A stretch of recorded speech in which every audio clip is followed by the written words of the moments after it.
History of the English People, Volume 6. By John Richard Green. Chapter 9. The Civil War. 1642 to 1646. 1. Chapter 10. The Army and the Parliament. 1646 to 1649. 43. Chapter 11. The Commonwealth. 1649 to 1653. 70. Chapter 12. The Protectorate. 1653 to 1660. 92. Book 8. The Revolution. 1660 to 1760. Chapter 1. The Restoration. 1660 to 1667. 160. Chapter 2. The Popish Plot. 1667 to 1683. 244. I. Map of Marston Moor 7:1. 7:1. Pages 20, 21. 20, 21. 2. Map of Naseby Fight 7:1. 7:1. To face page 38. 38. 3. Map of Europe, with France as it was under Louis XIV. To face page 293. 293. Footnotes. Chapter 9. The Civil War. 1642 to 1646. The breaking off of negotiations was followed on both sides by preparations for immediate war. Hampden, Pym, and Hollis became the guiding spirits of a Committee of Public Safety which was created by Parliament as its administrative organ. On the 12th of July 1642 the Houses ordered that an army should be raised for the defense of the King and the Parliament, and appointed the Earl of Essex as its Captain General and the Earl of Bedford as its General of Horse.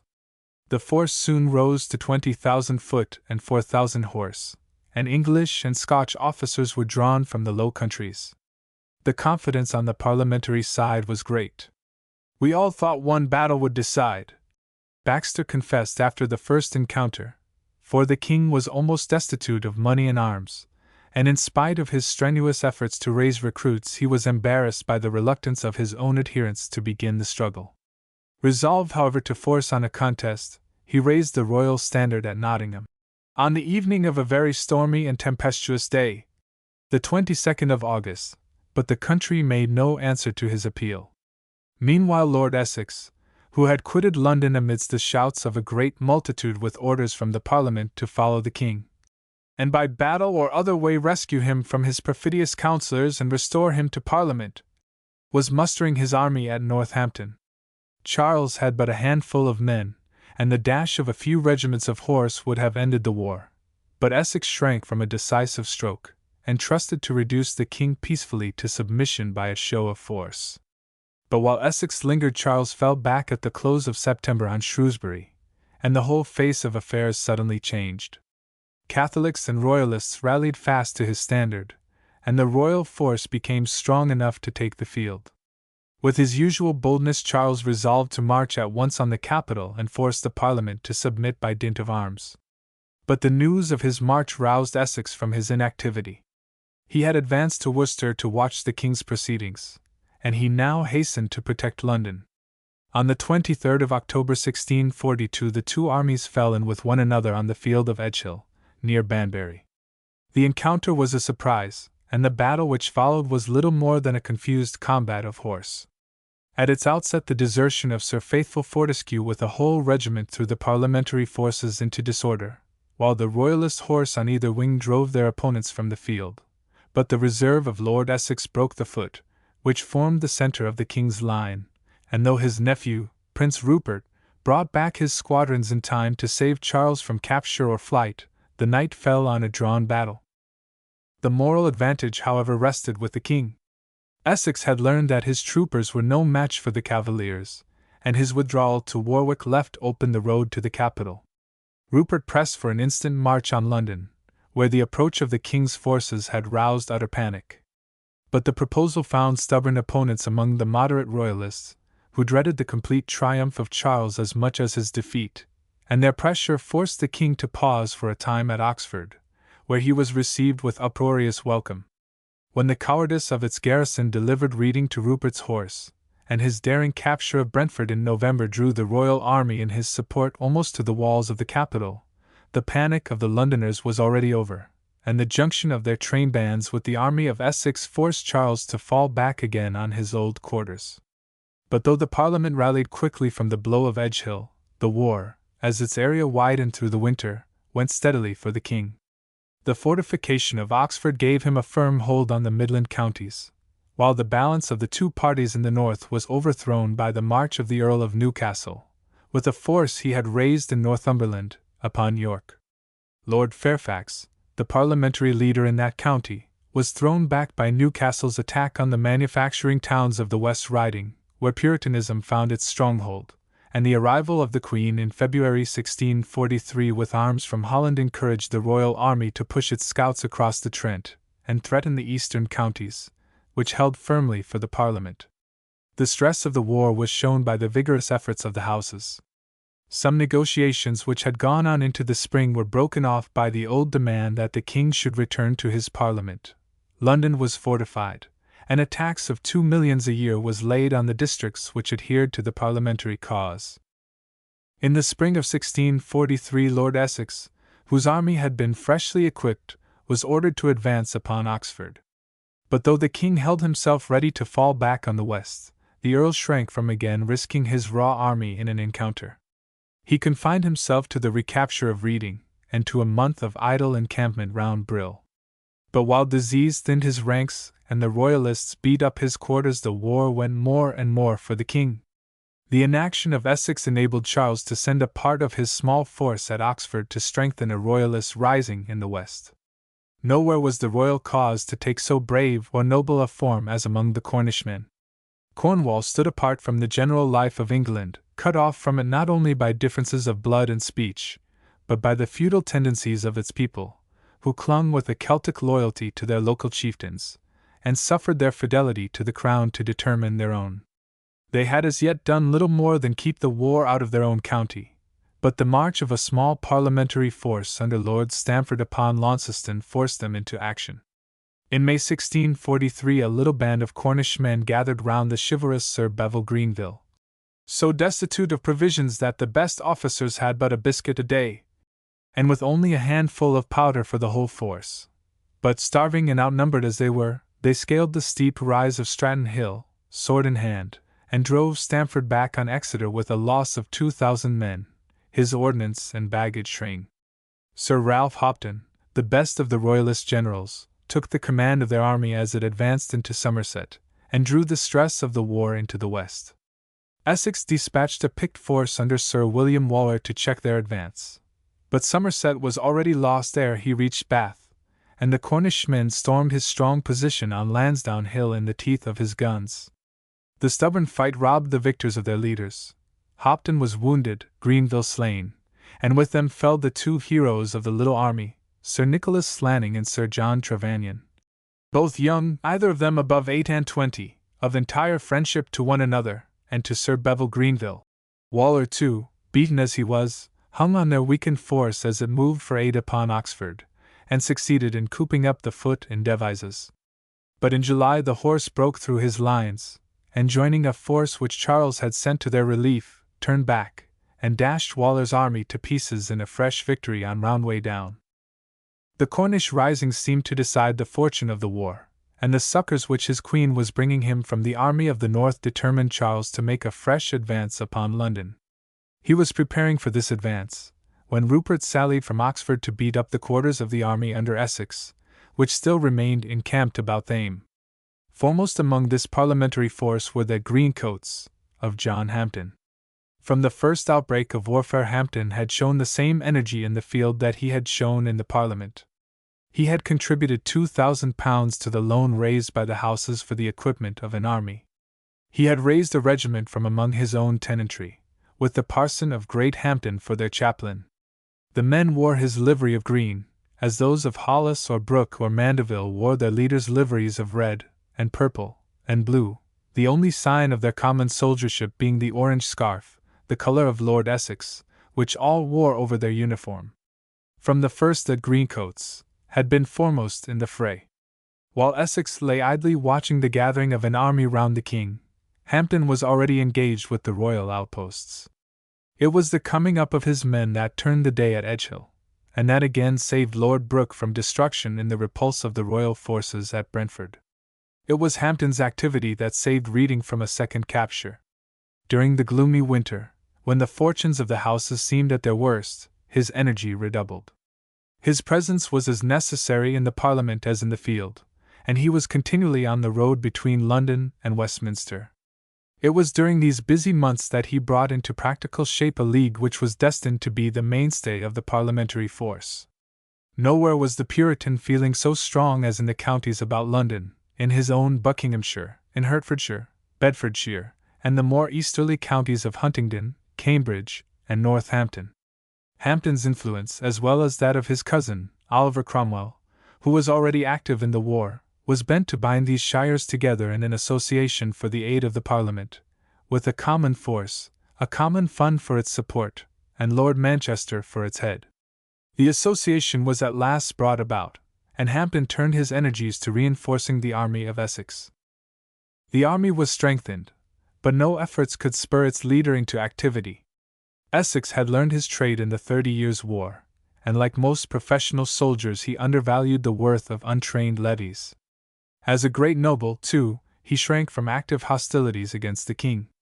He believed that in the long run the want of money and of men would force Charles to lay down his arms, and to come to a peaceful understanding with the Parliament. To such a fair adjustment of the claims of both a victory of the Parliament would, he thought, be as fatal as a victory of the king. Against this policy of inaction Hampden struggled in vain. It was to no purpose that he urged Essex to follow Charles after Edgehill, or to attack him after his repulse before Brentford. It was equally to no purpose that he urged at the opening of 1643 an attack upon Oxford. Essex drew nearer to the town indeed, but at the news of the Queen's junction with her husband, and of the successes of the Cornish men, he fell back to his old cantonment about Thame. Hampden's knowledge of the country warned him of danger from the loose disposition of the army, and he urged Essex to call in the distant outposts and strengthen his line, but his warnings were unheeded. So carelessly were the troops scattered about that Rupert resolved to beat up their quarters, and leaving Oxford in the afternoon of Saturday, the 17th of June, he seized the bridge over the Thame at Chiselhampton, and leaving a force of foot to secure his retreat, threw himself boldly with his horsemen into the midst of the parliamentary army. Essex with the bulk of his men lay quietly sleeping a few miles to the northward at Thame as Rupert struck in the darkness through the leafy lanes that led to the Chilterns, and swooped on the villages that lay beneath their slopes. At 3 in the morning he fell on the troops quartered at Postcombe, then on those at Chinner. Here some 50 were slain, and more taken prisoners, as they sprang half-naked from their beds. The village was fired, and Rupert again called his men together to pursue their foray. But the early summer sun had now risen. It was too late to attack Wickham as he had purposed, and the horsemen fell back again through Tetsworth to secure their retreat across the Thame. It was time to think of retreat, for Hampden was already in pursuit.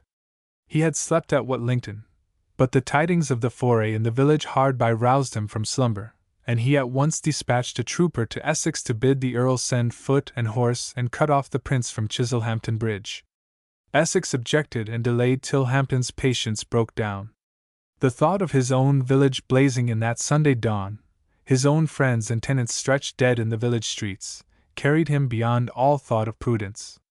A troop of horse volunteered to follow him, and few as they were, he pushed at once with them for the bridge.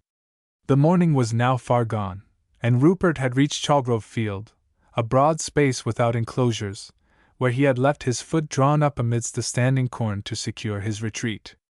To Hampden the spot was a memorable one. It was there, if we trust a royalist legend, that he first mustered and drew up men in arms to rebel against the king, but he had little time for memories such as these. His resolve was to hold Rupert by charge after charge till Essex could come up, and the arrival of these troops of horse with some dragoons enabled him to attack. The attack was roughly beaten off, and the assailants thrown into confusion, but Hampden rallied the broken troops and again led them on. Again they were routed, and Rupert drew off across the river without further contest. It was indeed only the courage of Hampden that had fired his little troop to face the Cavaliers, and he could fire them no more. In the last charge a shot struck him in the shoulder and disabled his sword arm. His head bending down, his hands resting on his horse's neck, he rode off the field before the action was done. A thing he never used to do. The story of the countryside told how the wounded man rode first towards Puritan. It was the village where he had wedded the wife he loved so well, and beyond it among the beech trees of the Chilterns lay his own house of Hampden. But it was not there that he was to die. A party of royalists drove him back from Puritan, and turning northwards he paused for a moment at a little brook that crossed his path, then gathering strength leaped it, and rode almost fainting to Thame. At first the surgeons gave hopes of his recovery, but hope was soon over. For 6 days he lay in growing agony, sending counsel after counsel to the Parliament, till on the 24th of June the end drew near. "O Lord, save my country!" So ended Hampden's prayers. "O Lord, be merciful to—" Here his speech failed him, and he fell back lifeless on his bed. With arms reversed and muffled flags, his own men bore him through the lanes and woods he knew so well to the little church that still stands unchanged beside his home. On the floor of its chancel the brasses of his father and his grandfather mark their graves. A step nearer to the altar, unmarked by brass or epitaph, lies the grave in which, with bitter tears and cries, his green coats laid the body of the leader whom they loved. Never were heard such piteous cries at the death of one man as at Master Hampden's. With him, indeed, all seemed lost. But bitter as were their tears, a noble faith lifted these Puritans out of despair. As they bore him to his grave they sang, in the words of the 90th Psalm, "How fleeting in the sight of the divine eternity is the life of man." But as they turned away the yet nobler words of the 43rd Psalm broke from their lips, as they prayed that the God who had smitten them would send out anew his light and his truth, that they might lead them and bring them to his holy hill. "Why art thou cast down, O my soul? And why art thou so disquieted within me? Hope in God, for I shall yet praise him, which is the help of my countenance, and my God." To royalists as to parliamentarians the death of Hampden seemed an omen of ruin to the cause he loved. Disaster followed disaster. Essex, more and more anxious for a peace, fell back on Uxbridge, while a cowardly surrender of Bristol to Prince Rupert gave Charles the second city of the kingdom, and the mastery of the West. The news of the loss of Bristol fell on the Parliament. Like a sentence of death, the Lords debated nothing but proposals of peace. London itself was divided. A great multitude of the wives of substantial citizens clamoured at the door of the Commons for peace, and a flight of 6 of the few peers who remained at Westminster to the camp at Oxford proved the general despair of the Parliament's success. From this moment, however, the firmness of the parliamentary leaders began slowly to reverse the fortunes of the war.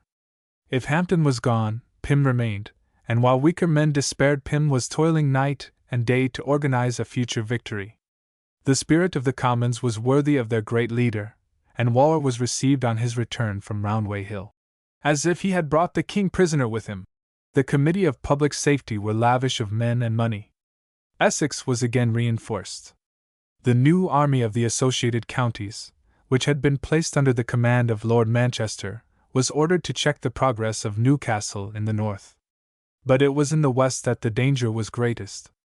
Prince Maurice continued his brother Rupert's career of success, and his conquest of Barnstaple and Exeter secured Devon for the king. Gloucester alone interrupted the communications between the royal forces in Bristol and those in the north, and at the opening of August Charles moved against the city with hope of a speedy surrender. But the gallant resistance of the town called Essex to its relief. It was reduced to a single barrel of powder when the Earl's approach forced Charles to raise the siege on the 6th of September, and the Puritan army fell steadily back again on London after an indecisive engagement near Newbury, in which Lord Falkland fell. In germinating peace, and the London trainbands flung Rupert's horsemen roughly off their front of pikes. The relief of Gloucester proved to be the turning point of the war. It was not merely that Charles had met with a repulse, it was that he had missed a victory, and that in the actual posture of affairs nothing but a great victory could have saved the king. For the day which witnessed the triumphant return of Essex witnessed the solemn taking of the Covenant.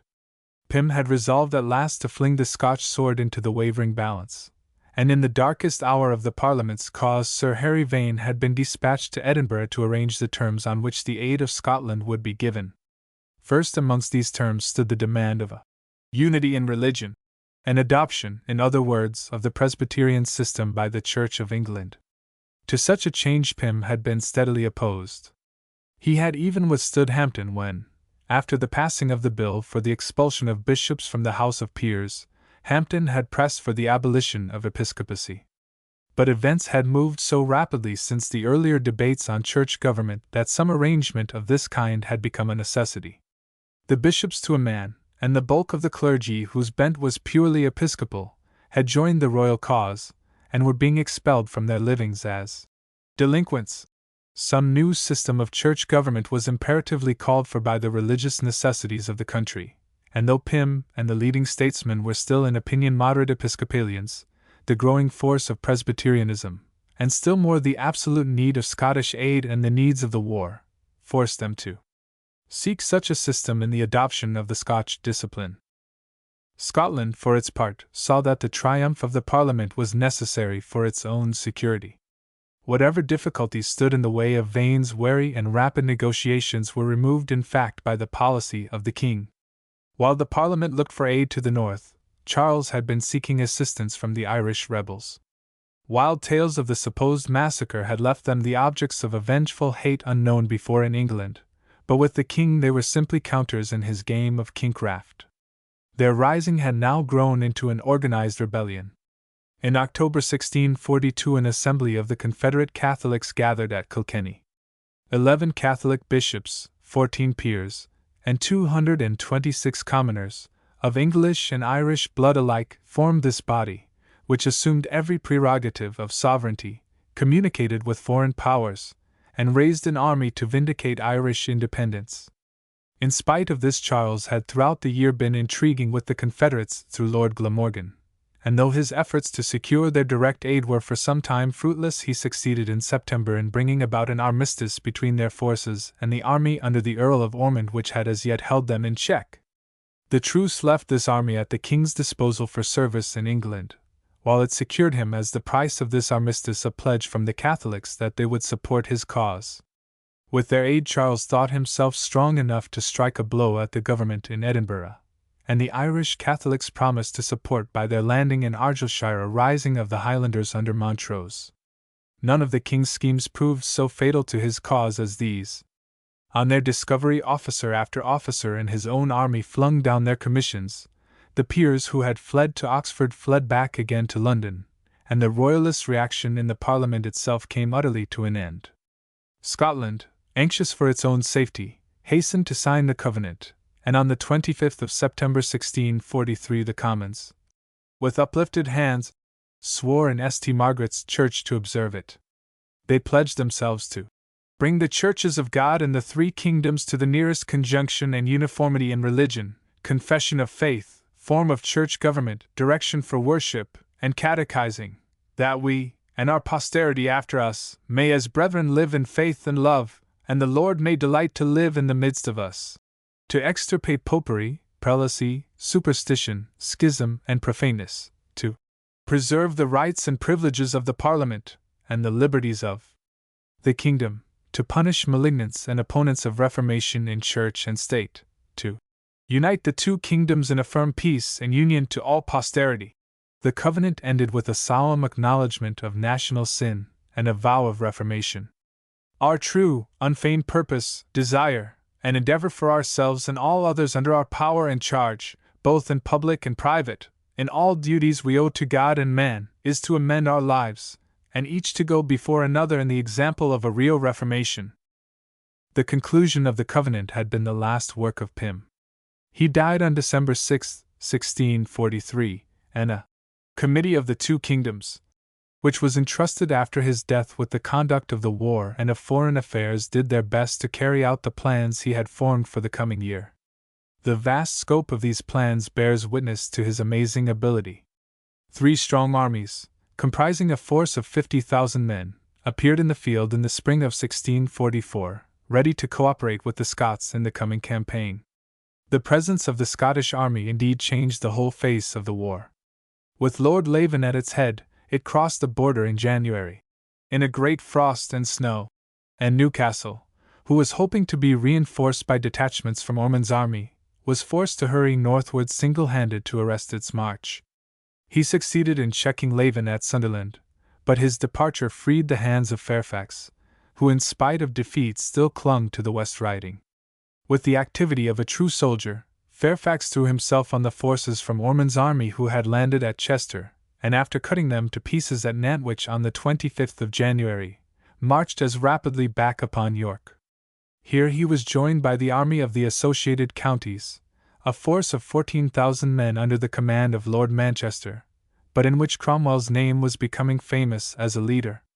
The two armies at once drove the force left behind by Newcastle to take shelter within the walls of York, and formed the siege of that city. The danger of York called Newcastle back to its relief, but he was too weak to effect it, and the only issue of his return was the junction of the Scots with its besiegers.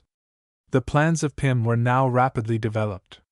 While Manchester and Fairfax united with Lord Leven under the walls of York, Waller, who with the army of the West had held Prince Maurice in check in Dorsetshire, marched quickly to a junction with Essex, whose army had been watching Charles, and the two forces formed a blockade of Oxford. Charles was thrown suddenly on the defensive. The Irish troops, on which he counted as a balance to the Scots, had been cut to pieces by Fairfax or by Waller, and both in the north and in the south he seemed utterly overmatched. But he was far from despairing. Before the advance of Essex he had answered Newcastle's cry for aid by dispatching Prince Rupert from Oxford to gather forces on the Welsh border, and the brilliant partisan, after breaking the sieges of Newark and Latham House, burst over the Lancashire hills into Yorkshire, slipped by the Parliamentary army, and made his way untouched into York. But the success of this feat of arms tempted him to a fresh act of daring. He resolved on a decisive battle, and on the 2nd of July 1644 a discharge of musketry from the two armies as they faced each other on Marston Moor brought on, as evening gathered, a disorderly engagement. On the one flank a charge of the King's horse broke that of the Scotch, on the other, Cromwell's brigade won as complete a success over Rupert's troopers. "God made them as stubble to our swords," wrote the general at the close of the day, but in the heat of victory he called back his men from the chase to back Manchester in his attack on the Royalist foot, and to rout their other wing of horse as it returned breathless from pursuing the Scots. Nowhere had the fighting been so fierce. A young Puritan who lay dying on the field told Cromwell, as he bent over him, that one thing lay on his spirit. "I asked him what it was," Cromwell wrote afterwards. "He told me it was that God had not suffered him to be any more the executioner of his enemies." At nightfall all was over, and the Royalist cause in the north had perished at a blow. Newcastle fled over sea, York surrendered, and Rupert, with hardly a man at his back, rode southward to Oxford. The blow was the more terrible that it fell on Charles at a moment when his danger in the south was being changed into triumph by a series of brilliant and unexpected successes. After a month's siege the king had escaped from Oxford, had waited till Essex, vexed at having missed his prey, had marched to attack what he looked on as the main Royalist force, that under Maurice in the west, and then, turning fiercely on Waller at Cropredy Bridge, had driven him back broken to London, 2 days before the Battle of Marston Moor. Charles followed up his success by hurrying in the track of Essex, whom he hoped to crush between his own force and that under Maurice, and when, by a fatal error, Essex plunged into Cornwall, where the country was hostile, the king hemmed him in among the hills, and drew his lines tightly round his army. On the 2nd of September the whole body of the foot were forced to surrender at his mercy, while the horse cut their way through the besiegers, and Essex himself fled by sea to London. Nor was this the only reverse of fortune which brought hope to the royal cause. The day on which the army of Essex surrendered to the king was marked by a royalist triumph in Scotland which promised to undo what Marston Moor had done. The Irish Catholics fulfilled their covenant with Charles by the landing of Irish soldiers in Argyll, and as had long since been arranged, Montrose, throwing himself into the Highlands, called the clans to arms. Flinging his new force on that of the Covenanters at Tippermuir, he gained a victory which enabled him to occupy Perth, to sack Aberdeen, and to spread terror to Edinburgh. The news at once told. The Scottish army in England refused to march further from its own country, and used the siege of Newcastle as a pretext to remain near the border.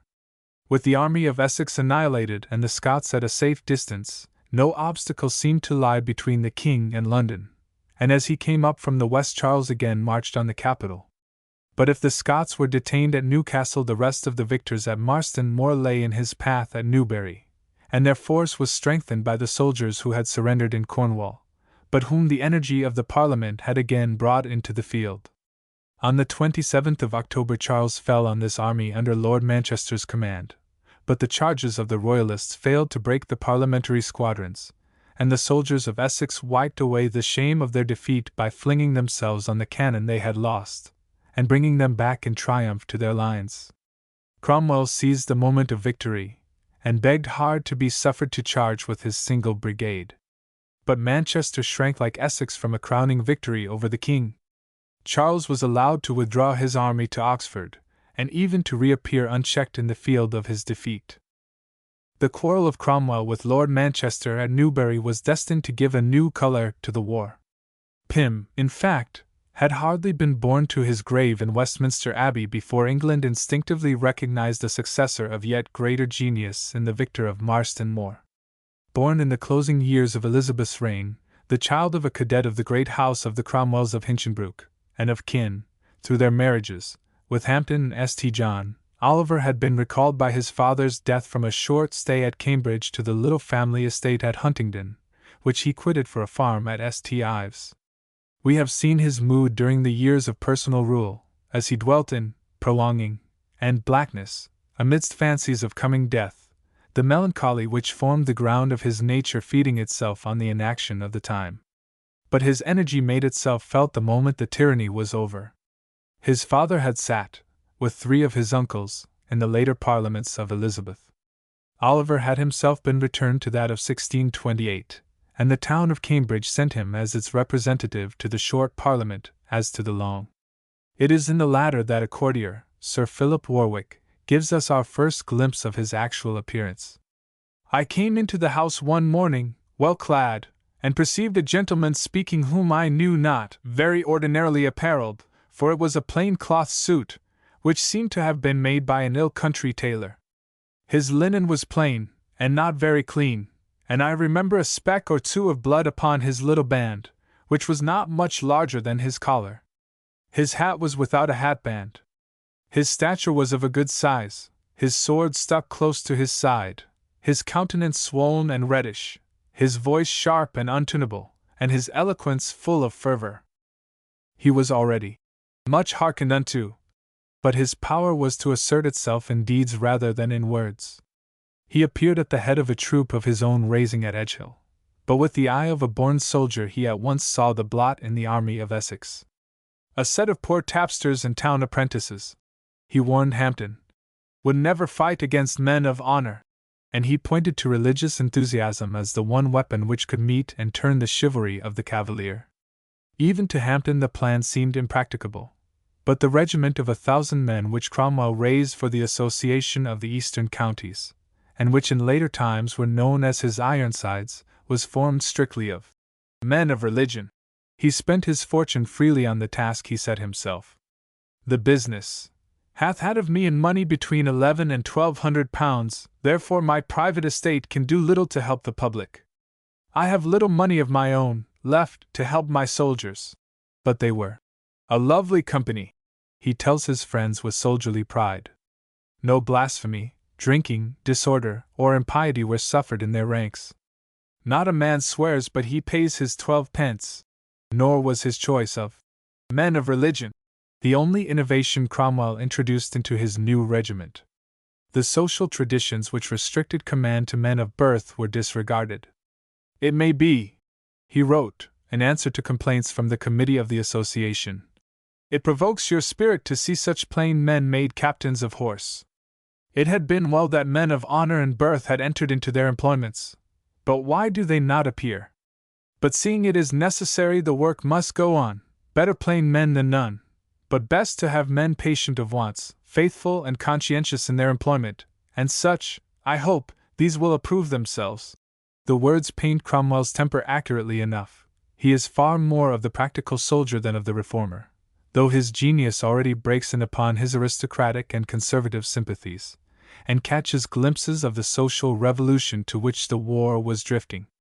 I had rather, he once burst out impatiently, have a plain russet-coated captain that knows what he fights for and loves what he knows, than what you call a gentleman, and is nothing else. I honor a gentleman that is so indeed, he ends, with a return to his more common mood of feeling, but the outburst was none the less a characteristic one. The same practical temper broke out in a more startling innovation. Against dissidents from the legal worship of the Church, the Presbyterians were as bitter as Laud himself. But nonconformity was rising into proportions which made its claim of toleration, of the freedom of religious worship, one of the problems of the time. Its rise had been a sudden one. The sects who rejected in Elizabeth's day the conception of a national church, and insisted on the right of each congregation to freedom of worship, had all but disappeared at the close of the Queen's reign.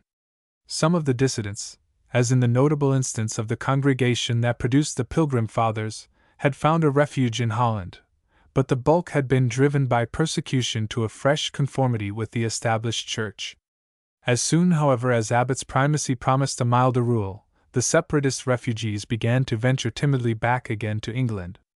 During their exile in Holland, the main body had contented themselves with the free development of their system of independent congregations, each forming in itself a complete church, and to these the name of independence attached itself at a later time. A small part, however, had drifted into a more marked severance in doctrine from the established church, especially in their belief of the necessity of adult baptism, a belief from which their obscure congregation at Leyden became known as that of the Baptists. Both of these sects gathered a church in London in the middle of James's reign, but the persecuting zeal of Laud prevented any spread of their opinions under that of his successor, and it was not till their numbers were suddenly increased by the return of a host of emigrants from New England, with Hugh Peters at their head, on the opening of the Long Parliament, that the congregational or independent body began to attract attention. Lilburne and Burton declared themselves adherents of what was called the New England Way, and a year later saw in London alone the rise of fourscore congregations of several sectaries, as Bishop Hall scornfully tells us, instructed by guides fit for them, cobblers, tailors, felt makers, and such like trash. But little religious weight, however, could be attributed as yet to the congregational movement. Baxter at this time had not heard of the existence of any independents. Milton in his earlier pamphlets shows no sign of their influence. Of the 105 ministers present in the Westminster Assembly, only 5 were congregational in sympathy, and these were all returned refugees from Holland. Among the 120 London ministers in 1643, but 3 were suspected of leaning towards the sectaries. The struggle with Charles, in fact, at its outset only threw new difficulties in the way of religious freedom. The great majority of the Parliament were averse from any alterations in the constitution or doctrine of the Church itself, and it was only the refusal of the bishops to accept any diminution of their power and revenues, the growth of a party hostile to Episcopalian government, the necessity for purchasing the aid of the Scots by a union in religion as in politics, and above all the urgent need of constructing some new ecclesiastical organization in the place of the older organization which had become impossible from the political attitude of the bishops, that forced on the two houses the adoption of the covenant. But the change to a Presbyterian system of church government seemed at that time of little import to the bulk of Englishmen. The dogma of the necessity of bishops was held by few, and the change was generally regarded with approval as one which brought the Church of England nearer to that of Scotland, and to the Reformed churches of the Continent. But whatever might be the change in its administration, no one imagined that it had ceased to be the Church of England, or that it had parted with its right to exact conformity to its worship from the nation at large.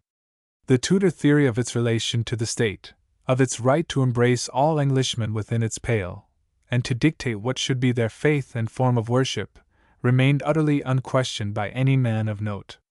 The sentiments on which such a theory rested indeed for its main support, the power of historical tradition, the association of dissidents with danger to the state, the strong English instinct of order, the as strong English dislike of innovations, with the abhorrence of indifferency, as a sign of lukewarmness in matters of religion, had only been intensified by the earlier incidents of the struggle with the king.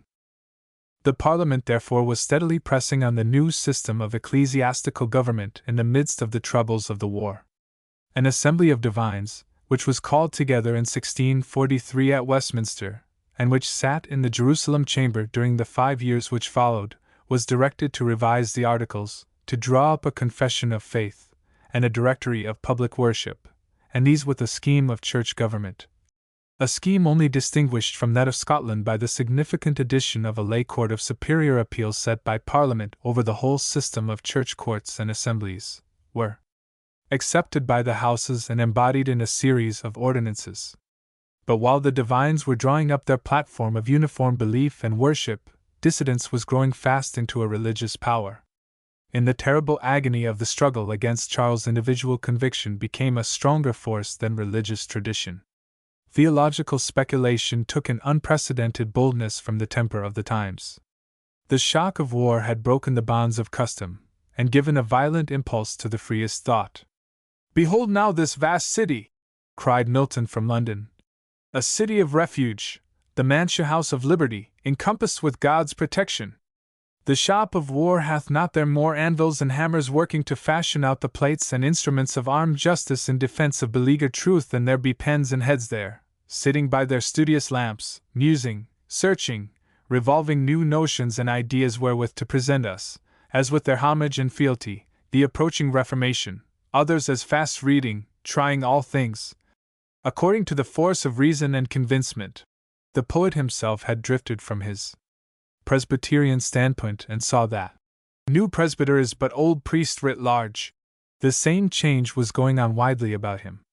For years after the war had begun, a horror-stricken pamphleteer numbered 16 religious sects as existing in defiance of the law, and widely as these bodies differed among themselves, all were at one in repudiating any right of control in faith or in worship on the part of the Church or its clergy.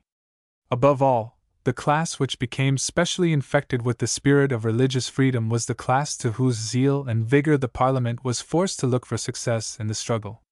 Cromwell had wisely sought for good fighting men among the godly farmers of the associated counties.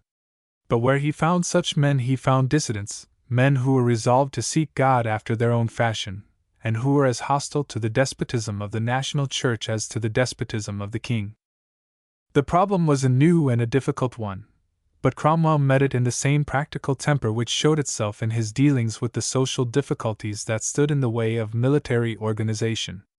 The sentiments of these farmers were not his own. Bitter as had been his hatred of the bishops, and strenuously as he had worked to bring about a change in church government, Cromwell, like most of the parliamentary leaders, seems to have been content with the new Presbyterianism, and the Presbyterians were more than content with him. Lord Manchester suffered him to guide the army at his pleasure. "The man, Cromwell," writes the Scotchman Bailey, "is a very wise and active head, universally well beloved as religious and stout." But they were startled and alarmed by his dealings with these dissident recruits. He met the problem in his unspeculative fashion. He wanted good soldiers and good men, and if they were these, the Independent, the Baptist, the Leveller found entry among his troops. "You would respect them, did you see them," he answered the panic-stricken Presbyterians who charged them with Anabaptistry and revolutionary aims. "They are no Anabaptists, they are honest, sober Christians, they expect to be used as men." But he was busier with his new regiment than with theories of church and state, and his horsemen were no sooner in action than they proved themselves such soldiers as the war had never seen yet. "Truly they were never beaten at all," their leader said proudly at its close. "At Winceby fight they charged, singing psalms, cleared Lincolnshire of the Cavaliers, and freed the eastern counties from all danger from Newcastle's partisans. At Marston Moor they faced and routed Rupert's chivalry. At Newbury it was only Manchester's reluctance that hindered them from completing the ruin of Charles." Cromwell had shown his capacity for organization in the creation of the Ironsides. His military genius had displayed itself at Marston Moor. Newbury raised him into a political leader. Without a more speedy, vigorous, and effective prosecution of the war, he said to the Commons after his quarrel with Manchester. "Casting off all lingering proceedings, like those of soldiers of fortune beyond sea to spin out a war, we shall make the kingdom weary of us, and hate the name of a parliament." But under the leaders who at present conducted it, a vigorous conduct of the war was hopeless. They were, in Cromwell's plain words, afraid to conquer. They desired not to crush Charles, but to force him back, with as much of his old strength remaining as might be, to the position of a constitutional king. The old loyalty, too, clogged their enterprise. They shrank from the taint of treason. "If the king be beaten," Manchester urged at Newbury, "he will still be king. If he beat us, he will hang us all for traitors." To a mood like this, Cromwell's reply seemed horrible. "If I met the king in battle, I would fire my pistol at the king as at another."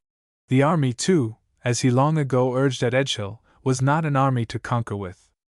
Now, as then, he urged that till the whole force was new modelled, and placed under a stricter discipline, they must not expect any notable success in anything they went about. But the first step in such a reorganization must be a change of officers. The army was led and officered by members of the two houses, and the self-denying ordinance, which was introduced by Cromwell and Vane, declared the tenure of military or civil offices incompatible with a seat in either. The long and bitter resistance which this measure met in either house was justified at a later time by the political results that followed the rupture of the tie which had hitherto bound the army to the Parliament. But the drift of public opinion was too strong to be withstood. The country was weary of the mismanagement of the war, and demanded that military necessities should be no longer set aside on political grounds. The ordinance passed the Houses on the 3rd of April 1645, and its passage brought about the retirement of Essex, Manchester, and Waller. The new organization of the army went rapidly on through the spring under a new commander-in-chief, Sir Thomas Fairfax, the hero of the long contest in Yorkshire, and who had been raised into fame by his victory at Nantwich and his bravery at Marston Moor. But behind Fairfax stood Cromwell, and the principles on which Cromwell had formed his brigade were carried out on a larger scale in the new model. The one aim was to get together 20,000 honest men. "Be careful," Cromwell wrote, "what captains of horse you choose, what men be mounted. A few honest men are better than numbers. If you choose godly, honest men to be captains of horse, honest men will follow them." The result was a curious medley of men of different ranks among the officers of the new model. The bulk of those in high command remained men of noble or gentle blood, Montagues, Pickerings, Fortescues, Sheffields, Sidneys, and the like. But side by side with these, though in far smaller proportion, were seen officers like Ewer, who had been a serving man, like Okey, who had been a drayman, or Rainsborough, who had been a skipper at sea. A result hardly less notable was the youth of the officers. Amongst those in high command there were few who, like Cromwell, had passed middle age. Fairfax was but 33 years old, and most of his colonels were even younger. Equally strange was the mixture of religions in its ranks. The remonstrances of the Presbyterians had only forced Cromwell's mind forward on the road of toleration. "The state, in choosing men to serve it," he wrote before Marston Moor, "takes no notice of these opinions. If they be willing faithfully to serve it, that satisfies." Marston Moor spurred him to press on the Parliament the need of at least tolerating dissidents, and he succeeded in procuring the appointment of a committee of the Commons to find some means of effecting this. But the conservative temper of the bulk of the Puritans was at last roused by his efforts. "We detest and abhor," wrote the London clergy in 1645, "the much endeavoured toleration," and the Corporation of London petitioned Parliament to suppress all sects. Without toleration, the Parliament itself too remained steady on the conservative side. But the fortunes of the war told for religious freedom. Essex and his Presbyterians only marched from defeat to defeat. Though a large proportion of the infantry was composed of press recruits, the cavalry was for the most part strongly Puritan, and in that part of the army especially, as in Cromwell's horsemen drawn from among the farmers from the eastern counties, dissidents of every type had gained a firm foothold. Of the political and religious aspect of the new model we shall have to speak at a later time. As yet its energy was directed solely to the speedy and vigorous prosecution of the war. At the very moment when Fairfax was ready for action, the policy of Cromwell was aided by the policy of the king. From the hour when Newbury marked the breach between the peace and war parties in the Parliament, and when the last became identified with the partisans of religious liberty, the Scotch commissioners and the bulk of the Commons had seen that their one chance of hindering what they looked on as revolution in church and state lay in pressing for fresh negotiations with Charles. These were opened at Uxbridge, and prolonged through the winter, but the hopes of concession which the king held out were suddenly withdrawn in the spring of 1645. He saw, as he thought, the parliamentary army dissolved and ruined by its new modelling at an instant when news came from Scotland of fresh successes on the part of Montrose, and of his overthrow of the troops under Argyll's command in a victory at Inverloch. "Before the end of the summer," wrote the Conqueror, "I shall be in a position to come to your Majesty's aid with a brave army." He pressed Charles to advance to the Scottish border, where a junction of their armies might still suffice to crush any force the Parliament could bring against them. The party of war at once gained the ascendant in the royal councils. The negotiations at Uxbridge were broken off, and in May Charles opened his campaign by a march to the north. At first all went well for the king. Leicester was stormed, the blockade of Chester raised, and the eastern counties threatened, until Fairfax, who had hoped to draw Charles back again by a blockade of Oxford, was forced to hurry on his track. Cromwell, who had been suffered by the House to retain his command for a few days in spite of the ordinance, joined Fairfax as he drew near the king, and his arrival was greeted by loud shouts of welcome from the troops. On the 14th of June 1645 the two armies met near Naseby, to the northwest of Northampton. The king was eager to fight. "Never have my affairs been in as good a state," he cried, and Prince Rupert was as impatient as his uncle. On the other side, even Cromwell doubted as a soldier the success of his newly drilled troops, though his religious enthusiasm swept away doubt and the assurance of victory. "I can say this of Naseby," he wrote soon after, "that when I saw the enemy draw up and march in gallant order towards us, and we a company of poor ignorant men, to seek to order our battle, the general having commanded me to order all the horse, I could not, riding alone about my business, but smile out to God and praises, in assurance of victory, because God would by things that are not bring to naught things that are. Of which I had great assurance, and God did it." The battle began with a furious charge of Rupert uphill, which routed the wing opposed to him under Ireton, while the Royalist foot, after a single discharge, clubbed their muskets and fell on the centre under Fairfax so hotly that it slowly and stubbornly gave way. But the Ironsides were conquerors on the left. A single charge broke the northern horse under Langdale, who had already fled before them at Marston Moor, and holding his troops firmly in hand, Cromwell fell with them on the flank of the Royalist foot in the very crisis of its success. A panic of the king's reserve, and its flight from the field, aided his efforts. It was in vain that Rupert returned with forces exhausted by pursuit, that Charles in a passion of despair called on his troopers for one charge more. The battle was over. Artillery, baggage, even the royal papers, fell into the conqueror's hands. 5,000 men surrendered, and only 2,000 followed the king in his headlong flight from the field.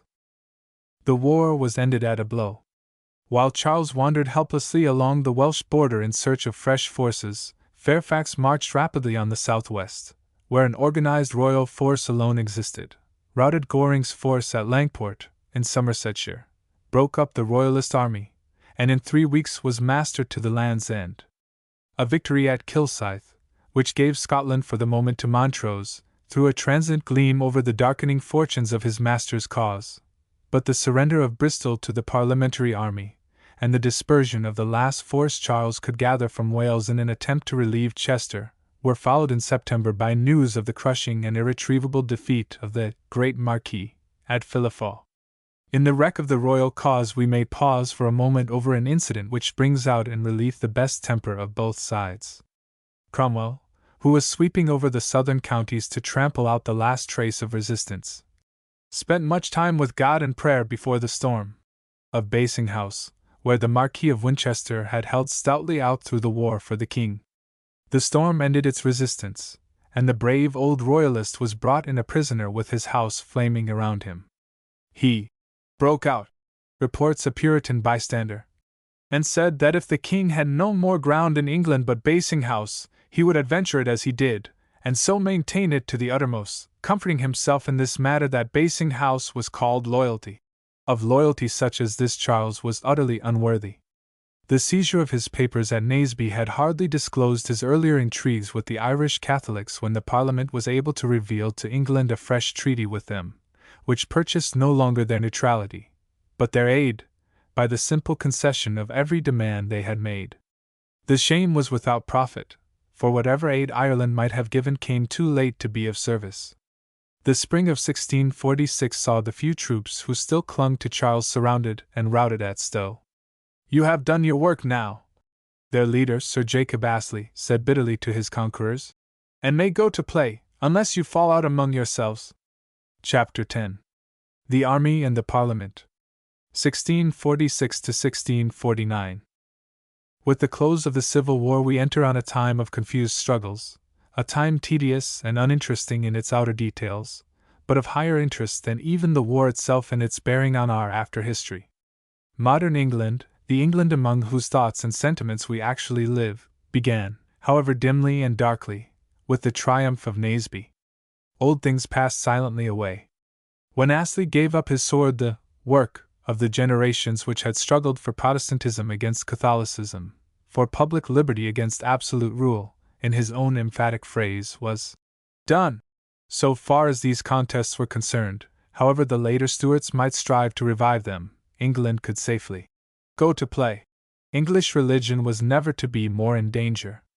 English liberty was never to be really in peril from the efforts of kings after a personal rule. Whatever reaction might come about, it would never bring into question the great constitutional results that the Long Parliament had wrought. But with the end of this older work a new work began.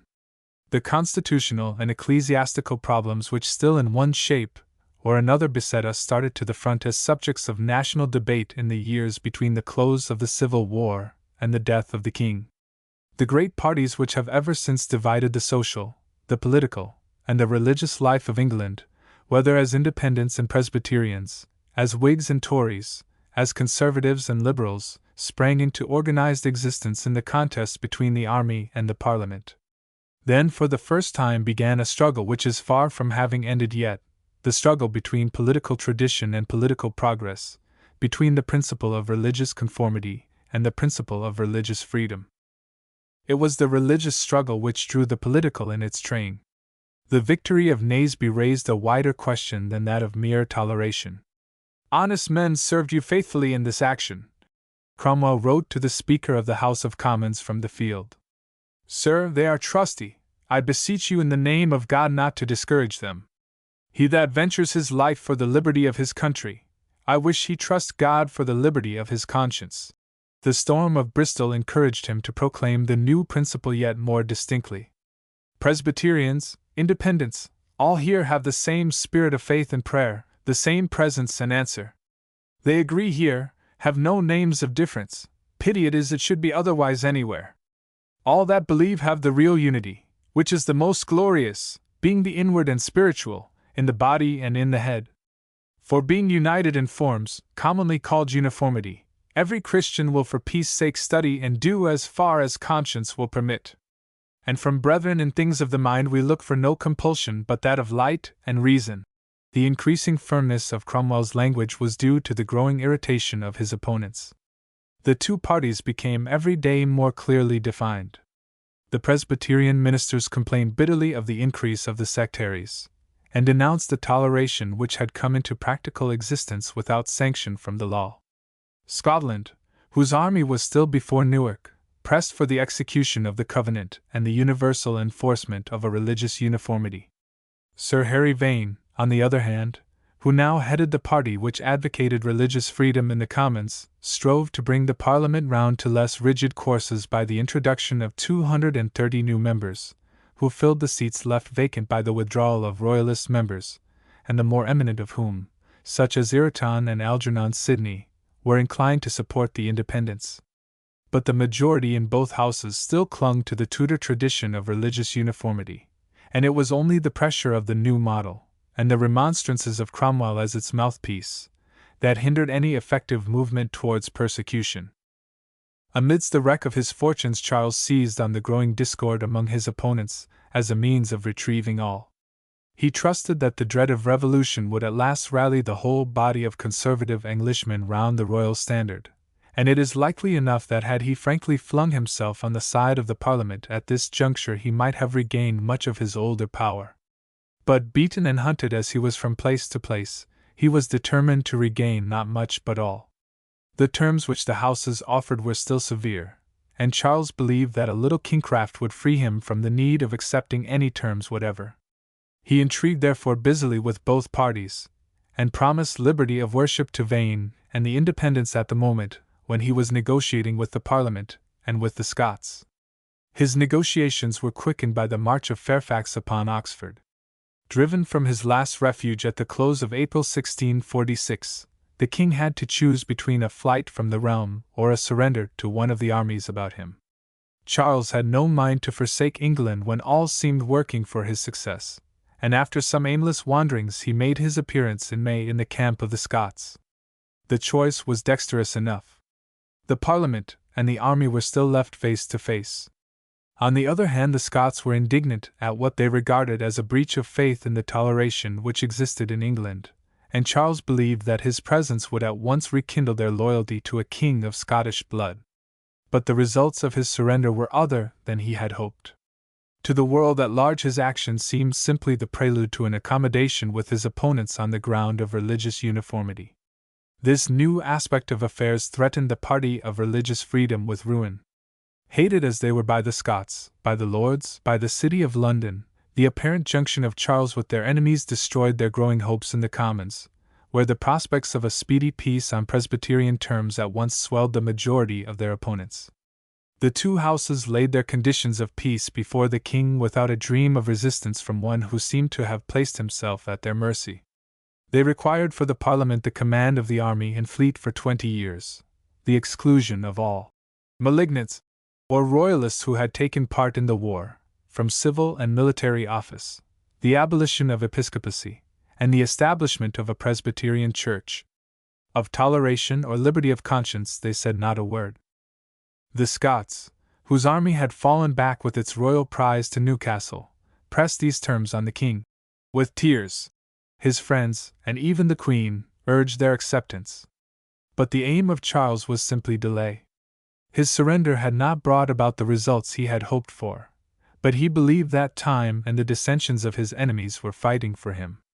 "I am not without hope," he wrote coolly, "that I shall be able to draw either the Presbyterians or the Independents to side with me for extirpating one another, so that I shall be really king again." With this end he refused the terms offered by the Houses.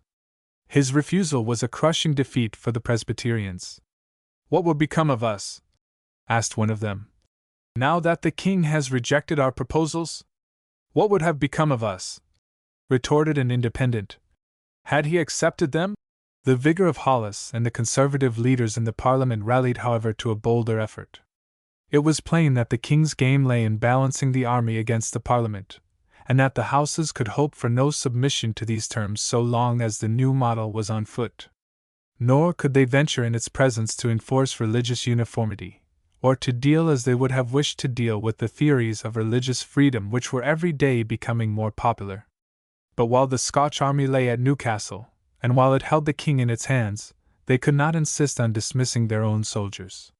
It was only a withdrawal of the Scots from England and their transfer of the king's person into the hands of the Houses that would enable them to free themselves from the pressure of their own soldiers by disbanding the new model. In his endeavor to bring these two measures about, Hollis met with an unexpected success. Hopeless of success in the projects of accommodation which they laid before the king, and unable to bring him into Scotland in face of the refusal of the General Assembly to receive a sovereign who would not swear to the Covenant, the Scottish army in January 1647 accepted £400,000 in discharge of its claims, handed Charles over to a committee of the Houses, and marched back over the border. The success of their diplomacy restored the confidence of the Houses. The Presbyterian leaders looked on themselves as masters of the king, and they resolved to assert their mastery over the new model and the sectaries. They voted that the army should be disbanded, and that a new army should be raised for the suppression of the Irish rebellion with Presbyterian officers at its head. It was in vain that the men protested against being severed from officers that we love, and that the Council of Officers strove to gain time by pressing on the Parliament the danger of mutiny. Hollis and his fellow leaders were resolute, and their ecclesiastical legislation showed the end at which their resolution aimed.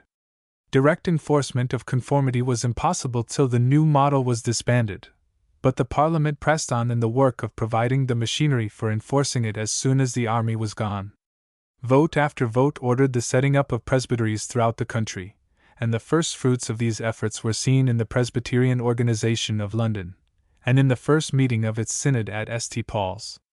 Even the officers on Fairfax's staff were ordered to take the covenant. All hung, however, on the disbanding of the new model, and the new model showed no will to disband itself. Its attitude can only fairly be judged by remembering what the conquerors of Naseby really were. They were soldiers of a different class and of a different temper from the soldiers of any other army that the world has seen.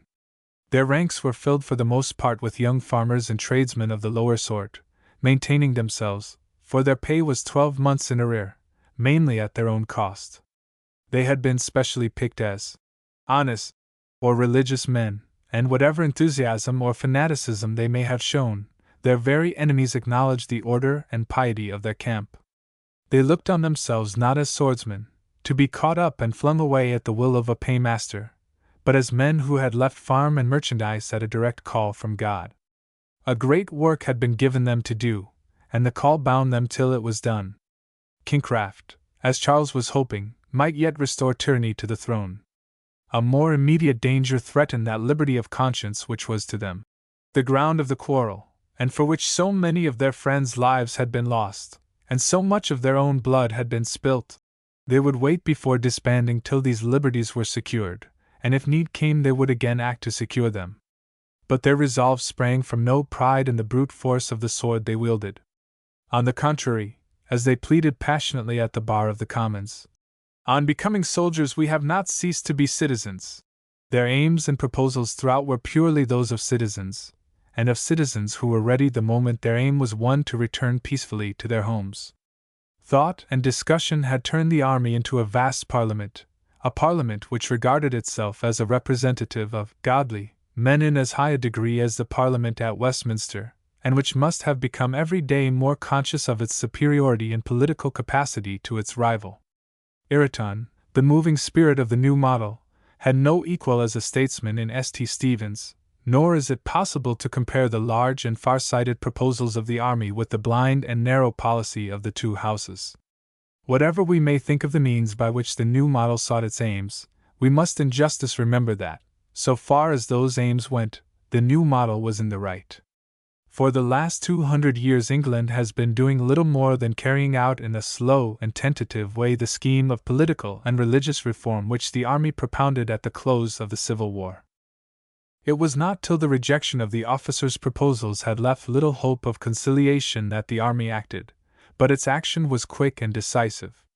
It set aside for all political purposes the Council of Officers, by which its action had hitherto been directed, and elected a new council of agitators or agents, 2 members being named by each regiment, which summoned a general meeting of the army at Triplo Heath, where the proposals of pay and disbanding made by the Parliament were rejected with cries of justice. While the army was gathering, in fact, the agitators had taken a step which put submission out of the question. A rumor that the king was to be removed to London, a new army raised by the Parliament in his name, and a new civil war begun, roused the soldiers to madness. 500 troopers appeared on the 4th of June before Holmby House, where the king was residing in charge of parliamentary commissioners, and displaced its guards. "Where is your commission for this act?" Charles asked the cornet who commanded them. "It is behind me," said Joyce, pointing to his soldiers. "It is written in very fine and legible characters," laughed the king. The seizure had in fact been previously concerted between Charles and the agitators. "I will part willingly," he told Joyce, "if the soldiers confirm all that you have promised me. You will exact from me nothing that offends my conscience or my honor." "It is not our maxim," replied the cornet. to constrain the conscience of anyone, still less that of our king. After a first burst of terror at the news, the Parliament fell furiously on Cromwell, who had relinquished his command and quitted the army before the close of the war, and had ever since been employed as a mediator between the two parties. The charge of having incited the mutiny fell before his vehement protest, but he was driven to seek refuge with the army, and on the 25th of June it was in full march upon London. Its demands were expressed with perfect clearness in an humble representation, which it addressed to the Houses. We desire a settlement of the peace of the kingdom and of the liberties of the subject according to the votes and declarations of Parliament. We desire no alteration in the civil government, as little do we desire to interrupt or in the least to intermeddle with the settling of the presbyterial government. What they demanded in religious matters was toleration, but not to open a way to licentious living under pretense of obtaining ease for tender consciences. We profess, as ever, in these things when the state has made a settlement we have nothing to say, but to submit or suffer. It was with a view to such a settlement that they demanded the expulsion of 11 members from the Commons, with Hollis at their head, whom the soldiers charged with stirring up strife between the army and the Parliament, and with the design of renewing the Civil War. After fruitless negotiations, the new model drew close upon London. The terror of the Londoners forced the 11 to withdraw, and the Houses named commissioners to treat on the questions at issue. Though Fairfax and Cromwell had been forced from their position as mediators into a hearty cooperation with the army, its political direction rested at this moment with Cromwell's son-in-law, Henry Ireton, and Ireton looked for a real settlement, not to the Parliament, but to the king. There must be some difference, he urged bluntly, between conquerors and conquered, but the terms which he laid before Charles were terms of studied moderation. The vindictive spirit which the Parliament had shown against the Royalists and the Church disappeared in the terms exacted by the new model, and the army contented itself with the banishment of 7 leading delinquents, a general act of oblivion for the rest, the withdrawal of all coercive power from the clergy, the control of Parliament over the military and naval forces for 10 years, and its nomination of the great officers of state.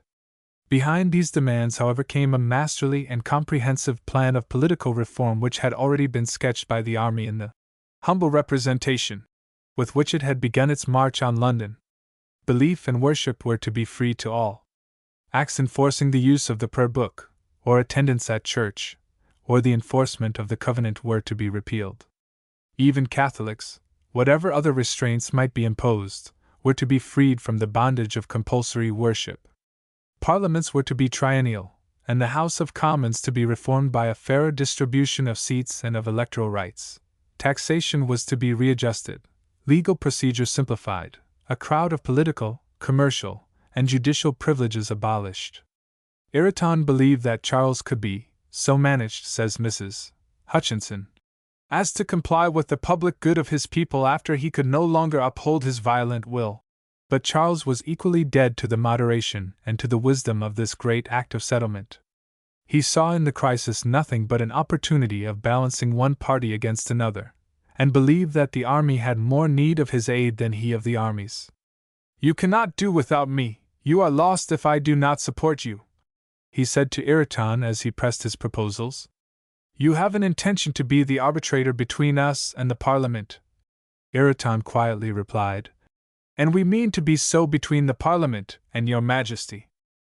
But the king's tone was soon explained. If London had been panic-stricken at the approach of the army, its panic soon disappeared. The great city was goaded to action by the humiliation of the Parliament, and still more by the triumph of religious liberty which seemed to be approaching through the negotiations of the army with the king. A mob of Londoners broke into the House of Commons and forced its members to recall the 11. The bulk of Vane's party, some 14 peers and 100 commoners, fled to the army, while those who remained at Westminster prepared for an open struggle with it, and invited Charles to return to London. But the news no sooner reached the camp than the army was again on the march. "In 2 days," Cromwell said coolly, "the city will be in our hands." On the 6th of August the soldiers entered London in triumph and restored the fugitive members. The 11 were once more expelled, and the army leaders resumed their negotiations with the king. The indignation of the soldiers at his delays and intrigues made their task hourly more difficult, but Cromwell, who now threw his whole weight on Ireton's side, clung to the hope of accommodation with a passionate tenacity. His mind, conservative by tradition, and above all practical in temper, saw the political difficulties which would follow on the abolition of monarchy, and in spite of the king's evasions he persisted in negotiating with him. But Cromwell stood almost alone. The Parliament refused to accept Ireton's proposals as a basis of peace, Charles still evaded, and the army grew restless and suspicious. There were cries for a wide reform, for the abolition of the House of Peers, for a new House of Commons, and the agitators called on the Council of Officers to discuss the question of abolishing royalty itself. Cromwell was never braver than when he faced the gathering storm, forbade the discussion, adjourned the council, and sent the officers to their regiments. But the strain was too great to last long, and Charles was still resolute to play his game. He was in fact so far from being in earnest in his negotiation with Cromwell and Ireton that at the moment they were risking their lives for him he was conducting another, and equally delusive negotiation with the Parliament, fomenting the discontent in London, and preparing for a fresh royalist rising. What he still more counted on was aid from the north. The intervention of the Scots had ruined his cause, but their intervention might again restore it. The practical suspension of the Covenant, and the triumph of the party of religious liberty in England had produced a violent reaction across the Tweed. Argyll and the zealous Presbyterians still clung to the alliance between the two countries, though it disappointed their hopes. But Hamilton, who had now become a duke, put himself at the head of the more moderate religionists, and carried the elections for a new parliament. Charles at once saw the results of the duke's success. "The two nations," he wrote joyously, "will soon be at war." All that was needed for the success of these schemes was his own liberty, and in November 1647, in the midst of their hopes of an accommodation, the army leaders learned that they had been duped throughout, and that the king had fled. The flight fanned the excitement of the new model into frenzy, and only the courage of Cromwell averted an open mutiny in its gathering at Ware. But even Cromwell was powerless to break the spirit which now pervaded the soldiers, and the king's perfidy left him without resources. "The king is a man of great parts and great understanding," he said, "but so great a dissembler, and so false a man that he is not to be trusted." The danger from his escape indeed soon passed away. By a strange error Charles had ridden from Hampton Court to the Isle of Wight, perhaps with some hope from the sympathy of Colonel Hammond, the governor of Carisbrooke Castle, and again found himself a prisoner. But the wider perils remained. Foiled in his effort to put himself at the head of the new civil war, the king set himself to organize it from his prison, and while again opening delusive negotiations with the two houses he signed a secret treaty with the Scots for the invasion of the realm. All that Hamilton needed to bring the new Scotch Parliament to an active support of the king was his assent to a stipulation for the re-establishment of presbytery in England. This Charles at last brought himself to give in the spring of 1648, and the Scots at once ordered an army to be levied for his support. In England the whole of the Conservative party, with many of the most conspicuous members of the Long Parliament at its head, was drifting in its horror of the religious and political changes which seemed impending towards the king, and at the close of May the news from Scotland gave the signal for fitful insurrections in almost every quarter. London was only held down by main force. Old officers of the Parliament unfurled the royal flag in South Wales, and surprised Pembroke. The seizure of Berwick and Carlisle opened a way for the Scotch invasion. Kent, Essex, and Hertford broke out in revolt. The fleet in the Downs sent their captains on shore, hoisted the king's pennon, and blockaded the Thames.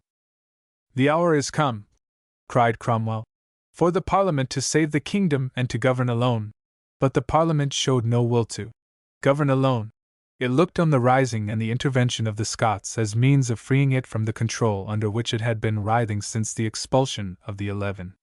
It took advantage of the crisis to profess its adherence to monarchy, to reopen the negotiations it had broken off with the king, and to deal the fiercest blow at religious freedom which it had ever received. The Presbyterians flocked back to their seats, and an ordinance for the suppression of blasphemies and heresies, which Vane and Cromwell had long held at bay, was passed by triumphant majorities. "Any man," ran this terrible statute, denying the doctrine of the Trinity or of the divinity of Christ, or that the books of Scripture are the Word of God, or the resurrection of the body, or a future day of judgment, and refusing on trial to abjure his heresy, shall suffer the pain of death. Any man declaring, amidst a long list of other errors, that man by nature hath free will to turn to God, that there is a purgatory, that images are lawful, that infant baptism is unlawful, any one denying the obligation of observing the Lord's Day, or asserting that the church government by presbytery is anti-Christian or unlawful, shall, on a refusal to renounce his errors, be commanded to prison. It was plain that the Presbyterians counted on the king's success to resume their policy of conformity, and had Charles been free, or the new model disbanded, their hopes would probably have been realized. But Charles was still safe at Carisbrooke, and the new model was facing fiercely the danger which surrounded it. The wanton renewal of the war at a moment when all tended to peace swept from the mind of Fairfax and Cromwell, as from that of the army at large, every thought of reconciliation with the king. Soldiers and generals were at last bound together again in a stern resolve. On the eve of their march against the revolt, all gathered in a solemn prayer meeting, and came to a very clear and joint resolution that it was our duty, if ever the Lord brought us back again in peace, to call Charles Stuart, that man of blood, to account for the blood he has shed and mischief he has done to his utmost against the Lord's cause and people in this poor nation. The stern resolve was followed by vigorous action. In a few days Fairfax had trampled down the Kentish insurgents, and had prisoned those of the eastern counties within the walls of Colchester, while Cromwell drove the Welsh insurgents within those of Pembroke. Both towns, however, held stubbornly out, and though a rising under Lord Holland in the neighbourhood of London was easily put down, there was no force left to stem the inroad of the Scots, who poured over the border at the opening of July some 20,000 strong. Luckily, the surrender of Pembroke at this critical moment set Cromwell free. Pushing rapidly northward with 5,000 men, he called in a force under Lambert which had been gallantly hanging on the Scottish flank, and pushed over the Yorkshire hills into the valley of the Ribble, where the Duke of Hamilton, reinforced by 3,000 royalists of the north, had advanced as far as Preston. With an army which now numbered 10,000 men, Cromwell poured down on the flank of the Duke's straggling line of march, attacked the Scots on the 17th of August as they retired behind the Ribble, passed the river with them, cut their rearguard to pieces at Wigan, forced the defile at Warrington, where the flying enemy made a last and desperate stand, and drove their foot to surrender, while Lambert hunted down Hamilton and the horse. Fresh from its victory, the new model pushed over the border, while the peasants of Ayrshire and the West rose in a Whigamore raid, notable as the first event in which we find the name Whig, which is possibly the same as our Way, and conveys a taunt against the sour milk faces of the fanatical Ayrshirmen, and marching upon Edinburgh, in September, dispersed the Royalist party and again installed Argyle in power. Argyle welcomed Cromwell as a deliverer, but the victorious general had hardly entered Edinburgh when he was recalled by pressing news from the south. The temper with which the Parliament had met the Royalist revolt was, as we have seen, widely different from that of the army. It had recalled the 11 members, and had passed the ordinance against heresy. At the moment of the victory at Preston, the Lords were discussing charges of treason against Cromwell, while in September commissioners were again sent to the Isle of Wight, in spite of the resistance of the Independents, to conclude peace with the king. Royalists and Presbyterians alike pressed Charles to grasp the easy terms which were now offered him. But if his hopes from Scotland had utterly broken down, they had given place to hopes of a new war with the aid of an army from Ireland, and the negotiators of the Houses saw 40 days wasted in useless chicanery. "Nothing," Charles wrote to his friends, "is changed in my designs. With Ireland and Scotland on his side, with Royalists still in arms in the eastern counties, with the Houses at issue with the army, and as it seemed on the point of yielding unconditionally to the king in their dread of organic changes, he believed that the hour of his triumph was at last at hand." But the surrender of Colchester to Fairfax in August and Cromwell's convention with Argyle had now set free the army, and it at once struck fiercely at its foes. Petitions from its regiments demanded justice on the king. A fresh remonstrance from the Council of Officers called for the election of a new Parliament, for electoral reform, for the recognition of the supremacy of the houses in all things, for the change of kingship, should it be retained, into a magistracy elected by the Parliament, and without veto on its proceedings. Above all, they demanded that the capital and grand author of our troubles, by whose commissions, commands, and procurements, and in whose behalf and for whose interest only, of will and power, all our wars and troubles have been, with all the miseries attending them, may be specially brought to justice for the treason, blood, and mischief he is therein guilty of. The demand drove the houses to despair. That the king should be forced back into legal courses, and if need be forced by stress of arms, seemed to the bulk of the English gentry who were ranged on the Parliament side a necessity, though a hard necessity. But the tradition of loyalty, of reverence for the crown, was strong even in the men who had fought hardest against Charles. They shrank with horror from the sight of a king at the bar of a court of justice, or yet more on the scaffold. The demand for a new Parliament was hardly less horrible. A new Parliament meant the rule of the sectaries, a revolution in the whole political and religious system of the realm. To give way to Charles altogether, to surrender all that the war had gained, seemed better than this. Their reply to the remonstrance was to accept the king's concessions, unimportant as they were, as a basis of peace. The calculations of Charles were verified by the surrender of his old opponents, but the surrender came too late to save either Parliament or king. The step was accepted by the soldiers as a defiance. On the 30th of November Charles was again seized by a troop of horse, and carried off to Hurst Castle, while a letter from Fairfax announced the march of his army upon London. "We shall know now," said Vane, as the troops took their posts round the Houses of Parliament, "who is on the side of the king, and who on the side of the people." But the terror of the army proved weaker among the members than the agonized loyalty which strove to save the monarchy and the church, and a large majority in both houses still voted for the acceptance of the terms which Charles had offered. The next morning, that of the 6th of December, saw Colonel Pride at the door of the House of Commons with a list of 40 members of the majority in his hands. The Council of Officers had resolved to exclude them, and as each member made his appearance he was arrested, and put in confinement. "By what right do you act?" a member asked. "By the right of the sword," Hugh Peters is said to have replied. The House was still resolute, but on the following morning 40 more members were excluded, and the rest gave way. The sword had fallen, and the old system of English government sank helplessly beneath the blow. The two great powers which had waged this bitter conflict, the Parliament and the monarchy, suddenly disappeared. The expulsion of 140 members, in a word of the majority of the existing House, reduced the Commons to a name. The remnant who remained to cooperate with the army were, in the coarse imagery of popular speech, but the rump of a Parliament. Their will was no longer representative of the will of the country. Their acts were no longer national acts. They were simply the acts of a body of partisans who had the luck to find themselves on the side of the sword. While the House of Commons dwindled to a sham, the House of Lords passed away altogether. The effect of Pride's purge was seen in a resolution of the Rump for the trial of Charles, and the nomination on the 1st of January 1649 of a court of 150 commissioners to conduct it, with John Bradshaw, a lawyer of eminence, at their head. The rejection of this ordinance by the few peers who remained brought about a fresh resolution from the members who remained in the lower house.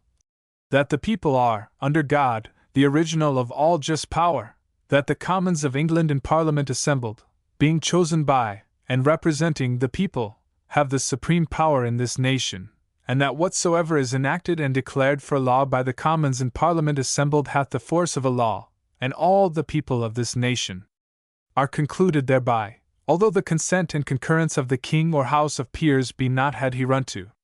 And with the ruin of the Parliament went the ruin of the monarchy. On the 20th of January Charles appeared before Bradshaw's court only to deny its competence and to refuse to plead, but 32 witnesses were examined to satisfy the consciences of his judges, and it was not till the 5th day of the trial that he was condemned to death as a tyrant, traitor, murderer, and enemy of his country. The popular excitement vented itself in cries of "Justice!" or "God save your Majesty!" as the trial went on, but all save the loud outcries of the soldiers was hushed as, on the 30th of January, 1649, Charles passed to his doom. The dignity which he had failed to preserve in his long jangling with Bradshaw and the judges returned at the call of death. Whatever had been the faults and follies of his life, he nothing common did, nor mean, upon that memorable scene. 2 masked executioners awaited the king as he mounted the scaffold, which had been erected outside one of the windows of the banqueting house at Whitehall. The streets and roofs were thronged with spectators, and a strong body of soldiers stood drawn up beneath. His head fell at the first blow, and as the executioner lifted it to the sight of all, a groan of pity and horror burst from the silent crowd. The delays and hesitation which marked the action of the Commons on the king's death showed how stunned they were by the revolution which they were driven to bring about. To replace Charles by a new king was impossible. His son alone would be owned as sovereign by the bulk of the nation, and no friendship was possible between the men who now held England in their grasp and the son of the man they had sent to the block. But it was only slowly that they bowed to necessity. It was not till the 17th of March that monarchy was formally abolished, and 2 months more elapsed before the passing of that memorable Act of the 19th of May which declared that the people of England and of all the dominions and territories thereunto belonging are, and shall be, and are hereby constituted, made, established, and confirmed, to be a commonwealth and free state, and shall henceforth be governed as a commonwealth and free state by the supreme authority of this nation, the representatives of the people in Parliament, and by such as they shall appoint and constitute officers and ministers for the good of the people, and that without any king or House of Lords. Chapter 11. The Commonwealth. 1649 to 1653. The news of the king's death was received throughout Europe with a thrill of horror. The Tsar of Russia chased the English envoy from his court.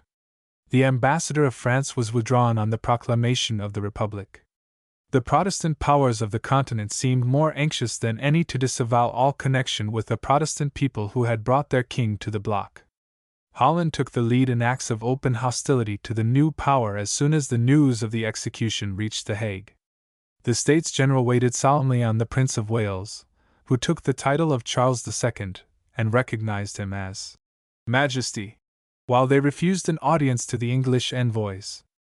Their stadtholder, his brother-in-law, the Prince of Orange, was supported by popular sympathy in the aid and encouragement he afforded to Charles, and 11 ships of the English fleet, which had found a refuge at The Hague ever since their revolt from the Parliament, were suffered to sail under Rupert's command, and to render the seas unsafe for English traders. The danger, however, was far greater nearer home. In Scotland, even the zealous Presbyterians whom Cromwell had restored to power refused to follow England on its rejection of monarchy. Argyle and his fellow leaders proclaimed Charles II as king on the news of his father's death, and at once dispatched an embassy to The Hague to invite him to ascend the throne. In Ireland, the factions who ever since the rebellion had turned the country into a chaos, the old Irish Catholics or native party under Owen Roe O'Neill, the Catholics of the English Pale, the Episcopalian Royalists, the Presbyterian Royalists of the North, had at last been brought to some sort of union by the diplomacy of Ormond. And Ormond called on Charles to land at once in a country where he would find 3/4 of its people devoted to his cause. Of the dangers which threatened the new Commonwealth, some were more apparent than real. The rivalry of France and Spain, both anxious for its friendship, secured it from the hostility of the greater powers of the continent, and the ill will of Holland could be delayed, if not averted, by negotiations. The acceptance of the covenant was insisted on by Scotland before it would formally receive Charles as its ruler, and nothing but necessity would induce him to comply with such a demand. On the side of Ireland the danger was more pressing, and an army of 12,000 men was set apart for a vigorous prosecution of the Irish War. But the real difficulties were the difficulties at home.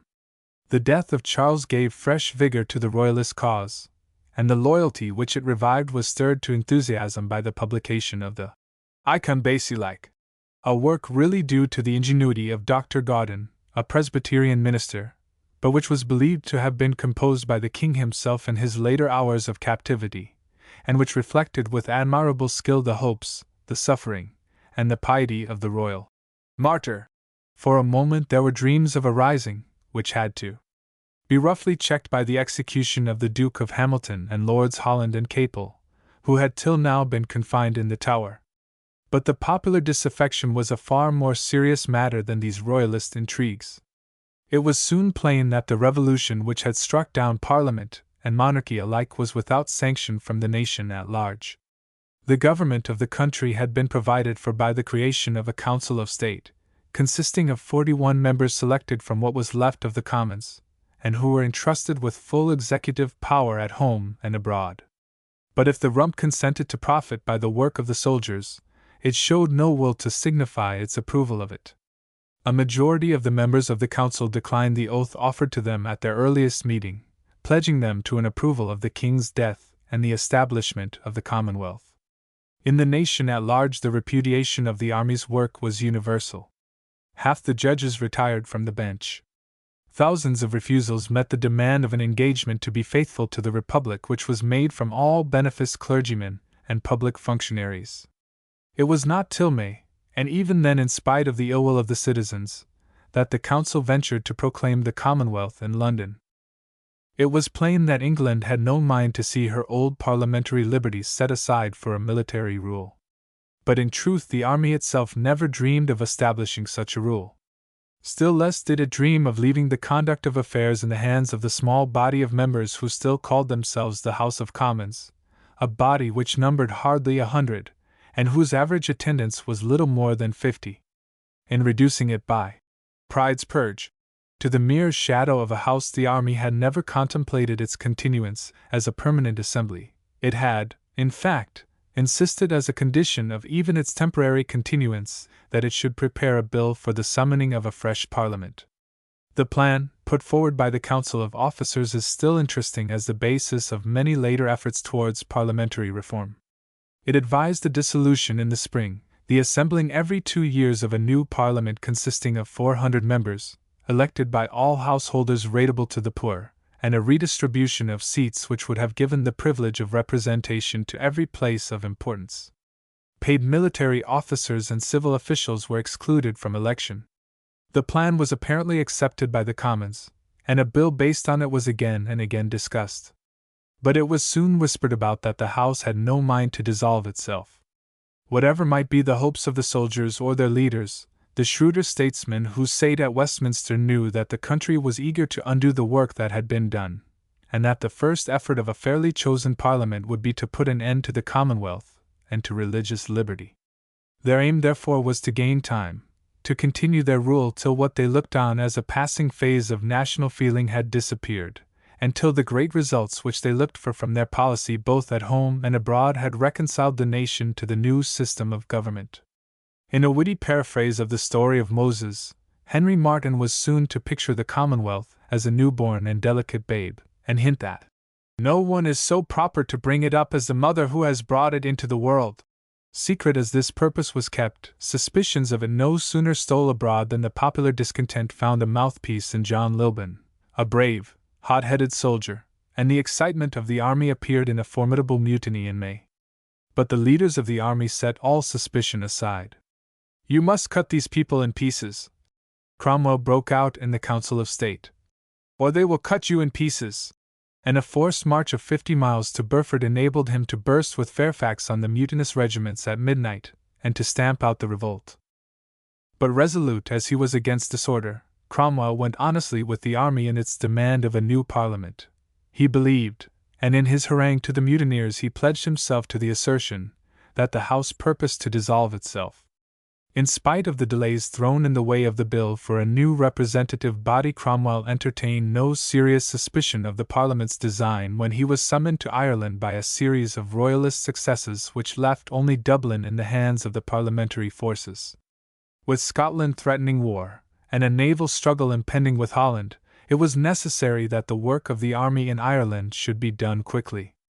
The temper, too, of Cromwell and his soldiers was one of vengeance, for the horror of the alleged massacre remained living in every English breast, and the revolt was looked upon as a continuance of the massacre. "We are come," he said on his landing, "to ask an account of the innocent blood that hath been shed, and to endeavor to bring to an account all who by appearing in arms shall justify the same." A sortie from Dublin had already broken up Ormond's siege of the capital, and feeling himself powerless to keep the field before the new army, the Marquis had thrown his best troops, 3,000 Englishmen under Sir Arthur Aston, as a garrison into Drogheda. Cromwell landed in Ireland on the 15th of August 1649, and his storm of Drogheda in September was the first of a series of awful massacres. The garrison fought bravely, and repulsed the first attack, but a second drove Aston and his force back to the Millmount. "Our men getting up to them," ran Cromwell's terrible dispatch, "were ordered by me to put them all to the sword. And indeed, being in the heat of action, I forbade them to spare any that were in arms in the town, and I think that night they'd put to death about 2,000 men. A few fled to St. Peter's Church. Whereupon I ordered the steeple to be fired, where one of them was heard to say in the midst of the flames, 'God damn me, I burn, I burn.' In the church itself nearly 1,000 were put to the sword. I believe all their friars were knocked on the head promiscuously but two. But these were the sole exceptions to the rule of killing the soldiers only." At a later time Cromwell challenged his enemies to give an instance of one man since my coming into Ireland, not in arms, massacred, destroyed, or banished. But for soldiers there was no mercy. Of the remnant who surrendered through hunger, when they submitted, their officers were knocked on the head, every 10th man of the soldiers killed, and the rest shipped for the Barbadoes. "I am persuaded," the dispatch ends, "that this is a righteous judgment of God upon these barbarous wretches who have embrued their hands in so much innocent blood, and that it will tend to prevent the effusion of blood for the future." A detachment sufficed to relieve Derry and to quiet Ulster, and Cromwell turned to the south, where as stout a defence was followed by as terrible a massacre at Wexford. A fresh success at Ross brought him to Waterford, but the city held stubbornly out. Disease thinned his army, where there was scarce an officer who had not been sick, and the general himself was arrested by illness. At last the tempestuous weather drove him into winter quarters at Cork with his work half done. The winter of 1649 was one of terrible anxiety. The Parliament was showing less and less inclination to dissolve itself, and was meeting the growing discontent by a stricter censorship of the press and a fruitless prosecution of John Lilburne. English commerce was being ruined by the piracies of Rupert's fleet, which now anchored at Kinsale to support the Royalist cause in Ireland. The energy of Vane, indeed, had already recreated a navy, squadrons of which were being dispatched into the British seas, the Mediterranean, and the Levant, and Colonel Blake, who had distinguished himself by his heroic defence of Taunton during the war, was placed at the head of a fleet which drove Rupert from the Irish coast, and finally blockaded him in the Tagus. But even the energy of Vane quailed before the danger which now broke on England from the Scots. "One must go and die there," the young king cried at the news of Ormond's defeat before Dublin. "For it is shameful for me to live elsewhere." But his ardour for an Irish campaign cooled as Cromwell marched from victory to victory, and from the Isle of Jersey, which alone remained faithful to him of all his southern dominions, Charles renewed the negotiations with Scotland which his hopes from Ireland had broken. They were again delayed by a proposal on the part of Montrose to attack the very government with whom his master was negotiating, but the failure and death of the Marquis in the spring of 1650 forced Charles to accept the Presbyterian conditions, and while an army was raised in the north, the young king prepared to cross to his Scottish dominions. Dismayed as they were, the English leaders resolved to anticipate the danger by attacking the new enemy in his own home, but the Lord General Fairfax, while willing to defend England against a Scotch invasion, scrupled to take the lead in an invasion of Scotland. The council recalled Cromwell from Ireland, but his cooler head saw that there was yet time to finish his work in the west. During the winter he had been busily preparing for a new campaign, and it was only after the storm of Clonmel and the overthrow of the Irish army under Hugh O'Neill in the hottest fight the army had yet fought, that he embarked for England. The new Lord General entered London amidst the shouts of a great multitude, and in July 1650, but a month after Charles had landed on the shores of Scotland, the English army crossed the Tweed 15,000 men strong. But the terror of his massacres in Ireland hung round its leader. The country was deserted as he advanced, and he was forced to cling for provisions to a fleet which sailed along the coast. The Scotch general, Leslie, with a larger force, refused battle, and lay obstinately in his lines between Edinburgh and Leith. A march of the English army round his position to the slopes of the Pentlands only brought about a change of the Scottish front, and as Cromwell fell back baffled upon Dunbar, Leslie encamped upon the heights above the town, and cut off the English retreat along the coast by the seizure of Cockburn's Bath. His post was almost unassailable, while the soldiers of Cromwell were sick and starving, and their general had resolved on an embarkation of his forces when he saw in the dusk of evening signs of movement in the Scottish camp. Leslie's caution had at last been overpowered by the zeal of the preachers, and on the morning of the 3rd of September the Scotch army moved down to the lower ground between the hillside on which it was encamped and a little brook which covered the English front. Leslie's horse was far in advance of the main body, and it had hardly reached the level ground when Cromwell in the dim dawn flung his whole force upon it. "They run, I profess they run!" he cried as the Scotch horse broke after a desperate resistance, and threw into confusion the foot who were hurrying to its aid. Then, as the sun rose over the mist of the morning, he added in nobler words, "Let God arise, and let his enemies be scattered. Like as the mist vanisheth, so shalt thou drive them away." In less than an hour the victory was complete. The defeat at once became a rout. 10,000 prisoners were taken, with all the baggage and guns. 3,000 were slain, with scarce any loss on the part of the conquerors. Leslie reached Edinburgh, a general without an army. The effect of Dunbar was at once seen in the attitude of the continental powers. Spain hastened to recognize the Republic, and Holland offered its alliance. But Cromwell was watching with anxiety the growing discontent at home. He was anxious for a settlement. He knew that for such a settlement a new parliament was necessary, and that England would never consent to be ruled against her will by the mere rump of members gathered at Westminster. Yet every day made it plainer that it was their purpose to continue to rule her. The general amnesty claimed by Puritan and the bill for the Parliament's dissolution still hung on hand. The reform of the courts of justice, which had been pressed by the army, failed before the obstacles thrown in its way by the lawyers in the Commons. "Relieve the oppressed," Cromwell wrote from Dunbar. "Hear the groans of poor prisoners. Be pleased to reform the abuses of all professions. If there be any one that makes many poor to make a few rich, that suits not a commonwealth." But the House was seeking to turn the current of public opinion in favor of its own continuance by a great diplomatic triumph. It resolved secretly on the wild project of bringing about a union between England and Holland, and it took advantage of Cromwell's victory to dispatch Oliver St. John with a stately embassy to The Hague. His rejection of an alliance and treaty of commerce which the Dutch offered was followed by the disclosure of the English proposal of union. The proposal was at once refused by the States, and the envoys, who returned angrily to the Parliament, attributed their failure to the posture of affairs in Scotland. Charles was preparing there for a new campaign. Humiliation after humiliation had been heaped on the young king since he landed in his northern realm. He had subscribed to the Covenant. He had listened to sermons and scoldings from the ministers. He was called on at last to sign a declaration that acknowledged the tyranny of his father and the idolatry of his mother. Hardened and shameless as he was, the young king for a moment recoiled. "I could never look my mother in the face again," he cried, after signing such a paper. But he signed. He was still, however, a king only in name, shut out from the council and the army, with his friends excluded from all part in government or the war. But he was freed by the victory of Dunbar. "I believe that the king will set up on his own score now," Cromwell wrote after his victory, as he advanced to occupy Edinburgh while the royal forces fell back upon Stirling and Perth. With the overthrow of Leslie, in fact, the power of Argyll and the narrow Presbyterians whom he led came to an end.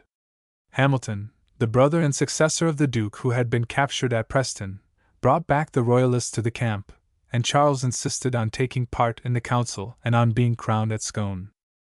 Master of Edinburgh, but foiled in an attack on Stirling, Cromwell waited through the winter and the long spring of 1651, while intestine feuds broke up the nation opposed to him, and while the stricter Covenanters retired sulkily from the king's army on the return of the malignants, the royalists of the earlier war, to its ranks. With summer the campaign recommenced, but Leslie again fell back on his system of positions, and Cromwell, finding his camp at Stirling unassailable, crossed into Fife and left the road open to the south. The bait was taken. In spite of Leslie's counsels, Charles resolved to invade England, and call the Royalist party again to revolt. He was soon in full march through Lancashire upon the Severn, with the English horse under Lambert hanging on his rear, and the English foot hastening by York and Coventry to close the road to London.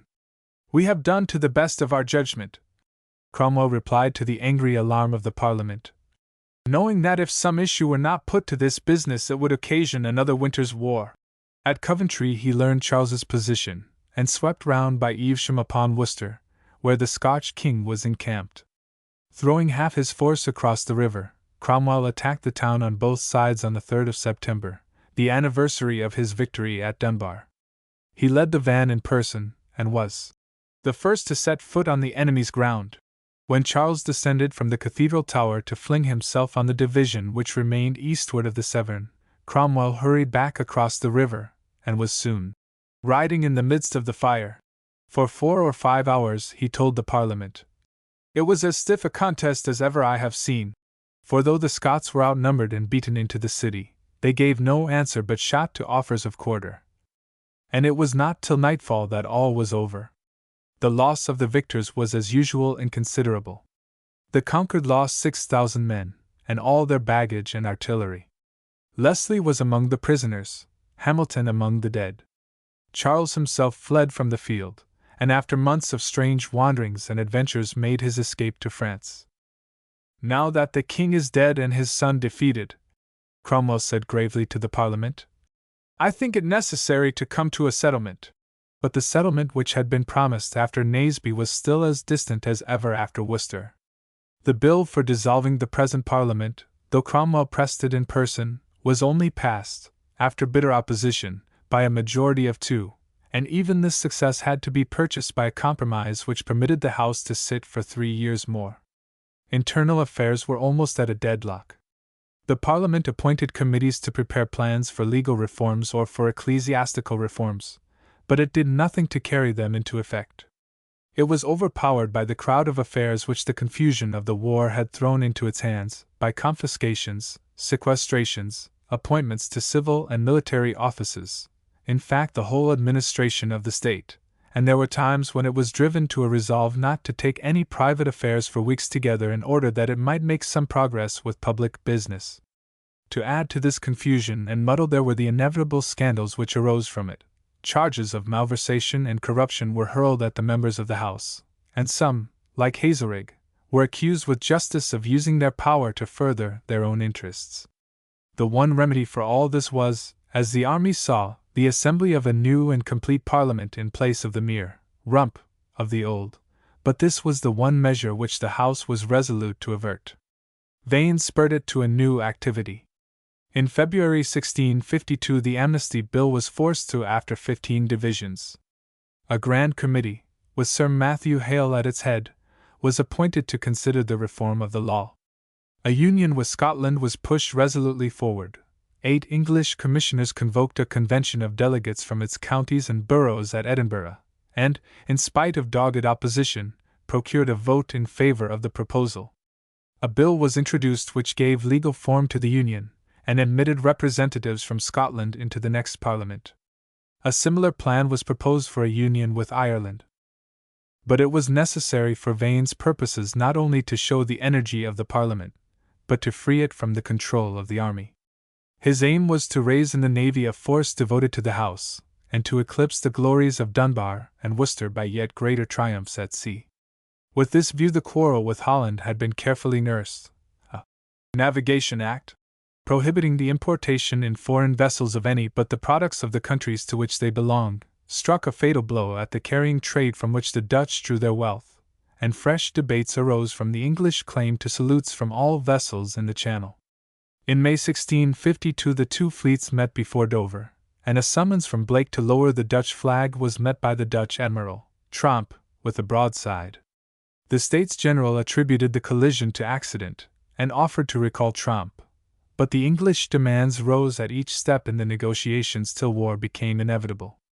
The army hardly needed the warning conveyed by the introduction of a bill for its disbanding to understand the new policy of the Parliament.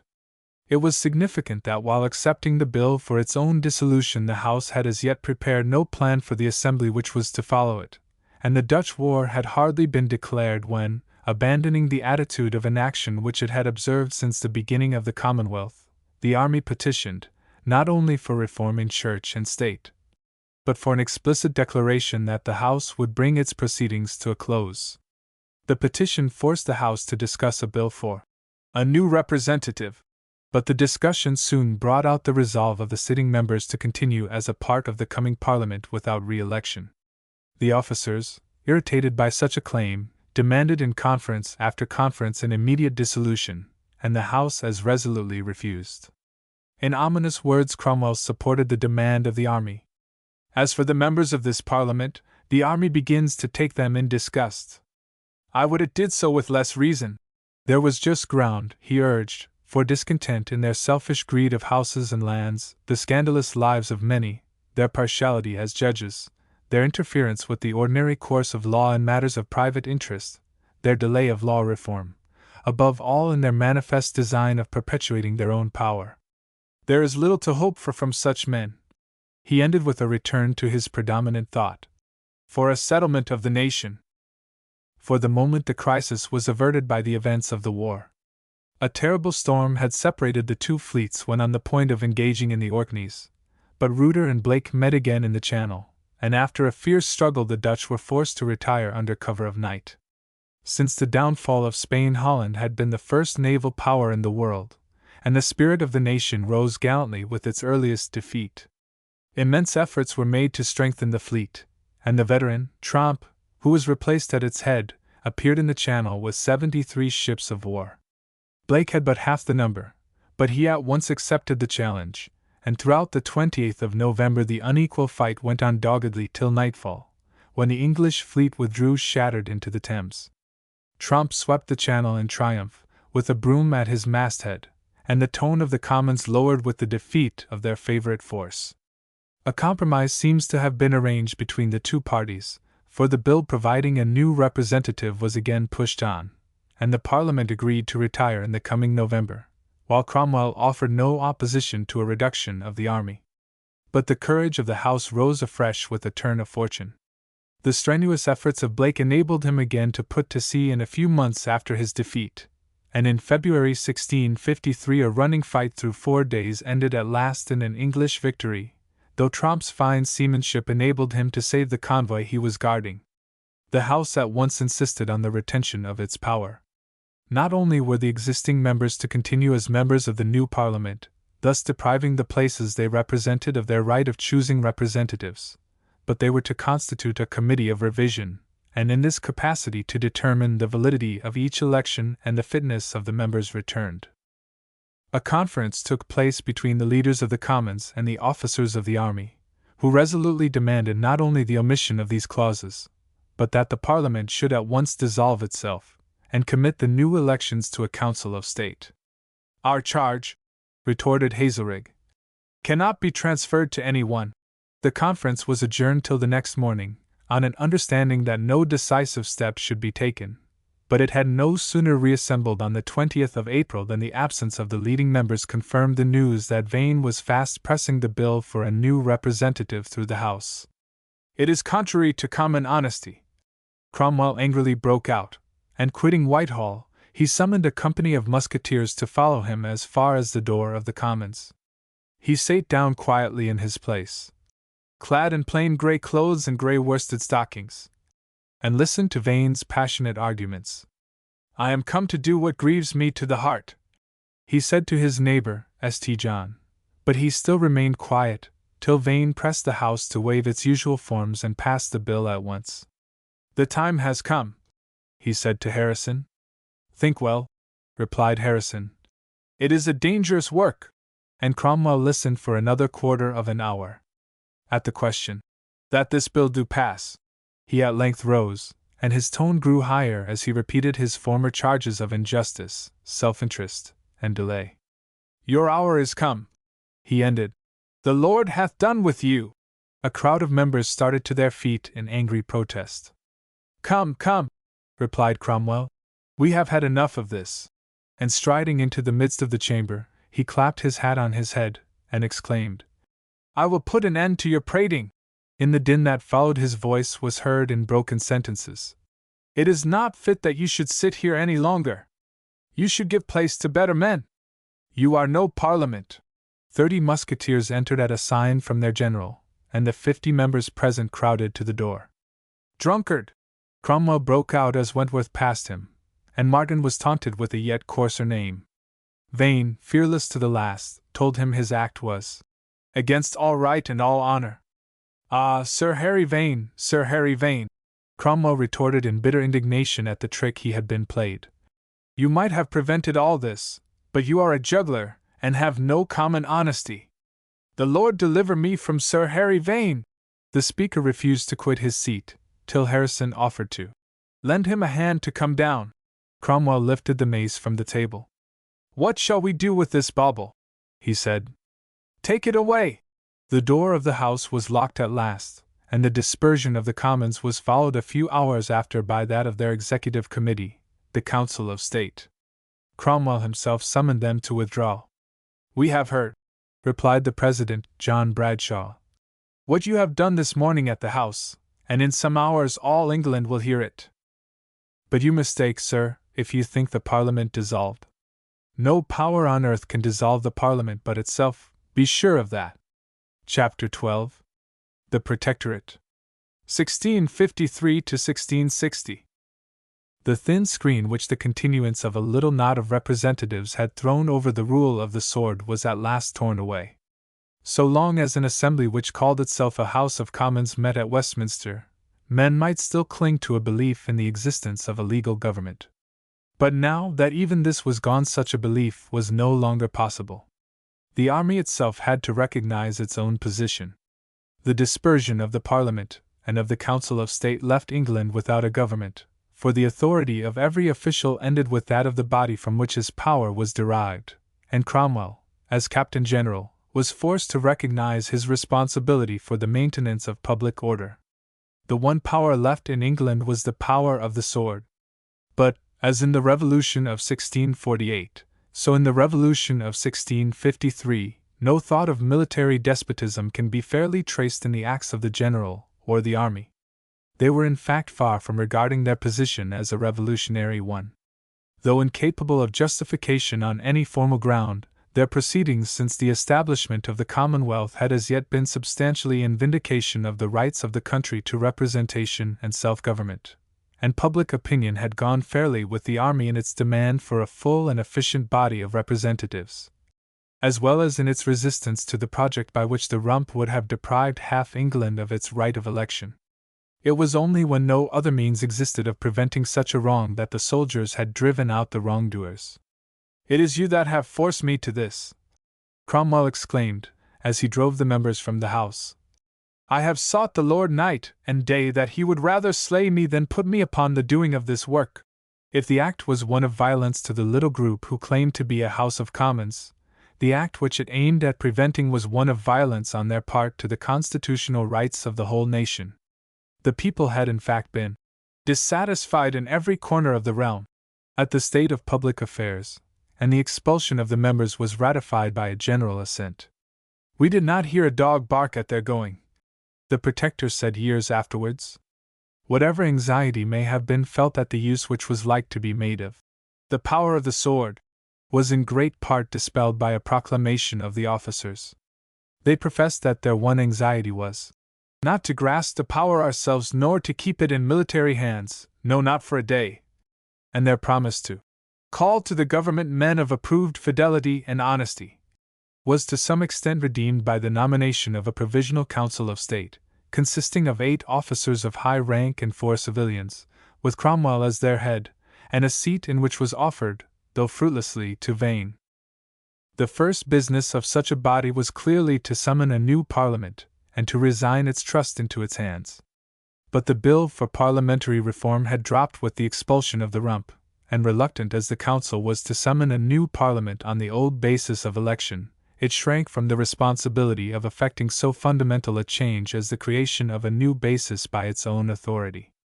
It was this difficulty which led to the expedient of a constituent convention. Cromwell told the story of this unlucky assembly some years after with an amusing frankness. "I will come and tell you a story of my own weakness and folly. And yet it was done in my simplicity, I dare avow it was. It was thought then that men of our own judgment, who had fought in the wars, and were all of a piece on that account, why, surely, these men will hit it, and these men will do it to the purpose, whatever can be desired. And surely we did think, and I did think so, the more blame to me. Of the 156 men, faithful, fearing God, and hating covetousness, whose names were selected for this purpose by the Council of State from lists furnished by the Congregational churches, the bulk were men, like Ashley Cooper, of good blood and free estates, and the proportion of burgesses, such as the leather merchant, praise God Barebones, whose name was eagerly seized on as a nickname for the body to which he belonged, seems to have been much the same as in earlier parliaments. But the circumstances of their choice told fatally on the temper of its members. Cromwell himself, in the burst of rugged eloquence with which he welcomed their assembling on the 4th of July, was carried away by a strange enthusiasm. "Convince the nation," he said, "that as men fearing God have fought them out of their bondage under the regal power, so men fearing God do now rule them in the fear of God. Own your call, for it is of God, indeed it is marvelous, and it hath been unprojected. Never was a supreme power under such a way of owning God and being owned by Him." A spirit yet more enthusiastic appeared in the proceedings of the convention itself. The resignation of their powers by Cromwell and the Council into its hands left it the one supreme authority. But by the instrument which convoked it provision had been made that this authority should be transferred in 15 months to another assembly elected according to its directions. Its work was, in fact, to be that of a constituent assembly, paving the way for a parliament on a really national basis. But the convention put the largest construction on its commission, and boldly undertook the whole task of constitutional reform. Committees were appointed to consider the needs of the Church and the nation. The spirit of economy and honesty which pervaded the assembly appeared in its redress of the extravagance which prevailed in the civil service, and of the inequality of taxation. With a remarkable energy it undertook a host of reforms, for whose execution England has had to wait to our own day. The Long Parliament had shrunk from any reform of the Court of Chancery, where 23,000 cases were waiting unheard. The Convention proposed its abolition. The work of compiling a single code of laws, begun under the Long Parliament by a committee with Sir Matthew Hale at its head, was again pushed forward. The frenzied alarm which these bold measures aroused among the lawyer class was soon backed by that of the clergy, who saw their wealth menaced by the establishment of civil marriage and by proposals to substitute the free contributions of congregations for the payment of tithes. The landed proprietors too rose against a scheme for the abolition of lay patronage, which was favored by the Convention, and predicted an age of confiscation. The Barebones Parliament, as the assembly was styled in derision, was charged with a design to ruin property, the Church, and the law, with enmity to knowledge, and a blind and ignorant fanaticism. Cromwell himself shared the general uneasiness at its proceedings.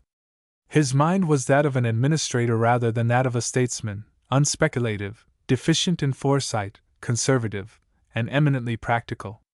He saw the need of administrative reform in church and state, but he had no sympathy whatever with the revolutionary theories which were filling the air around him.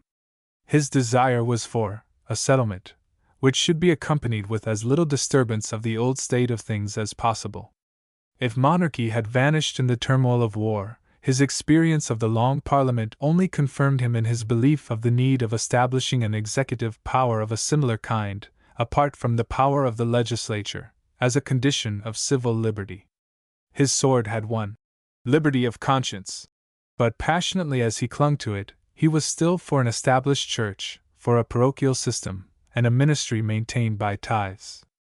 His social tendencies were simply those of the class to which he belonged. "I was by birth a gentleman," he told the later Parliament, and in the old social arrangement of a nobleman, a gentleman, a yeoman, he saw a good interest of the nation and a great one. He hated that leveling principle, which tended to the reducing of all to one equality. What was the purport of it? He asks with an amusing simplicity. But to make the tenant as liberal a fortune as the landlord? Which, I think, if obtained, would not have lasted long. The men of that principle, after they had served their own turns, would then have cried up property and interest fast enough.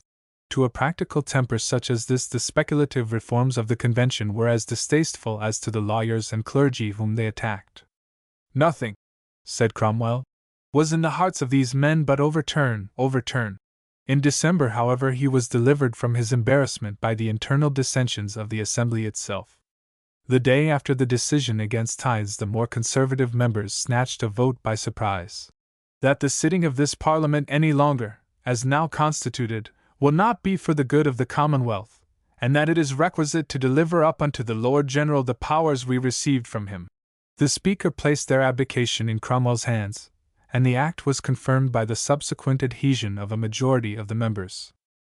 The dissolution of the Convention replaced matters in the state in which its assembly had found them, but there was still the same general anxiety to substitute some sort of legal rule for the power of the sword.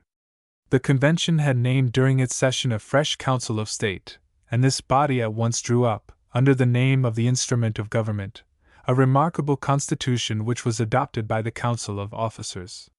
They were now driven by necessity to the step from which they had shrunk, that of convening a Parliament on the reformed basis of representation, though such a basis had no legal sanction.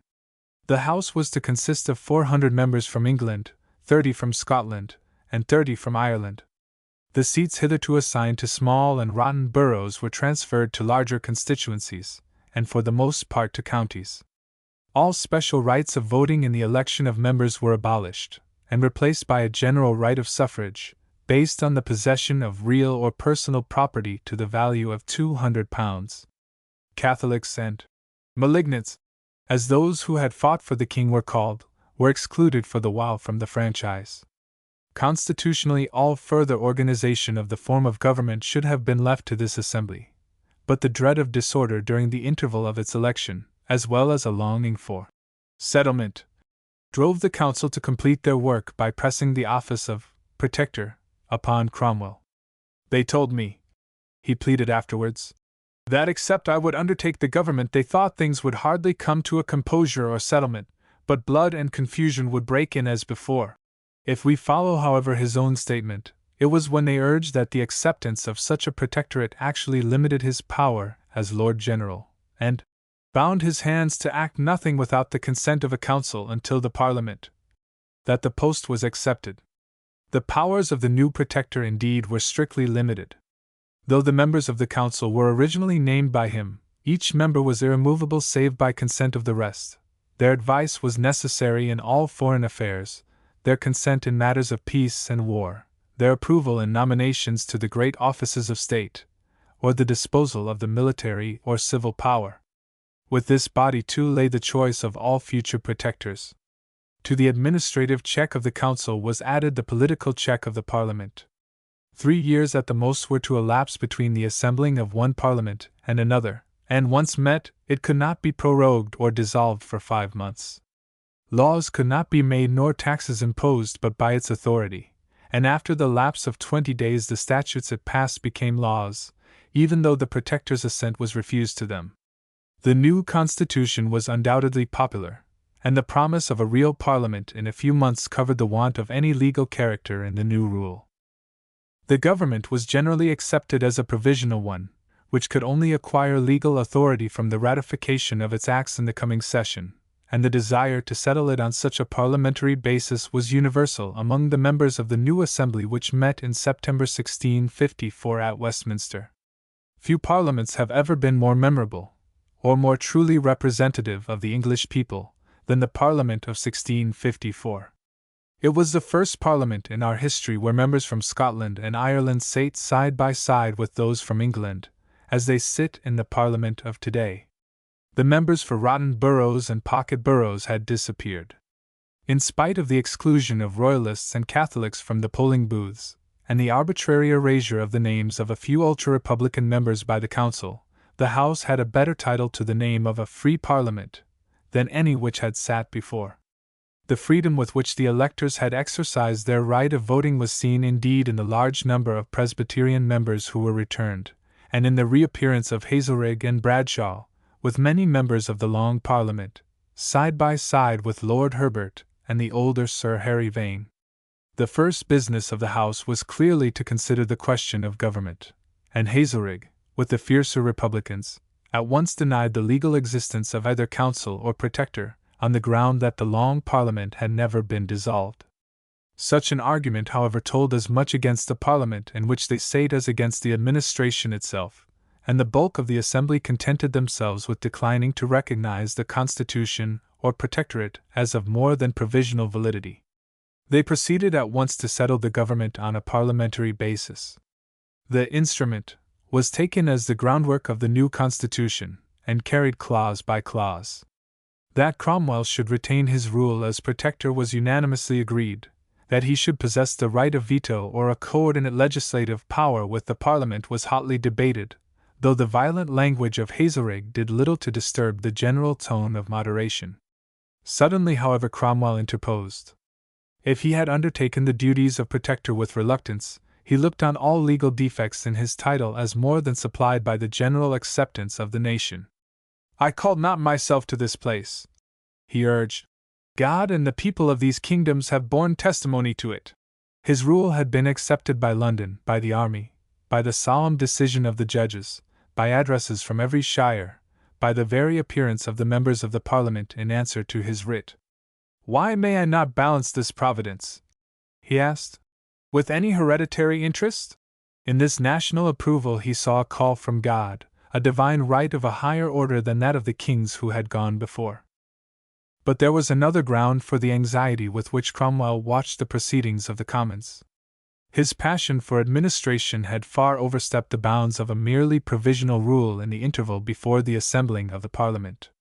His desire for settlement had been strengthened not only by the drift of public opinion, but by the urgent need of every day, and the power reserved by the instrument to issue temporary ordinances, until further order in such matters, to be taken by the Parliament, gave a scope to his marvelous activity of which he at once took advantage. 64 ordinances had been issued in the 9 months before the meeting of the Parliament. Peace had been concluded with Holland. The Church had been set in order. The law itself had been minutely regulated. The union with Scotland had been brought to completion. So far was Cromwell from dreaming that these measures, or the authority which enacted them, would be questioned, that he looked to Parliament simply to complete his work. The great end of your meeting, he said at the first assembly of its members, is healing and settling. Though he had himself done much, he added, there was still much to be done. Peace had to be made with Portugal, an alliance with Spain. Bills were laid before the House for the codification of the law. The plantation and settlement of Ireland had still to be completed.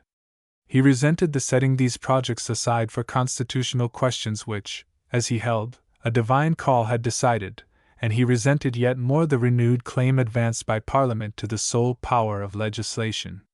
As we have seen, his experience of the evils which had arisen from the concentration of legislative and executive power in the Long Parliament had convinced Cromwell of the danger to public liberty which lay in such a union. He saw in the joint government of a single person and a Parliament the only assurance that Parliaments should not make themselves perpetual, or that their power should not be perverted to public wrong. But whatever strength there may have been in the Protector's arguments, the act by which he proceeded to enforce them was fatal to liberty, and in the end to Puritanism. If my calling be from God, he ended, and my testimony from the people, God and the people shall take it from me, else I will not part from it. And he announced that no member would be suffered to enter the House without signing an engagement not to alter the government as it is settled in a single person and a Parliament. No act of the Stuarts had been a bolder defiance of constitutional law, and the act was as needless as it was illegal. 100 members alone refused to take the engagement, and the signatures of 3/4 of the House proved that the security Cromwell desired might have been easily procured by a vote of Parliament. But those who remained resumed their constitutional task with unbroken firmness. They quietly asserted their sole title to government by referring the Protector's ordinances to committees for revision and for conversion into laws. The instrument of government was turned into a bill, debated, and after some serious modifications read a third time. Money votes, as in previous parliaments, were deferred till grievances had been settled. But Cromwell once more intervened. The Royalists were astir again, and he attributed their renewed hopes to the hostile attitude which he ascribed to the Parliament. The army, which remained unpaid while the supplies were delayed, was seething with discontent. "It looks," said the Protector, "as if the laying grounds for a quarrel had rather been designed than to give the people settlement. Judge yourselves whether the contesting of things that were provided for by this government hath been profitable expense of time for the good of this nation." In January 1655, with words of angry reproach he declared the Parliament dissolved. The dissolution of the Parliament of 1654 was a turning point in the relations of England and the army. As yet neither the people nor the soldiers had fairly recognized the actual state of affairs. From the Revolution of 1648 the sword had been supreme, but its supremacy had been disguised by the continuance of the rump. When the rump was expelled, the military rule which followed still seemed only provisional. The bulk of Englishmen and the bulk of the army itself looked on its attitude as simply imposed on it by necessity, and believed that with the assembly of a parliament all would return to a legal course. But the parliament had come and gone, and the army still refused to lay down the sword. On the contrary, it seemed at last to resolve to grasp frankly the power which it had so long shrunk from openly wielding. All show of constitutional rule was now at an end. The Protectorate, deprived by its own act of all chance of legal sanction, became a simple tyranny. Cromwell professed indeed to be restrained by the instrument, but the one great restraint on his power which the instrument provided, the inability to levy taxes save by consent of Parliament, was set aside on the plea of necessity. "The people," said the Protector in words which Strafford might have uttered, "will prefer their real security to forms." That a danger of Royalist revolt existed was undeniable, but the danger was at once doubled by the general discontent. From this moment, Whitelock tells us, many sober and noble patriots, in despair of public liberty, did begin to incline to the King's restoration. In the mass of the population the reaction was far more rapid. "Charles Stuart," writes a Cheshire correspondent to the Secretary of State, "hath 500 friends in these adjacent counties for every one friend to you among them." But before the overpowering strength of the army even this general discontent was powerless. Yorkshire, where the Royalist insurrection was expected to be most formidable, never ventured to rise at all. There were risings in Devon, Dorset, and the Welsh marches, but they were quickly put down, and their leaders brought to the scaffold. Easily, however, as the revolt was suppressed, the terror of the government was seen in the energetic measures to which Cromwell resorted in the hope of securing order. The country was divided into 10 military governments, each with a major general at its head, who was empowered to disarm all papists and royalists, and to arrest suspected persons. Funds for the support of this military despotism were provided by an ordinance of the Council of State, which enacted that all who had at any time borne arms for the king should pay every year a 10th part of their income, in spite of the Act of Oblivion, as a fine for their royalist tendencies. The despotism of the major generals was seconded by the older expedients of tyranny. The ejected clergy had been zealous in promoting the insurrection, and they were forbidden in revenge to act as chaplains or as tutors. The press was placed under a strict censorship. The payment of taxes levied by the sole authority of the Protector was enforced by distraint, and when a collector was sued in the courts for redress, the counsel for the prosecution were sent to the Tower. If pardon indeed could ever be won for a tyranny, the wisdom and grandeur with which he used the power he had usurped would win pardon for the Protector. The greatest among the many great enterprises undertaken by the Long Parliament had been the union of the three kingdoms, and that of Scotland with England had been brought about, at the very end of its career, by the tact and vigor of Sir Harry Vane. But its practical realization was left to Cromwell. In 4 months of hard fighting General Monk brought the Highlands to a new tranquility, and the presence of an army of 8,000 men, backed by a line of forts, kept the most restless of the clans in good order. The settlement of the country was brought about by the temperance and sagacity of Monk's successor, General Dean.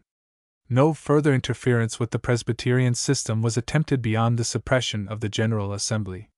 But religious liberty was resolutely protected, and Dean ventured even to interfere on behalf of the miserable victims whom Scotch bigotry was torturing and burning on the charge of witchcraft.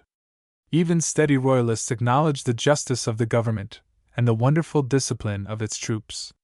"We always reckoned those 8 years of the usurpation," said Burnet afterwards, "a time of great peace and prosperity." Sterner work had to be done before Ireland could be brought into real union with its sister kingdoms.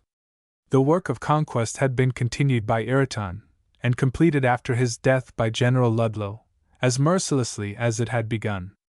Thousands perished by famine or the sword. Shipload after shipload of those who surrendered were sent overseas for sale into forced labor in Jamaica and the West Indies.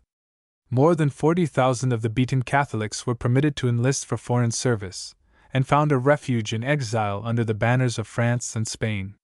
The work of settlement, which was undertaken by Henry Cromwell, the younger and abler of the Protector's sons, turned out to be even more terrible than the work of the sword. It took as its model the colonization of Ulster, the fatal measure which had destroyed all hope of a united Ireland, and had brought inevitably in its train the revolt and the war. The people were divided into classes in the order of their assumed guilt. All who after trial were proved to have personally taken part in the massacre were sentenced to banishment or death. The general amnesty which freed those of the meaner sort from all question on other scores was far from extending to the landowners. Catholic proprietors who had shown no goodwill to the Parliament, even though they had taken no part in the war, were punished by the forfeiture of 1/3 of their estates. All who had borne arms were held to have forfeited the whole, and driven into Connaught, where fresh estates were carved out for them from the lands of the native clans. No such doom had ever fallen on a nation in modern times as fell upon Ireland in its new settlement. Among the bitter memories which part Ireland from England, the memory of the bloodshed and confiscation which the Puritans wrought remains the bitterest, and the worst curse an Irish peasant can hurl at his enemy is the curse of Cromwell. But pitiless as the Protector's policy was, it was successful in the ends at which it aimed. The whole native population lay helpless and crushed. Peace and order were restored, and a large incoming of Protestant settlers from England and Scotland brought a new prosperity to the wasted country. Above all, the legislative union which had been brought about with Scotland was now carried out with Ireland, and 30 seats were allotted to its representatives in the General Parliament. In England, Cromwell dealt with the Royalists as irreconcilable enemies, but in every other respect he carried fairly out his pledge of healing and settling. The series of administrative reforms planned by the Convention had been partially carried into effect before the meeting of Parliament in 1654, but the work was pushed on after the dissolution of the House with yet greater energy. Nearly 100 ordinances showed the industry of the government. Police, public amusements, roads, finances, the condition of prisons, the imprisonment of debtors, were a few among the subjects which claimed Cromwell's attention. An ordinance of more than 50 clauses reformed the Court of Chancery. The anarchy which had reigned in the Church since the breakdown of episcopacy and the failure of the Presbyterian system to supply its place was put an end to by a series of wise and temperate measures for its reorganization. Rights of patronage were left untouched, but a board of triers, a fourth of whom were laymen, was appointed to examine the fitness of ministers presented to livings, and a church board of gentry and clergy was set up in every county to exercise a supervision over ecclesiastical affairs, and to detect and remove scandalous and ineffectual ministers. Even by the confession of Cromwell's opponents the plan worked well. It furnished the country with able, serious preachers, Baxter tells us, who lived a godly life, of what tolerable opinion soever they were, and, as both Presbyterian and Congregationalist ministers were presented to livings at the will of their patrons, it solved so far as practical working was concerned the problem of a religious union among Protestants on the base of a wide variety of Christian opinion. From the Church which was thus reorganized all power of interference with faiths differing from its own was resolutely withheld.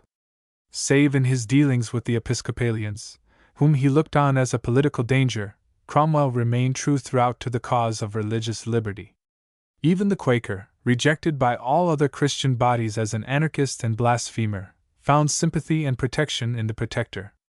The Jews had been excluded from England since the reign of Edward I, and a prayer which they now presented for leave to return was refused by a commission of merchants and divines to whom the Protector referred it for consideration. But the refusal was quietly passed over, and the connivance of Cromwell in the settlement of a few Hebrews in London and Oxford was so clearly understood that no one ventured to interfere with them. No part of his policy is more characteristic of Cromwell's mind, whether in its strength or in its weakness, than his management of foreign affairs. While England had been absorbed in her long and obstinate struggle for freedom, the whole face of the world around her had changed. The 30 Years' War was over.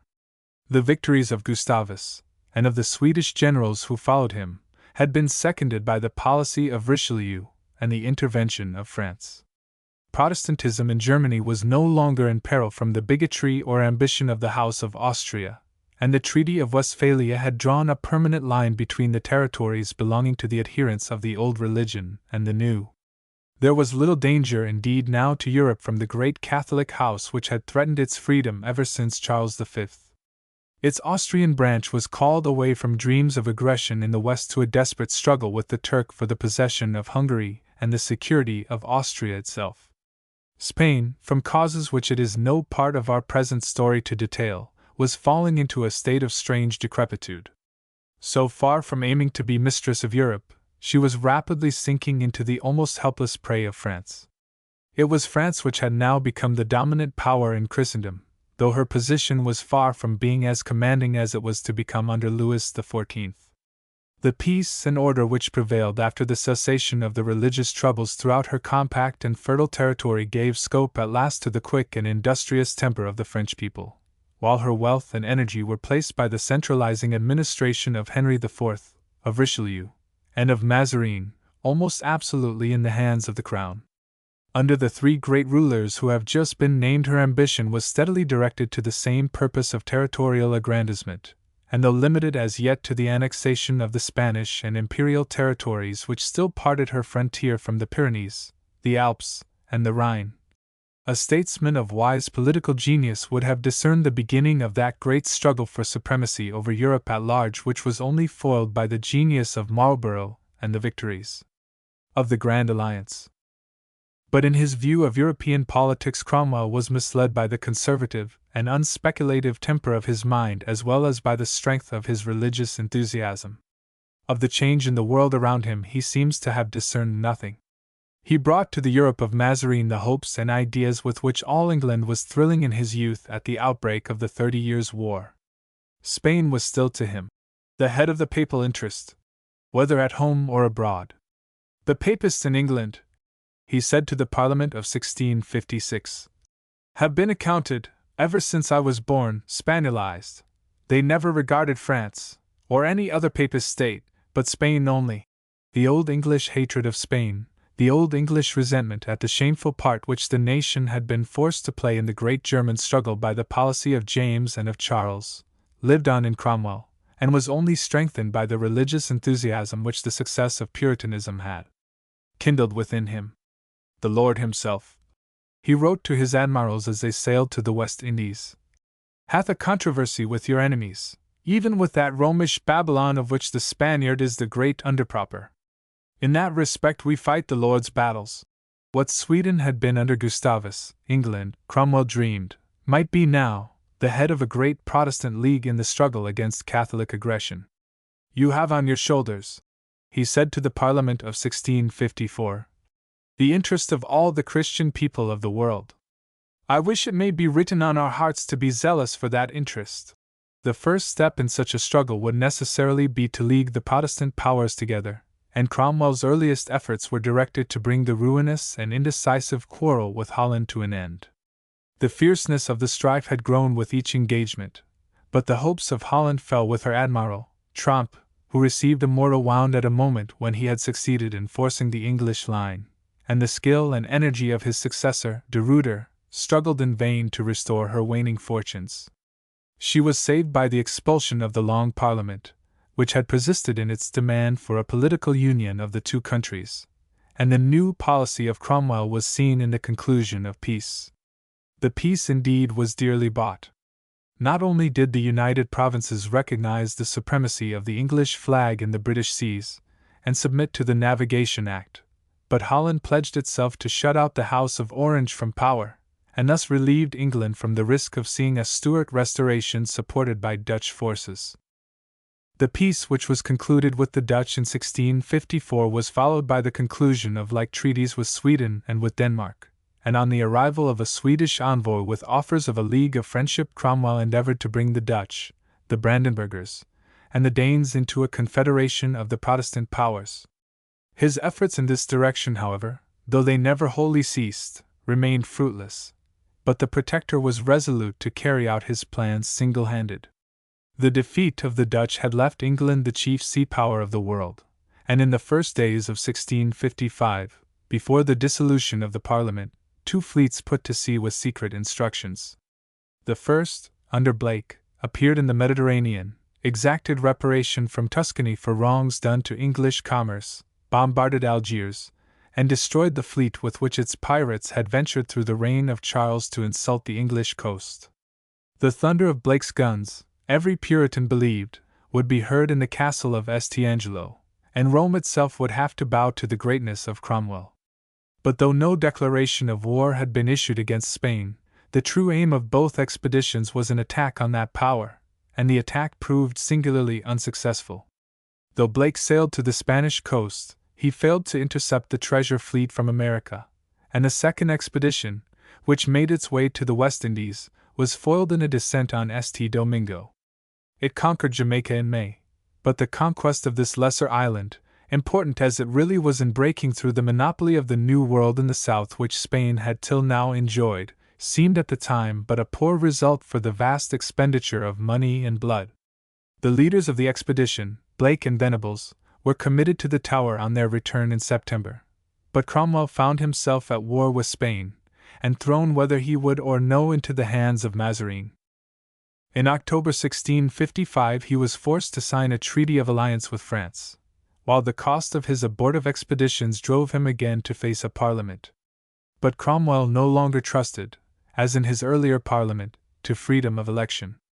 The 60 members who were returned under the ordinances of union by Scotland and Ireland were simply nominees of the government. Its whole influence was exerted to secure the return of the more conspicuous members of the Council of State. It was calculated that of the members returned 1/2 were bound to the government by ties of profit or place. But Cromwell was still unsatisfied. A certificate of the council was required from each member before admission to the House when it met in September 1656, and 1/4 of the whole number returned, 100 in all, with Hazelrig at their head, were by this means excluded on grounds of disaffection or want of religion. To these arbitrary acts of violence the House replied only by a course of singular moderation and wisdom. From the first it disclaimed any purpose of opposing the government.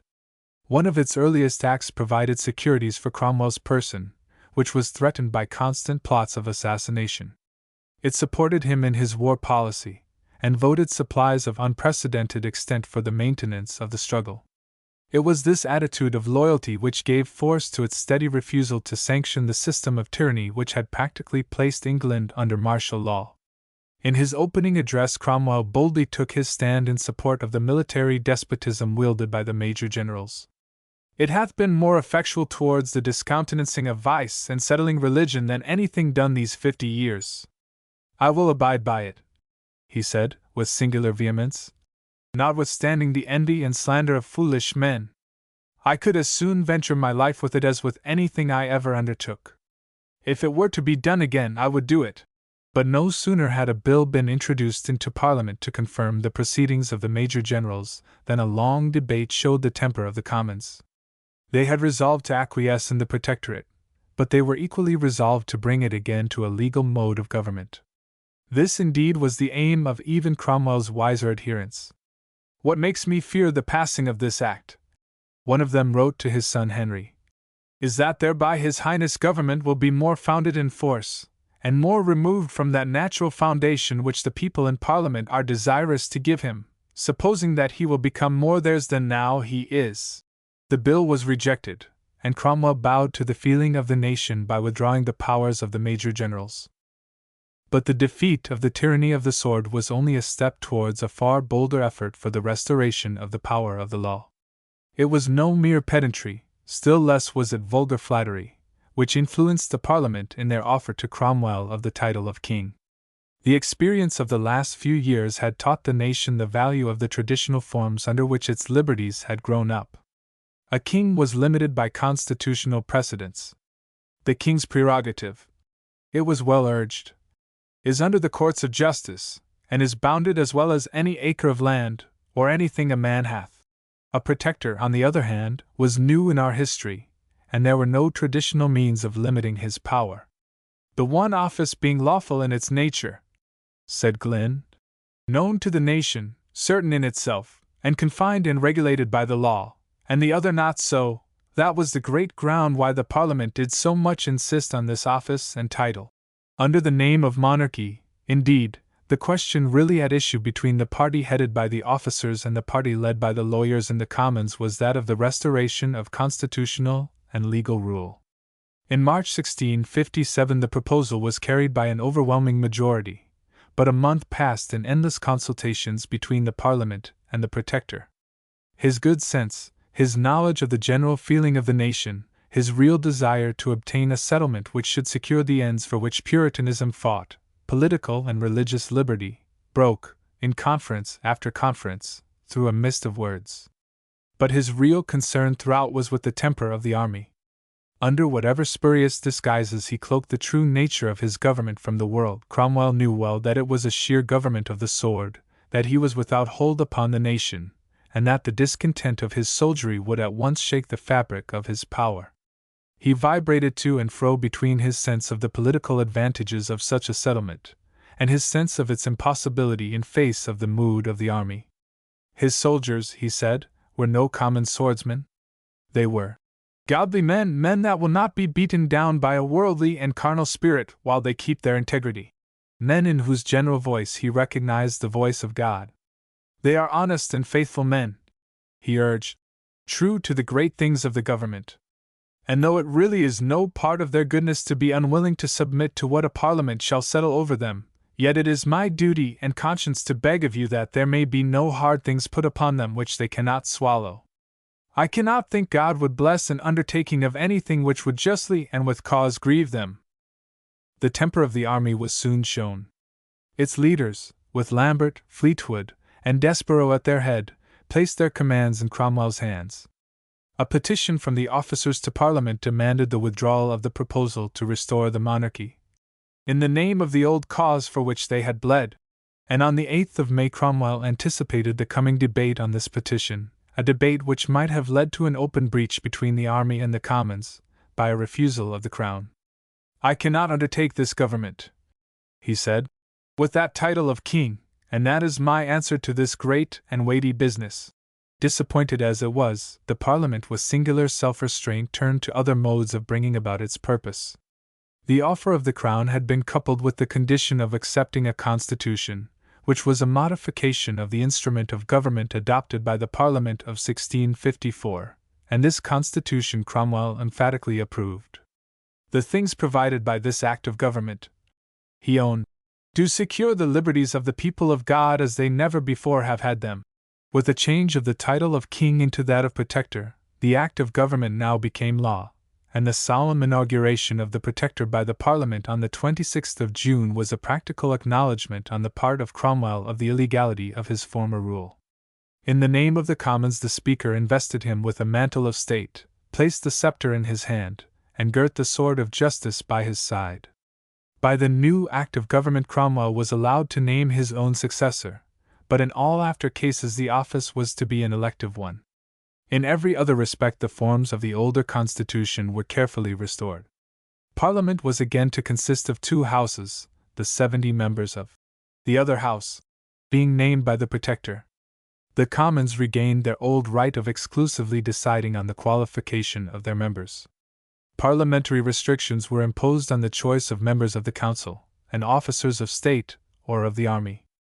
A fixed revenue was voted to the Protector, and it was provided that no moneys should be raised but by assent of Parliament. Liberty of worship was secured for all but Papists, Prelatists, Socinians, or those who denied the inspiration of the Scriptures, and liberty of conscience was secured for all. The adjournment of the House after his inauguration in the summer of 1657 left Cromwell at the height of his power. He seemed at last to have placed his government on a legal and national basis. The ill success of his earlier operations abroad was forgotten in a blaze of glory. On the eve of the Parliament's assembly, one of Blake's captains had managed to intercept a part of the Spanish treasure fleet. At the close of 1656, the Protector seemed to have found the means of realizing his schemes for rekindling the religious war throughout Europe in a quarrel between the Duke of Savoy and his Protestant subjects in the valleys of Piedmont. A ruthless massacre of these Vaudois by the Duke's troops roused deep resentment throughout England, a resentment which still breathes in the noblest of Milton's sonnets. While the poet called on God to avenge his slaughtered saints, whose bones lie scattered on the Alpine mountains cold, Cromwell was already busy with the work of earthly vengeance. An English envoy appeared at the Duke's court with haughty demands of redress. Their refusal would have been followed by instant war, for the Protestant cantons of Switzerland were bribed into promising a force of 10,000 men for an attack on Savoy. The plan was foiled by the cool diplomacy of Mazarin, who forced the Duke to grant Cromwell's demands, but the apparent success of the Protector raised his reputation at home and abroad. The spring of 1657 saw the greatest as it was the last of the triumphs of Blake.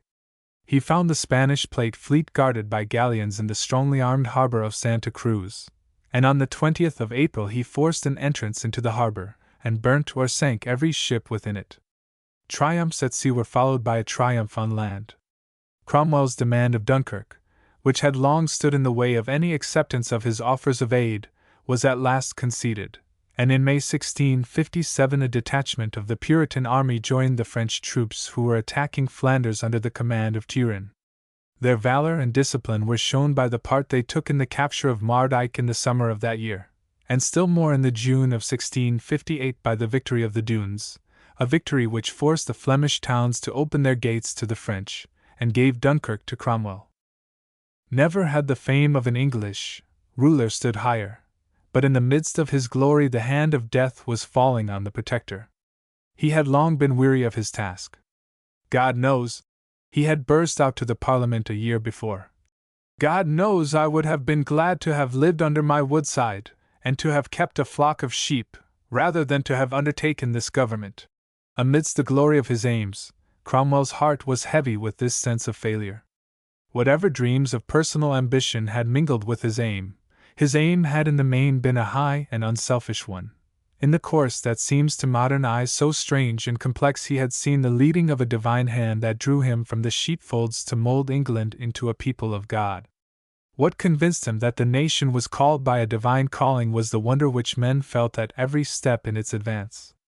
The England which he saw around him was not an England which Pym or Hampden had foreseen, which Vane in his wildest dreams had imagined, or for which the boldest among the soldiers of the new model had fought. Step by step the nation had been drawn to changes from which it shrank, to principles which it held in horror.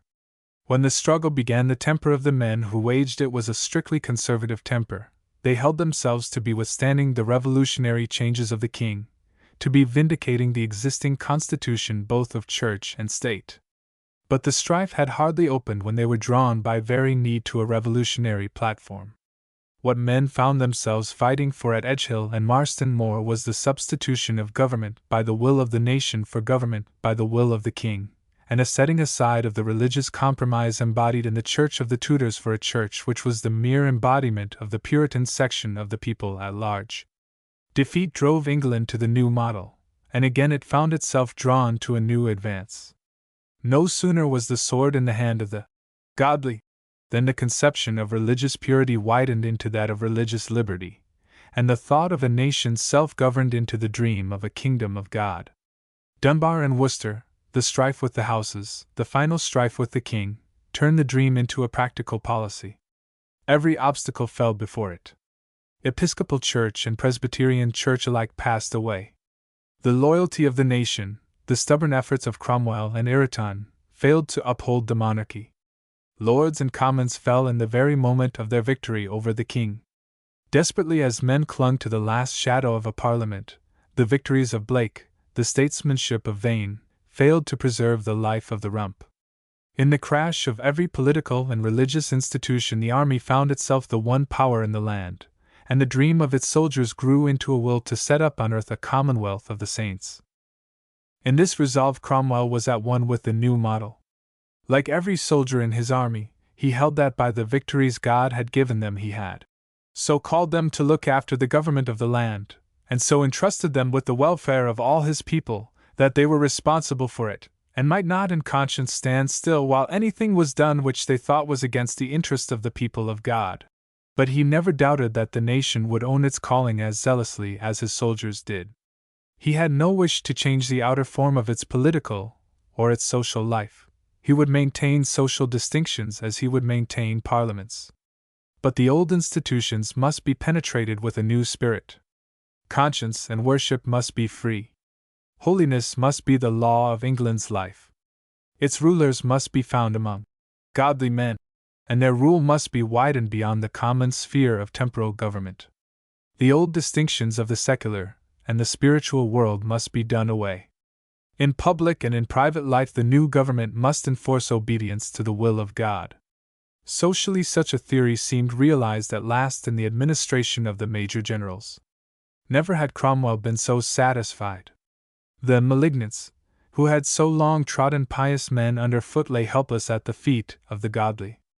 The Cavalier interest, which was but the badge and character of countenancing profaneness, disorder, and wickedness in all places, was crushed and powerless. Christian men reigned supreme. Cromwell recalled how it was a shame to be a Christian within these 15, 16, or 17 years in this nation. It was a shame, it was a reproach to a man, and the badge of Puritan was put upon it. But the shame and reproach were now rolled away. The Puritan was master in the land. All government was in the hands of godly men. Piety was as needful for an officer in the army, for a magistrate, for a petty constable, as for a minister of religion.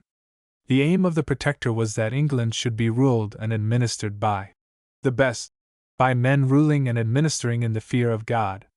In church as in state, all that such men had longed to do could now be done. Superstitious usages were driven from the churches. No minister wore a surplice. No child was signed in baptism with a cross. The very pastimes of the world had to conform themselves to the law of God. The theaters were closed. Sunday sports were summarily abolished. There were no more races, no more bull baitings, no more cockfighting, no more dances under the maple.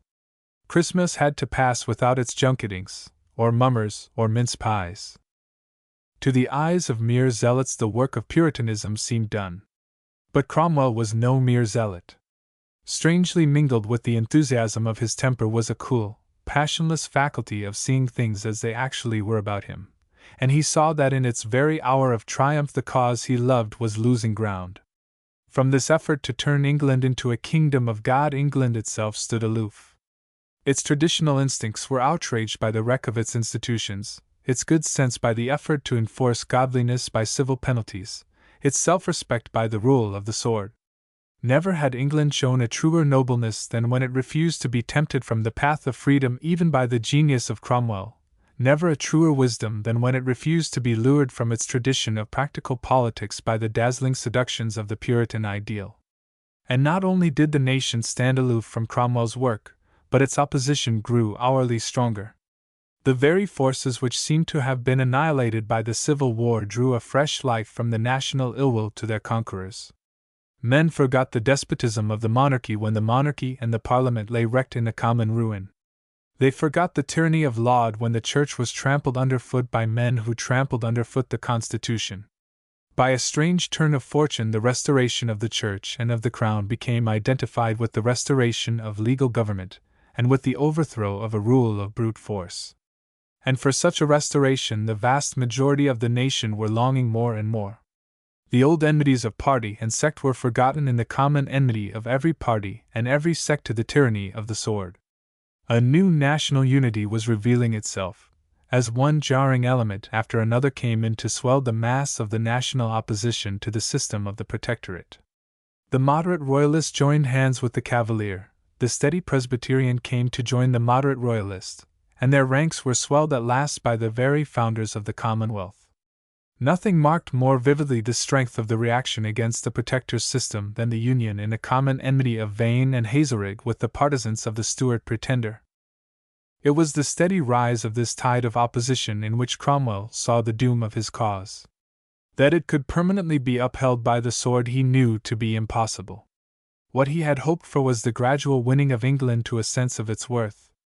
But every day the current of opinion ran more strongly against it. The army stood alone in its purpose. Papist and skeptic, mystic and ceremonialist, latitudinarian and Presbyterian, all were hostile. The very pressure of Cromwell's system gave birth to new forms of spiritual and intellectual revolt. Science, rationalism, secularism, sprang for the first time into vivid life in their protest against the forced concentration of human thought on the single topic of religion, the effort to prison religion itself in a system of dogma, and to narrow humanity with all its varied interests within the sphere of the merely spiritual. Nothing is more significant, though to Cromwell nothing would have been more unintelligible, than the simple story which tells us how from the vexed problems, political and religious, of the times, men turned to the peaceful study of the natural world about them. Bacon had already called men with a trumpet voice to such studies, but in England at least Bacon stood before his age.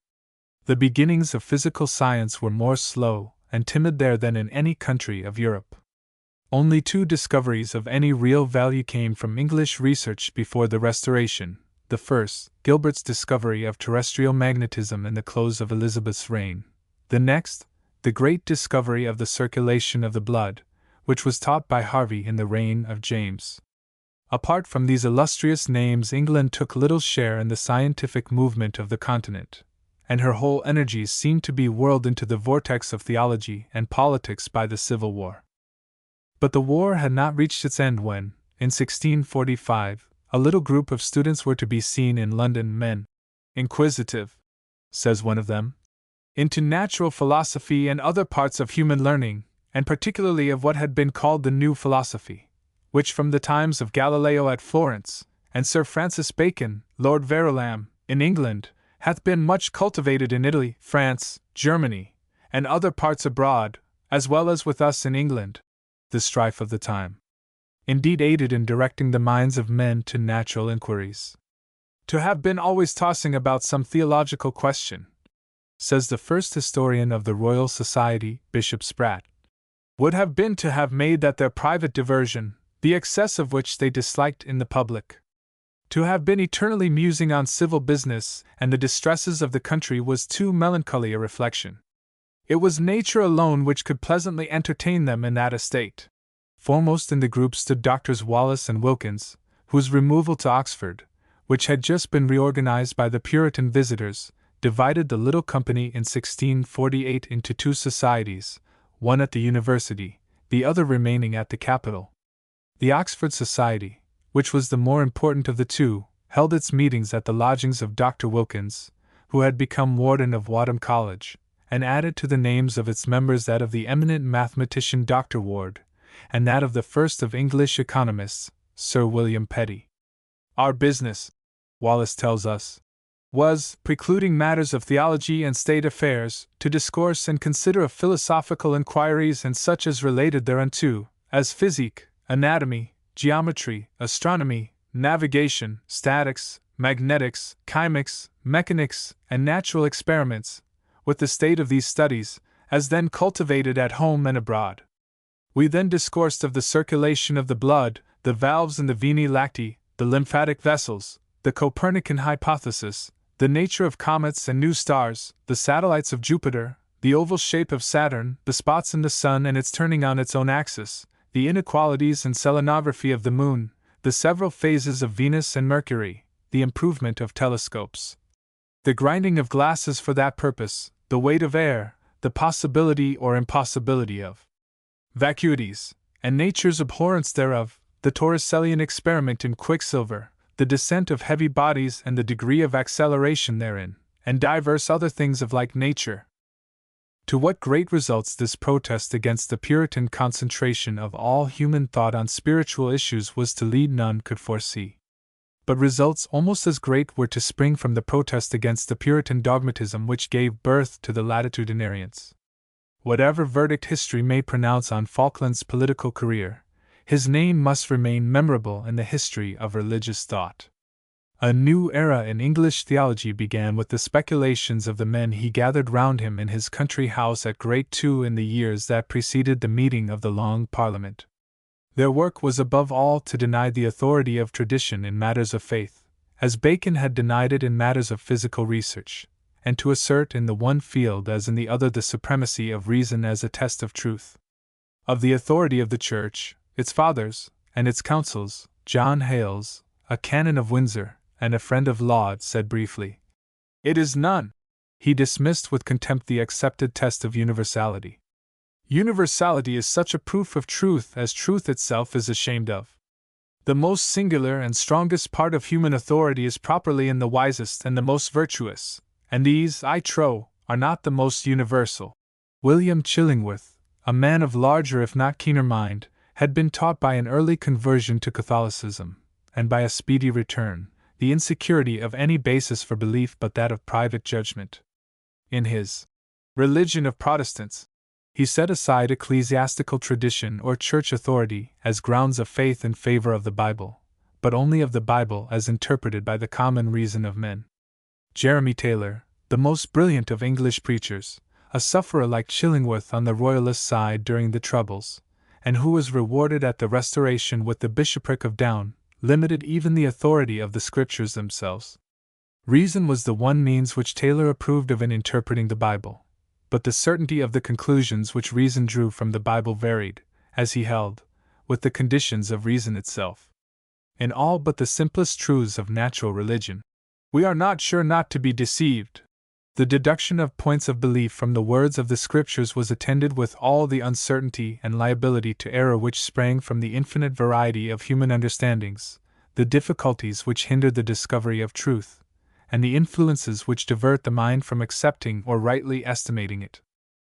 It was plain to a mind like Chillingworth's that this denial of authority, this perception of the imperfection of reason in the discovery of absolute truth, struck as directly at the root of Protestant dogmatism as at the root of Catholic infallibility. If Protestants are faulty in this matter, of claiming authority, it is for doing it too much and not too little.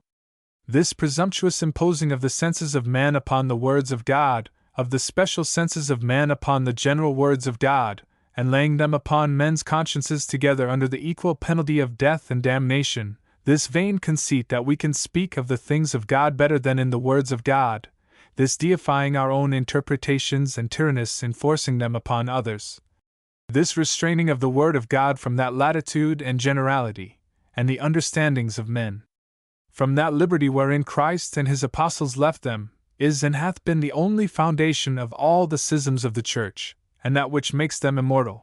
In his Liberty of Prophesying, Jeremy Taylor pleaded the cause of toleration with a weight of argument which hardly required the triumph of the Independents and the shock of Naseby to drive it home. But the freedom of conscience which the Independent founded on the personal communion of each soul with God, the Latitudinarian founded on the weakness of authority and the imperfection of human reason. Taylor pleads even for the Anabaptist and the Romanist. He only gives place to the action of the civil magistrate in those religions whose principles destroy government, and those religions, if there be any such, which teach ill life. Hales openly professed that he would quit the Church tomorrow if it required him to believe that all that dissented from it must be damned. Chillingworth denounced persecution in words of fire. "Take away this persecution, burning, cursing, damning of men for not subscribing the words of men as the words of God. Require of Christians only to believe Christ and to call no man master but him. Let them leave claiming infallibility that have no title to it, and let them that in their own words disclaim it also in their actions. Protestants are inexcusable if they do offer violence to other men's consciences." From the denunciation of intolerance, the latitudinarians passed easily to the dream of comprehension which had haunted every nobler soul since the Utopia of More. Hales based his loyalty to the Church of England on the fact that it was the largest and the most tolerant church in Christendom. Chillingworth pointed out how many obstacles to comprehension were removed by such a simplification of belief as flowed from a rational theology, and asked, like More, for such an ordering of the public service of God as that all who believe the Scripture and live according to it might without scruple or hypocrisy or protestation in any part join in it. Taylor, like Chillingworth, rested his hope of union on the simplification of belief. He saw a probability of error in all the creeds and confessions adopted by Christian churches. Such bodies of confessions and articles, he said, must do much hurt. He is rather the schismatic who makes unnecessary and inconvenient impositions, than he who disobeys them because he cannot do otherwise without violating his conscience. The Apostles' Creed in its literal meaning seemed to him the one term of Christian union which the Church had any right to impose. The impulse which such men were giving to religious speculation was being given to political and social inquiry by a mind of far greater keenness and power. Bacon's favorite secretary was Thomas Hobbes. He was beloved by his lordship, Aubrey tells us, who was wont to have him walk in his delicate groves, where he did meditate, and when a notion darted into his mind, Mr. Hobbes was presently to write it down. And his lordship was wont to say that he did it better than any one else about him, for that many times when he read their notes he scarce understood what they writ, because they understood it not clearly themselves. The long life of Hobbes covers a memorable space in our history. He was born in the year of the victory over the Armada. He died in 1679 at the age of 92, only 9 years before the Revolution.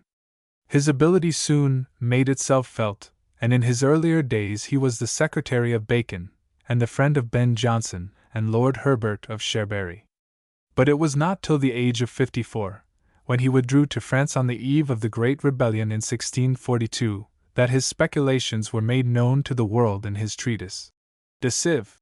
He joined the exiled court at Paris, and became mathematical tutor to Charles II, whose love and regard for him seem to have been real to the end. But his post was soon forfeited by the appearance of his Leviathan, in 1651. He was forbidden to approach the court, and returned to England, where he appears to have acquiesced in the rule of Cromwell. The Restoration brought Hobbes a pension, but both his works were condemned by Parliament, and Hobbesism became, ere he died, a popular synonym for irreligion and immorality. Prejudice of this kind sounded oddly in the case of a writer who had laid down, as the two things necessary to salvation, faith in Christ and obedience to the law. But the prejudice sprang from a true sense of the effect which the Hobbist philosophy must necessarily have whether on the current religion or on the current notions of political and social morality. Hobbes was the first great English writer who dealt with the science of government from the ground, not of tradition, but of reason. It was in his treatment of man in the stage of human development, which he supposed to precede that of society, that he came most roughly into conflict with the accepted beliefs. Men, in his theory, were by nature equal, and their only natural relation was a state of war. It was no innate virtue of man himself which created human society out of this chaos of warring strengths. Hobbes in fact denied the existence of the more spiritual sides of man's nature. His hard and narrow logic dissected every human custom and desire, and reduced even the most sacred to demonstrations of a prudent selfishness. Friendship was simply a sense of social utility to one another. The so-called laws of nature, such as gratitude or the love of our neighbor, were in fact contrary to the natural passions of man, and powerless to restrain them. Nor had religion rescued man by the interposition of a divine will. Nothing better illustrates the daring with which the new skepticism was to break through the theological traditions of the older world than the pitiless logic with which Hobbes assailed the very theory of revelation. To say God hath spoken to man in a dream is no more than to say man dreamed that God hath spoken to him. To say one hath seen a vision, or heard a voice, is to say he hath dreamed between sleeping and waking. Religion, in fact, was nothing more than the fear of invisible powers. And here, as in all other branches of human science, knowledge dealt with words and not with things. It was man himself who for his own profit created society, by laying down certain of his natural rights and retaining only those of self-preservation. A covenant between man and man originally created that great Leviathan called the Commonwealth or State, which is but an artificial man, though of greater stature and strength than the natural, for whose protection and defense it was intended. The fiction of such an original contract has long been dismissed from political speculation, but its effect at the time of its first appearance was immense. Its almost universal acceptance put an end to the religious and patriarchal theories of society, on which kingship had till now founded its claim of a divine right to authority which no subject might question. But if Hobbes destroyed the old ground of royal despotism, he laid a new and a firmer one. To create a society at all, he held that the whole body of the governed must have resigned all rights save that of self-preservation into the hands of a single ruler, who was the representative of all. Such a ruler was absolute, for to make terms with him implied a man making terms with himself. The transfer of rights was inalienable, and after generations were as much bound by it as the generation which made the transfer. As the head of the whole body, the ruler judged every question, settled the laws of civil justice or injustice, or decided between religion and superstition. His was a divine right, and the only divine right, because in him were absorbed all the rights of each of his subjects. It was not in any constitutional check that Hobbes looked for the prevention of tyranny, but in the common education and enlightenment as to their real end and the best mode of reaching it on the part of both subjects and prince. And the real end of both was the weal of the commonwealth at large. It was in laying boldly down this end of government, as well as in the basis of contract on which he made government repose, that Hobbes really influenced all later politics. That Cromwell discerned the strength of such currents of opinion as those which we have described may fairly be doubted. But he saw that Puritanism had missed its aim. He saw that the attempt to secure spiritual results by material force had failed, as it always fails. It had broken down before the indifference and resentment of the great mass of the people, of men who were neither lawless nor enthusiasts, but who clung to the older traditions of social order, and whose humor and good sense revolted alike from the artificial conception of human life which Puritanism had formed, and from its effort to force such a conception on a people by law. It broke down too before the corruption of the Puritans themselves. It was impossible to distinguish between the saint and the hypocrite as soon as godliness became profitable. Ashley Cooper, a skeptic in religion and a profligate in morals, was among the loudest bagpipes of the squeaking train. Even amongst the really earnest Puritans, prosperity disclosed a pride, a worldliness, a selfish hardness which had been hidden in the hour of persecution. What was yet more significant was the irreligious and skeptical temper of the younger generation which had grown up amidst the storms of the Civil War. The children even of the leading Puritans stood aloof from Puritanism. The eldest of Cromwell's sons made small pretensions to religion. Milton's nephews, though reared in his house, were writing satires against Puritan hypocrisy and contributing to collections of filthy songs. The two daughters of the great preacher, Stephen Marshall, were to figure as actresses on the infamous stage of the Restoration. The tone of the Protector's later speeches shows his consciousness that the ground was slipping from under his feet. He no longer dwells on the dream of a Puritan England, of a nation rising as a whole into a people of God. He falls back on the phrases of his youth, and the saints become again a peculiar people, a remnant, a fragment among the nation at large. But with the consciousness of failure in realizing his ideal of government, the charm of government was gone, and now to the weariness of power were added the weakness and feverish impatience of disease. Vigorous and energetic as Cromwell's life had seemed, his health was by no means as strong as his will.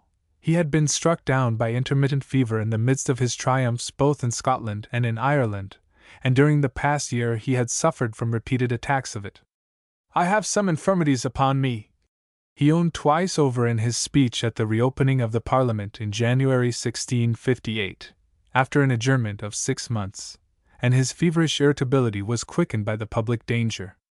No supplies had been voted, and the pay of the army was heavily in arrear, while its temper grew more and more sullen at the appearance of the new constitution and the reawakening of the royalist intrigues.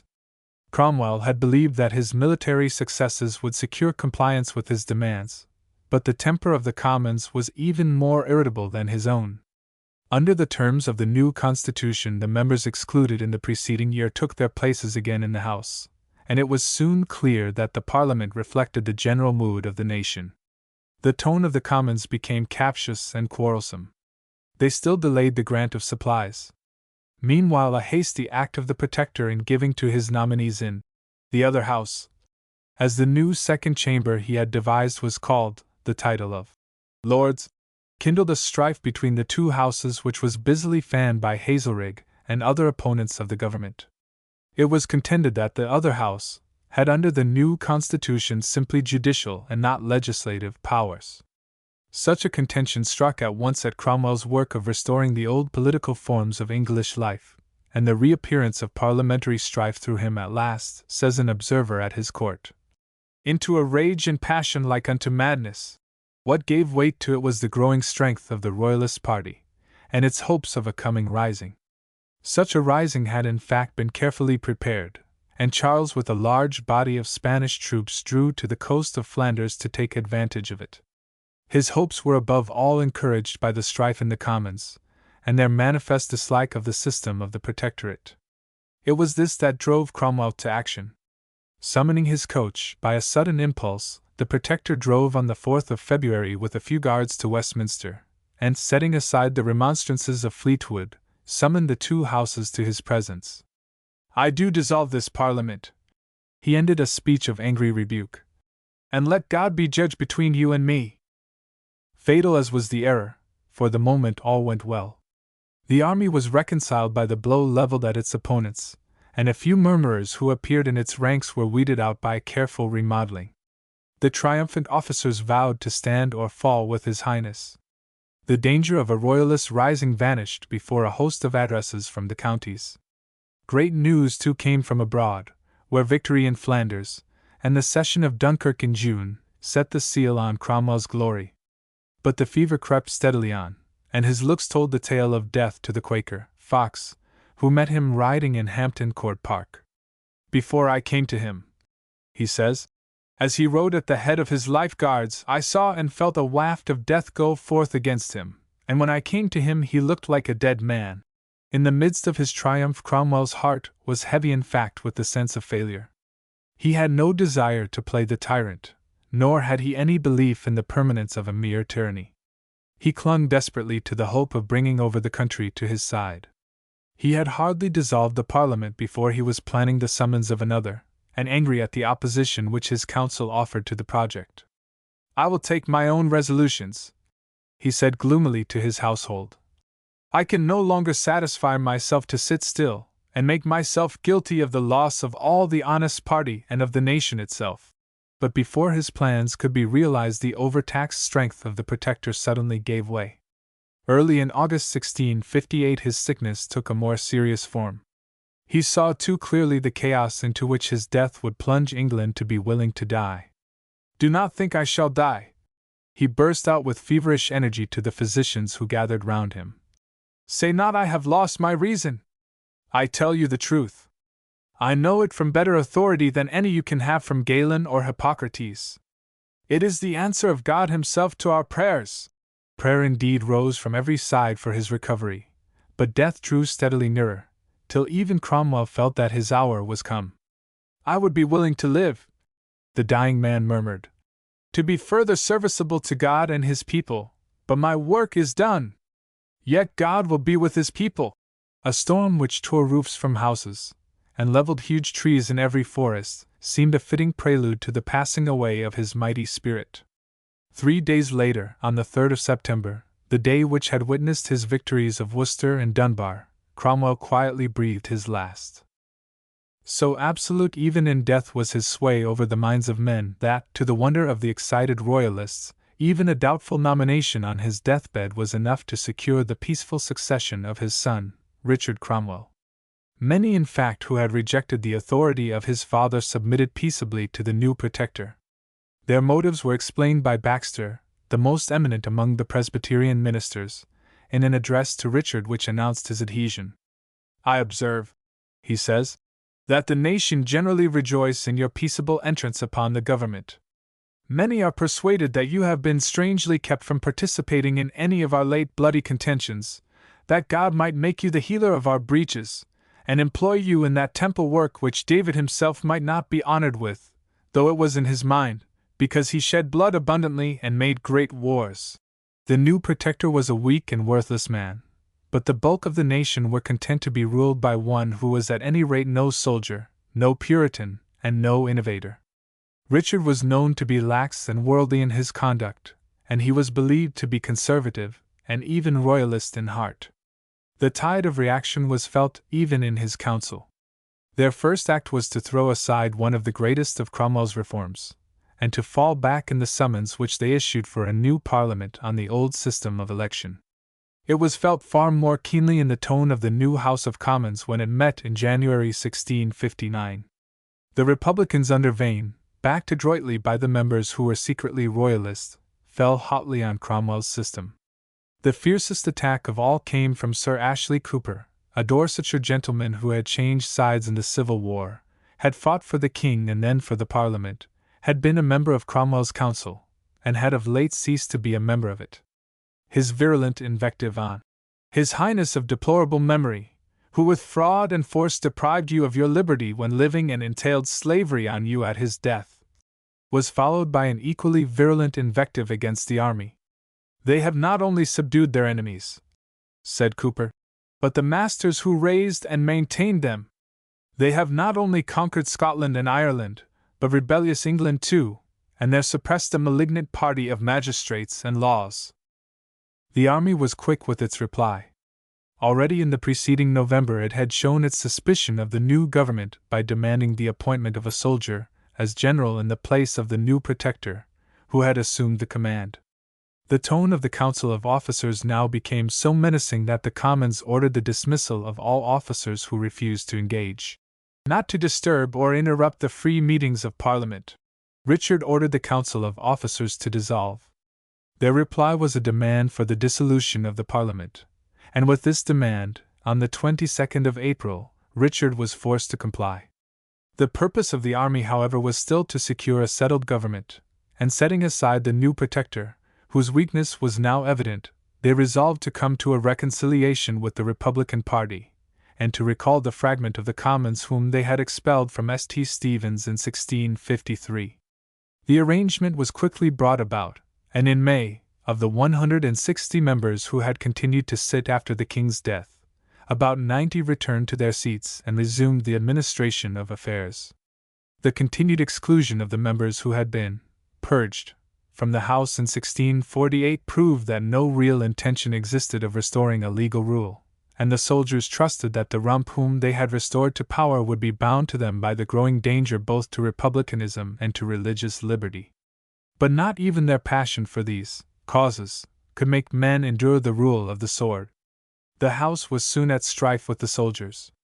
In spite of Vane's counsels, it proposed a reform of the officers, and though a royalist rising in Cheshire during August threw the disputants for a moment together, the struggle revived as the danger passed away.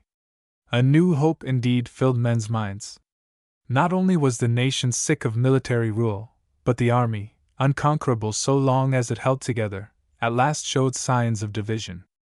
In Ireland and Scotland the troops protested against the attitude of their English comrades, and Monk, the commander of the Scottish army, threatened to march on London and free the Parliament from their pressure.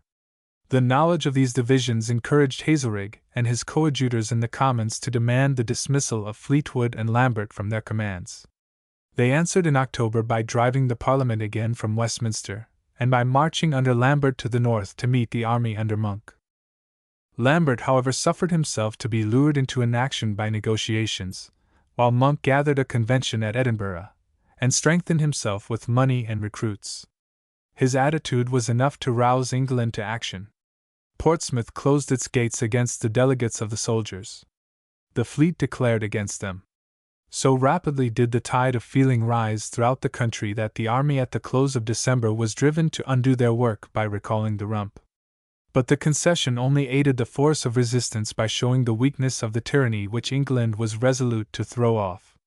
Lambert's men fell from him, and finding his path clear, Monk, without revealing his purport, advanced rapidly to Coldstream, and crossed the border in the first days of 1660. His action broke the spell of terror which had weighed upon the country. The cry of "A free Parliament" ran like fire through the country.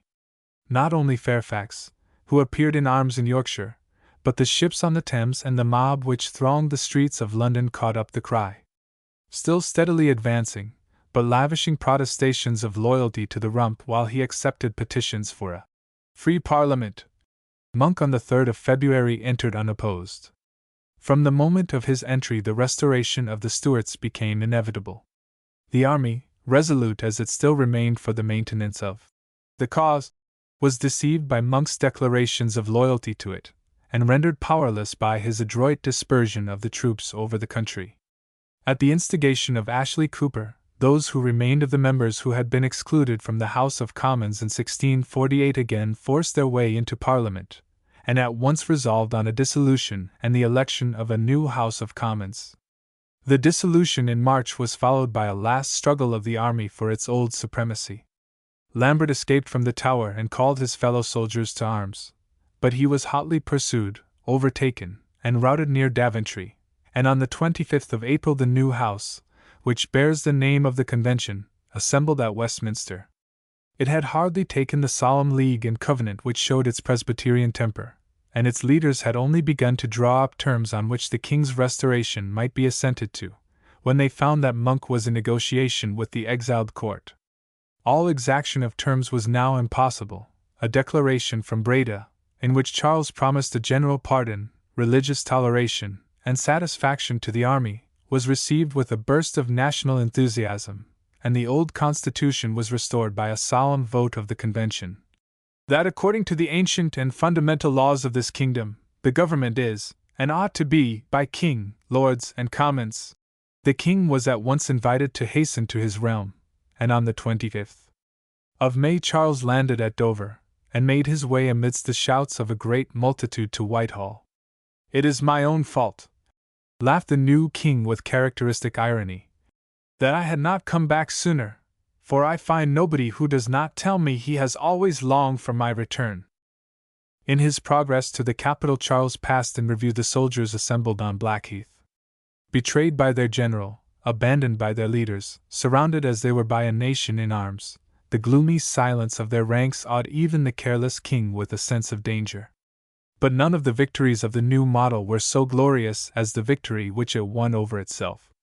Quietly, and without a struggle, as men who bowed to the inscrutable will of God, the farmers and traders who had dashed Rupert's chivalry to pieces on Naseby Field, who had scattered at Worcester the army of the aliens, and driven into helpless flight the sovereign that now came to enjoy his own again, who had renewed beyond sea the glories of Cressy and Agincourt, had mastered the Parliament, had brought a king to justice and the block, had given laws to England, and held even Cromwell in. All became farmers and traders again, and were known among their fellow men by no other sign than their greater soberness and industry. And with them, Puritanism laid down the sword. It ceased from the long attempt to build up a kingdom of God by force and violence, and fell back on its truer work of building up a kingdom of righteousness in the hearts and consciences of men. It was from the moment of its seeming fall that its real victory began. As soon as the wild orgy of the Restoration was over, men began to see that nothing that was really worthy in the work of Puritanism had been undone. The revels of Whitehall, the skepticism and debauchery of courtiers, the corruption of statesmen, left the mass of Englishmen what Puritanism had made them: serious, earnest, sober in life and conduct, firm in their love of Protestantism and of freedom. In the Revolution of 1688 Puritanism did the work of civil liberty which it had failed to do in that of 1642. It wrought out through Wesley and the revival of the 18th century the work of religious reform which its earlier efforts had only thrown back for 100 years. Slowly but steadily it introduced its own seriousness and purity into English society, English literature, English politics. The history of English progress since the Restoration, on its moral and spiritual sides, has been the history of Puritanism. Book 8. The Revolution. 1660 to 1760. Authorities for Book 8. The social change of the Restoration is illustrated by the picture of court life in Anthony Hamilton's Memoirs of the Count de Gramont, by the memoirs of Reresby, Pepys, and Evelyn, and the dramatic works of Wycherley and Etheridge. For the general character of its comedy, see Lord Macaulay's Essay on the Dramatists of the Restoration, the Histories of the Royal Society by Thomson or Wade, with Sir D. Brewster's Biography of Newton, preserve the earlier annals of English science, which are condensed by Hallam in his Literary History, Volume 4. Clarendon gives a detailed account of his own ministry in his Life, which forms a continuation of his History of the Rebellion. The relations of the Church and the dissenters during this period may be seen in Neil's History of the Puritans, Calamy's Memoirs of the Ejected Ministers, Mr. Dixon's Life of Penn, Baxter's Autobiography, and Bunyan's account of his sufferings in his various works. For the political story of the period as a whole, our best authorities are Bishop Kennet's Register and Burnet's lively History of My Own Times. The memoirs of Sir W. Temple, with his correspondence, are of great value up to their close in 1679. Mr. Christie's Life of Shaftesbury is a defense, and in some ways a successful defense, of that statesman's career and of the Whig policy at this time, which may be studied also in Earl Russell's life of his ancestor, William, Lord Russell. To these we may add the fragments of James II's autobiography preserved in Macpherson's original papers, of very various degrees of value, the Memoirs of Great Britain and Ireland, by Dalrymple, the first to discover the real secret of the negotiations with France, M. Mignot's Negotiations relatives à la succession d'Espagne, a work indispensable for a knowledge of foreign affairs during this period, Wellwood's Memoirs, and Luttrell's Diary. Throughout the whole reign of Charles II, Hallam's Constitutional History is singularly judicious and full in its information. Lingard becomes of importance during this period from the original materials to which he has had access, as well as from his clear and dispassionate statement of the Catholic side of the question. Ranke, in his History of the 17th Century, has thrown great light on the diplomatic history of the later Stuart reigns. On internal and constitutional points he is cool and dispassionate, but of less value. The great work of Lord Macaulay, which practically ends at the Peace of Ryswick, is continued by Lord Stanhope in his History of England under Queen Anne, and his History of England from the Peace of Utrecht. For Marlborough the main authority must be the Duke's biography by Archdeacon Coxe with his Dispatches. The character of the Tory opposition may be studied in Swift's Journal to Stella and his political tracts, as well as in Bolingbroke's correspondence. The French side of the war and negotiations has been given by M. Henri Martin, Histoire de France, in what is the most accurate and judicious portion of his work. For the earlier period of the George Cox's Life of Sir Robert Walpole, Horace Walpole's Memoirs of the Reign of George II, and Lord Hervey's amusing Memoirs from the Accession of George II to the Death of Queen Caroline, give the main materials on the one side. Bolingbroke's Patriot King, his Letter to Sir W. Wyndham, and his correspondence afford some insight into the other. Horace Walpole's Letters to Sir Horace Mann give a minute account of his father's fall. For the elder Pitt we have the Chatham Correspondence, a life by Thackeray, and two brilliant essays by Lord Macaulay. Another of Lord Macaulay's essays may be used with Sir John Malcolm's biography for the life of Lord Clive and the early history of British India, a fuller account of which may of course be found in general histories of India, such as that by James Mill.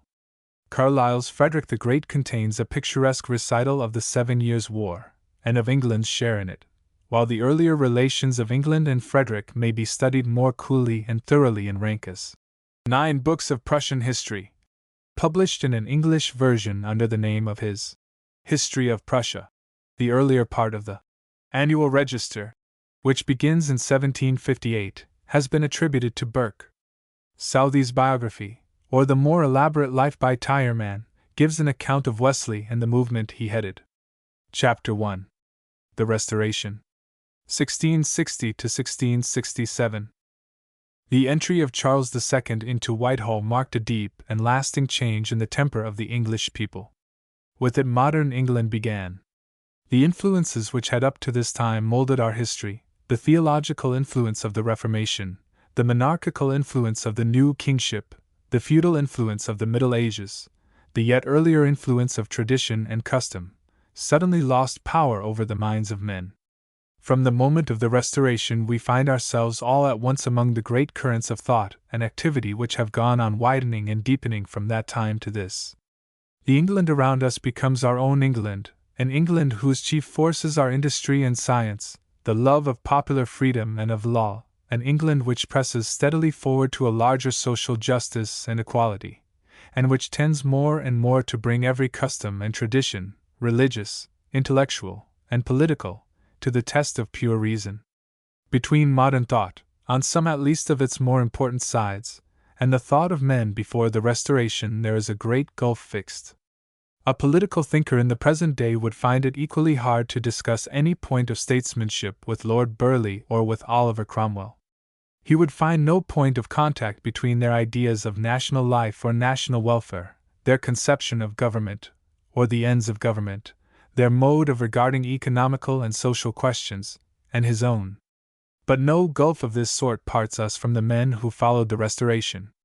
From that time to this, whatever differences there may have been as to the practical conclusions drawn from them, there has been a substantial agreement as to the grounds of our political, our social, our intellectual, and religious life. Paley would have found no difficulty in understanding Tillotson. Newton and Sir Humphrey Davy could have talked together without a sense of severance. There would have been nothing to hinder a perfectly clear discussion on government or law between John Locke and Jeremy Bentham. The change from the old England to the new is so startling that we are apt to look on it as a more sudden change than it really was, and the outer aspect of the Restoration does much to strengthen this impression of suddenness. The whole face of England was changed in an instant. All that was noblest and best in Puritanism was whirled away with its pettiness and its tyranny in the current of the nation's hate. Religion had been turned into a system of political and social oppression, and it fell with that system's fall. Godliness became a byword of scorn, sobriety in dress, in speech, in manners was flouted as a mark of the detested Puritanism. Butler in his Hudibras poured insult on the past with a pedantic buffoonery for which the general hatred, far more than its humor, secured a hearing. Archbishop Sheldon listened to the mock sermon of a Cavalier who held up the Puritan phrase and the Puritan twang to ridicule in his hall at Lambeth. Dueling and raking became the marks of a fine gentleman, and grave divines winked at the follies of honest fellows, who fought, gambled, swore, drank, and ended a day of debauchery by a night in the gutter. Life among men of fashion vibrated between frivolity and excess. One of the comedies of the time tells the courtier that he must dress well, dance well, fence well, have a talent for love letters, an agreeable voice, be amorous and discreet, but not too constant. To graces such as these the rakes of the Restoration added a shamelessness and a brutality which passes belief. Lord Rochester was a fashionable poet, and the titles of some of his poems are such as no pen of our day could copy. Sir Charles Sedley was a fashionable wit, and the foulness of his words made even the porters of Covent Garden pelt him from the balcony when he ventured to address them. The Duke of Buckingham is a fair type of the time, and the most characteristic event in the Duke's life was a duel in which he consummated his seduction of Lady Shrewsbury by killing her husband, while the Countess in disguise as a page held his horse for him and looked on at the murder. Vicious as the stage was when it opened its doors again on the fall of the Commonwealth, it only reflected the general vice of the day. The comedy of the Restoration borrowed everything from the contemporary comedy of France save the poetry, the delicacy, and good taste which there veiled its grossness. Seduction, intrigue, brutality, cynicism, debauchery, found fitting expression on the English stage in dialogue of a studied and deliberate foulness, which even its wit fails to redeem from disgust. Wycherley, the popular playwright of the time, remains the most brutal among all dramatists, and nothing gives so damning an impression of his day as the fact that he found actors to repeat his words and audiences to applaud them. Men such as Wycherley gave Milton models for the Belial of his great poem. Than whom a spirit more lewd fell not from heaven, or more gross to love vice for itself. The dramatist piques himself on the frankness and plain dealing which painted the world as he saw it, a world of brawls and assignations, of orgies at Vauxhall and fights with the watch, of lies and doubles ententes, of knaves and dupes, of men who sold their daughters, and women who cheated their husbands. But the cynicism of Wycherley was no greater than that of the men about him, and in mere love of what was vile, in contempt of virtue and disbelief in purity or honesty, the king himself stood ahead of any of his subjects. It is easy, however, to exaggerate the extent of this reaction. So far as we can judge from the memoirs of the time, its more violent forms were practically confined to the capital and the court. The mass of Englishmen were satisfied with getting back their maypoles and mince pies, and a large part of the people remained Puritan in life and belief, though they threw aside many of the outer characteristics of Puritanism. Nor was the revolution in feeling as sudden as it seemed. Even if the political strength of Puritanism had remained unbroken, its social influence must soon have ceased. The young Englishman who grew up in the midst of civil war knew nothing of the bitter tyranny which gave its zeal and fire to the religion of their fathers. From the social and religious anarchy around them, from the endless controversies and discussions of the time, they drank in the spirit of skepticism, of doubt, of free inquiry. If religious enthusiasm had broken the spell of ecclesiastical tradition, its own extravagance broke the spell of religious enthusiasm, and the new generation turned in disgust to try forms of political government and spiritual belief by the cooler and less fallible test of reason.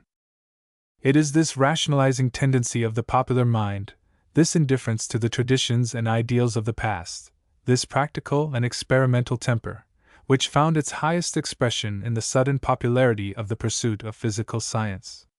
Of the two little companies of inquirers whom we have already noticed as gathering at the close of the Civil War, that which remained in the capital and had at last been broken up by the troubles of the Second Protectorate was revived at the Restoration by the return to London of the more eminent members of the group which had assembled at Oxford. But the little company of philosophers had hardly begun their meetings at Gresham College when they found themselves objects of a general interest. Science suddenly became the fashion of the day.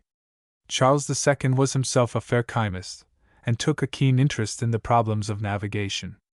The Duke of Buckingham varied his freaks of rhyming, drinking, and fiddling by fits of devotion to his laboratory. Poets like Dryden and Cowley, courtiers like Sir Robert Murray and Sir Kenelm Digby, joined the scientific company to which, in token of his sympathy with it, the king gave the title of the Royal Society. The curious glass toys called Prince Rupert's drops recall the scientific inquiries which amused the old age of the great cavalry leader of the Civil War. Wits and fops crowded to the meetings of the new society. Statesmen like Lord Somers felt honored at being chosen its presidents. The definite establishment of the Royal Society in 1662 marks the opening of a great age of scientific discovery in England. Almost every year of the half-century which followed saw some step made to a wider and truer knowledge of physical fact. Our first national observatory rose at Greenwich, and modern astronomy began with the long series of observations which immortalized the name of Flamsteed. His successor, Halley, undertook the investigation of the tides, of comets, and of terrestrial magnetism. Hooke improved the microscope and gave a fresh impulse to microscopical research. Boyle made the air pump a means of advancing the science of pneumatics, and became the founder of experimental chemistry. Wilkins pointed forward to the science of philology in his scheme of a universal language. Sydenham introduced a careful observation of nature and facts which changed the whole face of medicine. The physiological researches of Willis first threw light upon the structure of the brain. Woodward was the founder of mineralogy. In his edition of Willoughby's Ornithology, and in his own History of Fishes, John Ray was the first to raise zoology to the rank of a science, and the first scientific classification of animals was attempted in his Synopsis of Quadrupeds. Modern botany began with Ray's History of Plants, and the researches of an Oxford professor, Robert Morrison, while grew divided with Malpighi the credit of founding the study of vegetable physiology. But great as some of these names undoubtedly are, they are lost in the luster of Isaac Newton. Newton was born at Wool St. Horpe in Lincolnshire on Christmas Day, 1642, the memorable year which saw the outbreak of the Civil War.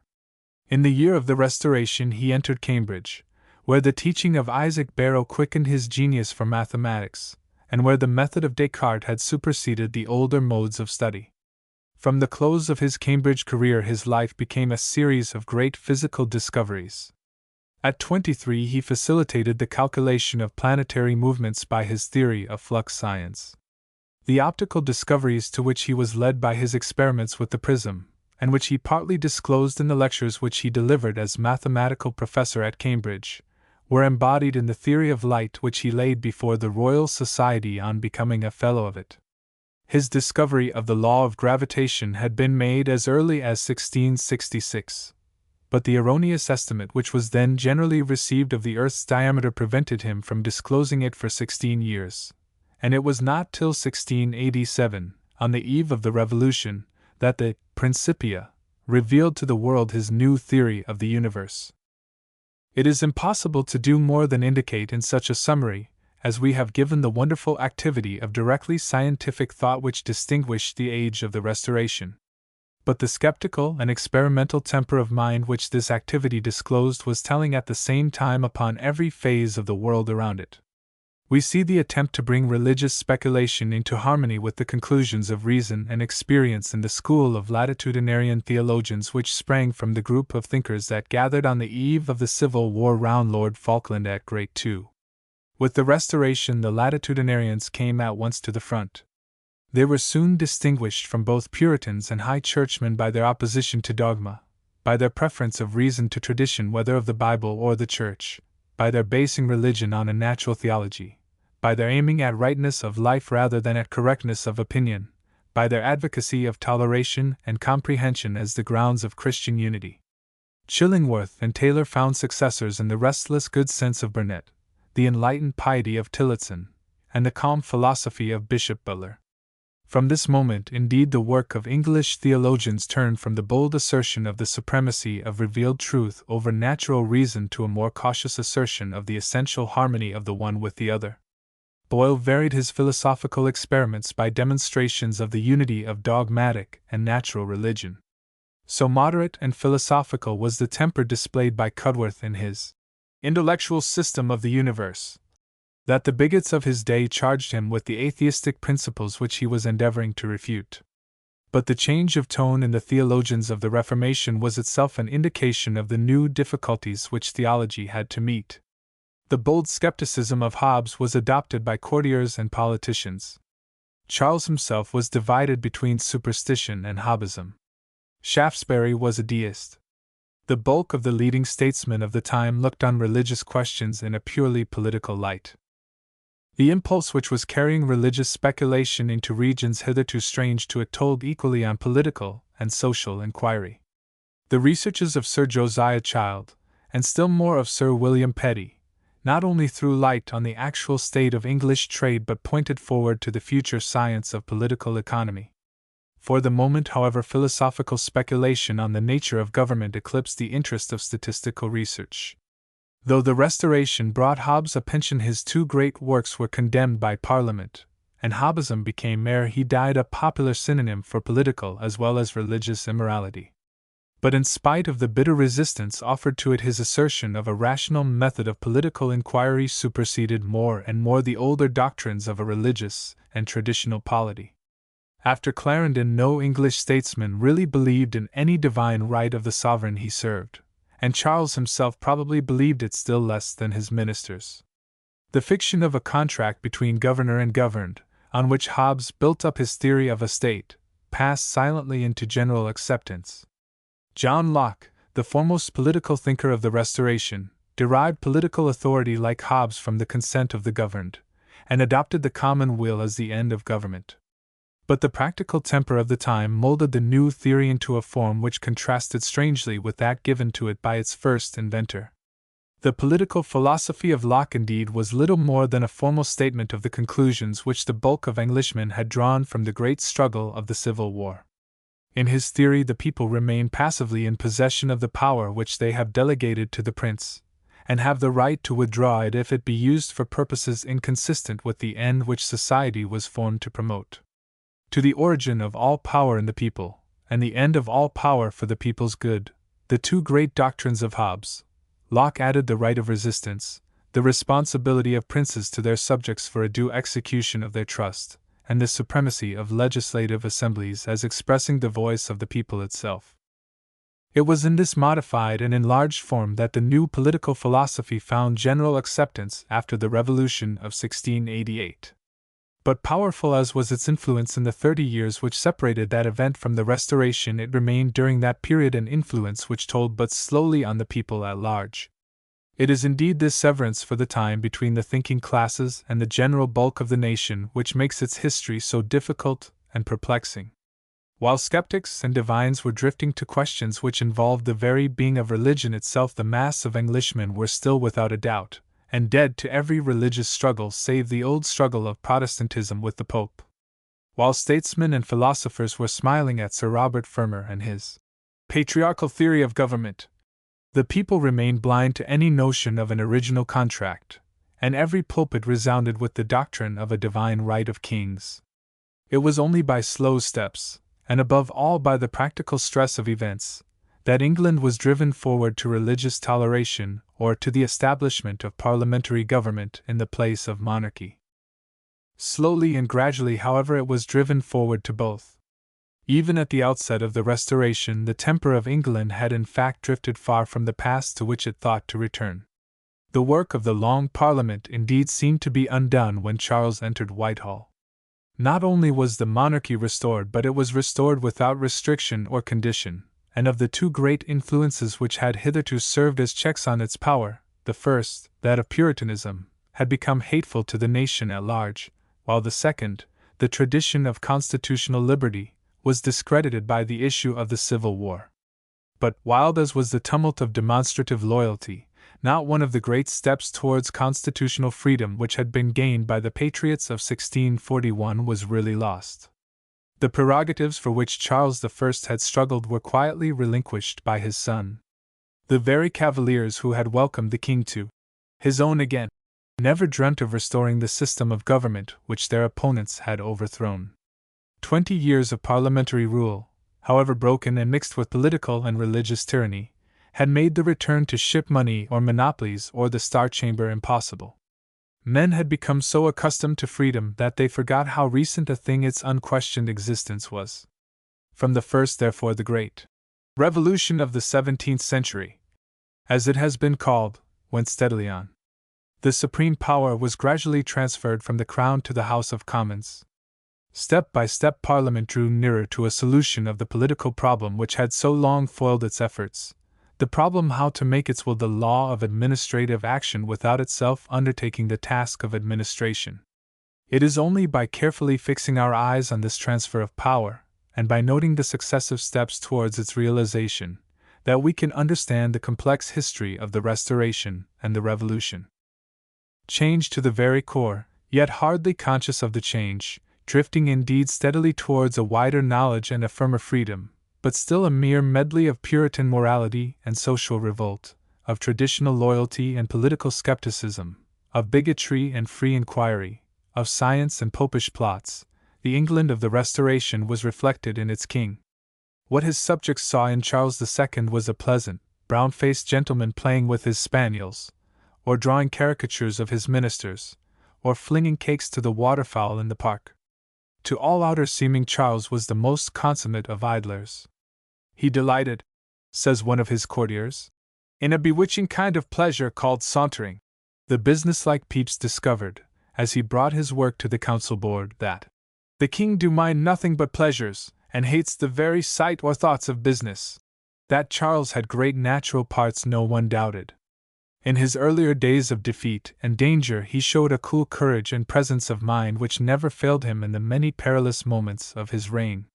His temper was pleasant and social, his manners perfect, and there was a careless freedom and courtesy in his address which won over everybody who came into his presence. His education indeed had been so grossly neglected that he could hardly read a plain Latin book, but his natural quickness and intelligence showed itself in his pursuit of chemistry and anatomy, and in the interest he showed in the scientific inquiries of the Royal Society. Like Peter the Great, his favorite study was that of naval architecture, and he piqued himself on being a clever shipbuilder. He had some little love too for art and poetry, and a taste for music. But his shrewdness and vivacity showed themselves most in his endless talk. He was fond of telling stories, and he told them with a good deal of grace and humor. He held his own fairly with the wits of his court, and bandied repartees on equal terms with Sedley or Buckingham. Even Rochester in his merciless epigram was forced to own that Charles never said a foolish thing. He had inherited in fact his grandfather's gift of pithy sayings, and his habitual irony often gave an amusing turn to them. When his brother, the most unpopular man in England, solemnly warned him of plots against his life, Charles laughingly bade him set all fear aside. "They will never kill me, James," he said, "to make you king." But courage and wit and ability seemed to have been bestowed on Charles in vain. He only laughed when Tom Killigrew told him frankly that badly as things were going on there was one man whose industry could set them right. "And this is one Charles Stuart, who now spends his time in using his lips about the court and hath no other employment." Charles made no secret in fact of his hatred of business. Nor did he give to outer observers any sign of ambition. The one thing he seemed in earnest about was sensual pleasure, and he took his pleasure with a cynical shamelessness which roused the disgust even of his shameless courtiers. Mistress followed mistress, and the guilt of a troop of profligate women was blazoned to the world by the gift of titles and estates. The royal bastards were set amongst English nobles. The ducal house of Grafton springs from the king's adultery with Barbara Palmer, whom he created Duchess of Cleveland. The Dukes of St. Albans owe their origin to his intrigue with Nell Gwynn, a player and a courtesan. Louise de Carrawale, a mistress sent by France to win him to its interests, became Duchess of Portsmouth and ancestress of the House of Richmond. An earlier mistress, Lucy Walters, declared him, it is believed falsely, father of the boy whom he raised to the dukedom of Monmouth, and to whom the Dukes of Buccleuch traced their line. But Charles was far from being content with these recognized mistresses or with a single form of self-indulgence. Gambling and drinking helped to fill up the vacant moments when he could no longer toy with his favorites, or bet at Newmarket. No thought of remorse or of shame seems ever to have crossed his mind. "He could not think God would make a man miserable," he said once, "only for taking a little pleasure out of the way." From shame he was shielded by his cynical disbelief in human virtue. Virtue indeed he regarded simply as a trick by which clever hypocrites imposed upon fools. Honor among men seemed to him as mere a pretense as chastity among women. Gratitude he had none, for he looked upon self-interest as the only motive of men's actions, and though soldiers had died and women had risked their lives for him, he loved others as little as he thought they loved him. But if he felt no gratitude for benefits, he felt no resentment for wrongs. He was incapable either of love or of hate. The only feeling he retained for his fellow men was that of an amused contempt. It was difficult for Englishmen to believe that any real danger to liberty could come from an idler and a voluptuary such as Charles II. But in the very difficulty of believing this lay half the king's strength. He had in fact no taste whatever for the despotism of the Stuarts who had gone before him. His shrewdness laughed his grandfather's theories of divine right down the wind, while his indolence made such a personal administration as that which his father delighted in burthensome to him.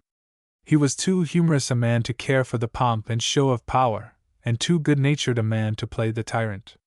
But he believed as firmly as his father or his grandfather had believed in his right to a full possession of the older prerogatives of the crown. He looked on parliaments, as they had looked on them, with suspicion and jealousy. He clung as they had clung to the dream of a dispensing power over the execution of the laws. He regarded ecclesiastical affairs as lying within his own personal control, and viewed the interference of the two houses with church matters as a sheer usurpation. Above all, he detested the notion of ministerial responsibility to any but the king, or of a parliamentary right to interfere in any way with the actual administration of public affairs. He told Lord Essex, Burnet says, that he did not wish to be like a grand seigneur, with some mutes about him, and bags of bowstrings to strangle men, but he did not think he was a king so long as a company of fellows were looking into his actions, and examining his ministers as well as his accounts. A king, he thought, who might be checked, and have his ministers called to an account, was but a king in name. In other words, Charles had no settled plan of tyranny, but he meant to rule as independently as he could, and from the beginning to the end of his reign there never was a moment when he was not doing something to carry out his aim. But he carried it out in a tentative, irregular fashion which it was as hard to detect as to meet. Whenever there was any strong opposition, he gave way. If popular feeling demanded the dismissal of his ministers, he dismissed them. If it protested against his declaration of religious indulgence, he recalled it. If it cried for victims in the frenzy of the popish plot, he gave it victims till the frenzy was at an end. It was easy for Charles to yield and to wait, and just as easy for him to take up the thread of his purpose afresh the moment the pressure was over. There was one fixed resolve, in fact, which overrode every other thought in the king's mind, and this was a resolve not to set out on his travels again. His father had fallen through a quarrel with the two houses, and Charles was determined to remain on good terms with the Parliament till he was strong enough to pick a quarrel to his profit. At no time has party strife raged more fiercely. In no reign has the temper of the Parliament been more threatening to the crown. But the cynicism of Charles enabled him to ride out storms which would have wrecked a better and a nobler king. He treated the Lords with an easy familiarity which robbed opposition of its seriousness. Their debates amused him, he said in his indolent way, and he stood chatting before the fire while peer after peer poured invectives on his ministers, and laughed louder than the rest when Shaftesbury directed his coarsest taunts at the barrenness of the Queen. Courtiers were entrusted with the secret management of the Commons. Obstinate country gentlemen were brought to the royal closet to kiss the king's hand and listen to the king's pleasant stories of his escape after Worcester, and still more obstinate country gentlemen were bribed. Where bribes, flattery, and management failed, Charles was content to yield and to wait till his time came again. But even while yielding and waiting, he never lost sight of the aim he had set himself.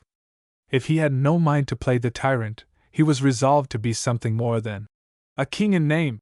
If he could not get back all that his father had had, he could go on patiently gathering up what fragments of the old royal power still survived, and availing himself of whatever new resources offered themselves.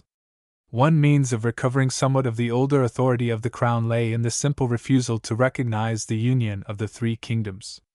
If he could not undo what the Puritans had done in England, Charles could undo their work in Scotland and in Ireland. Before the Civil War, these kingdoms had served as useful checks on English liberty, and by simply regarding the union which the Long Parliament and the Protector had brought about as a nullity in law, it was possible they might become checks again. In his refusal to recognize the union, Charles was supported by public opinion among his English subjects, partly from sheer abhorrence of changes wrought during the Troubles, and partly from a dread that the Scotch and Irish members would form a party in the English Parliament which would always be at the service of the Crown. In both the lesser kingdoms, too, a measure which seemed to restore somewhat of their national independence was for the moment popular. But the results of this step were quick in developing themselves. In Scotland, the Covenant was at once abolished. The Scotch Parliament, which assembled at Edinburgh, the Drunken Parliament as it was called, outdid the wildest loyalty of the English Cavaliers by annulling in a single act all the proceedings of its predecessors during the last 28 years. By this measure, the whole existing church system of Scotland was deprived of legal sanction. The General Assembly had already been prohibited from meeting by Cromwell. The Kirk sessions and ministers' synods were now suspended. The Scotch bishops were again restored to their spiritual preeminence and to their seats in Parliament. An iniquitous trial sent the Marquis of Argyll, the only noble strong enough to oppose the royal will, to the block, and the government was entrusted to a knot of profligate statesmen till it fell into the hands of Lauderdale, one of the ablest and most unscrupulous of the king's ministers. Their policy was steadily directed to two purposes: the first, that of humbling Presbyterianism, as the force which could alone restore Scotland to freedom and enable her to lend aid as before to English liberty in any struggle with the Crown; the second, that of raising a royal army which might be ready in case of need to march over the border to the king's support. In Ireland, the dissolution of the Union brought back the bishops to their sees, but whatever wish Charles may have had to restore the balance of Catholic and Protestant as a source of power to the Crown was baffled by the obstinate resistance of the Protestant settlers to any plans for redressing the confiscations of Cromwell. 5 years of bitter struggle between the dispossessed loyalists and the new occupants left the Protestant ascendancy unimpaired, and in spite of a nominal surrender of 1/3 of the confiscated estates to their old possessors, hardly a sixth of the profitable land in the island remained in Catholic holding. The claims of the Duke of Ormond too made it necessary to leave the government in his hands, and Ormond's loyalty was too moderate and constitutional to lend itself to any of the schemes of absolute rule which played so great a part in the next reign under Tyrconnel. But the severance of the two kingdoms from England was in itself a gain to the royal authority, and Charles turned quietly to the building up of a royal army at home. A standing army had become so hateful a thing to the body of the nation, and above all to the royalists whom the new model had trodden underfoot, that it was impossible to propose its establishment. But in the mind of both Charles and his brother James, the Duke of York, their father's downfall had been owing to the want of a disciplined force which would have trampled out the first efforts of national resistance. And while disbanding the new model, Charles availed himself of the alarm created by a mad rising of some Fifth Monarchy men in London under an old soldier called Venner to retain 5,000 horse and foot in his service under the name of his guards. A body of gentlemen of quality and veteran soldiers, excellently clad, mounted, and ordered, was thus kept ready for service near the royal person, and in spite of the scandal which it aroused, the king persisted, steadily but cautiously, in gradually increasing its numbers. 20 years later it had grown to a force of 7,000 foot and 1,700 horse and dragoons at home, with a reserve of 6 fine regiments abroad in the service of the United Provinces. But it was rather on policy than on open force that Charles counted for success. His position indeed was a strange and perplexing one. All the outer pomp of the monarchy had returned with the Restoration. Charles, like his father, was served by the highest nobles on their knees. Nor had the theory of his position in appearance changed. The principle indeed of hereditary kingship had gained a new strength from the troubles of the last 20 years. The fall of the monarchy had been followed so closely by that of the other institutions, political and religious, of the realm, its restoration coincided so exactly with their revival, that the crown had become the symbol of that national tradition, that historical continuity, without which the practical sense of Englishmen felt then, as Burke felt afterwards, that men were but as flies in a summer. How profound a disgust the violent interruption of this continuous progress by the clean sweep of the Civil War had left behind it was seen in the indifference with which measures such as the union of the three kingdoms, or the reform of parliamentary representation were set aside as sharing in the general vice of the time from which they sprang. It was seen as vividly at even a later time in the instant ruin of Shaftesbury's popularity from the moment when he was believed to be plotting the renewal of civil war. But if the monarchy was strengthened by its association with the tradition of constitutional freedom, it was henceforth inseparably bound to the freedom which strengthened it. The Cavalier who had shouted for the king's return had shouted also for the return of a free parliament. The very Chief Justice who asserted at the trial of the regicides the personal freedom of the king from any responsibility to the nation asserted just as strongly that doctrine of ministerial responsibility against which Charles I had struggled. The law in all cases preserves the person of the king to be authorized, said Sir Orlando Bridgeman. But what is done by his ministers unlawfully, there is a remedy against his ministers for it. It was the desire of every royalist to blot out the very memory of the troubles in which monarchy and freedom had alike disappeared, to take up again as if it had never been broken the thread of our political history. But the point at which even royalists took it up was not at the moment of the tyranny, but at the moment of the Long Parliament's first triumph, when that tyranny had been utterly undone. In his wish to revive those older claims of the crown which the Long Parliament had forever set aside, the young king found himself alone. His closest adherents, his warmest friends, were constitutional royalists of the temper of Falkland or Culpeper, partisans of an absolute monarchy, of such a monarchy as his grandfather had dreamed of and his father for a few years carried into practice. There now were none. In his political aims, therefore, Charles could look for no help within his realm. Nor did he stand less alone in his religious aims. In heart, whether the story of his renunciation of Protestantism during his exile be true or no, he had long ceased to be a Protestant. Whatever religious feeling he had was on the side of Catholicism, he encouraged conversions among his courtiers, and the last act of his life was to seek formal admission into the Roman Church.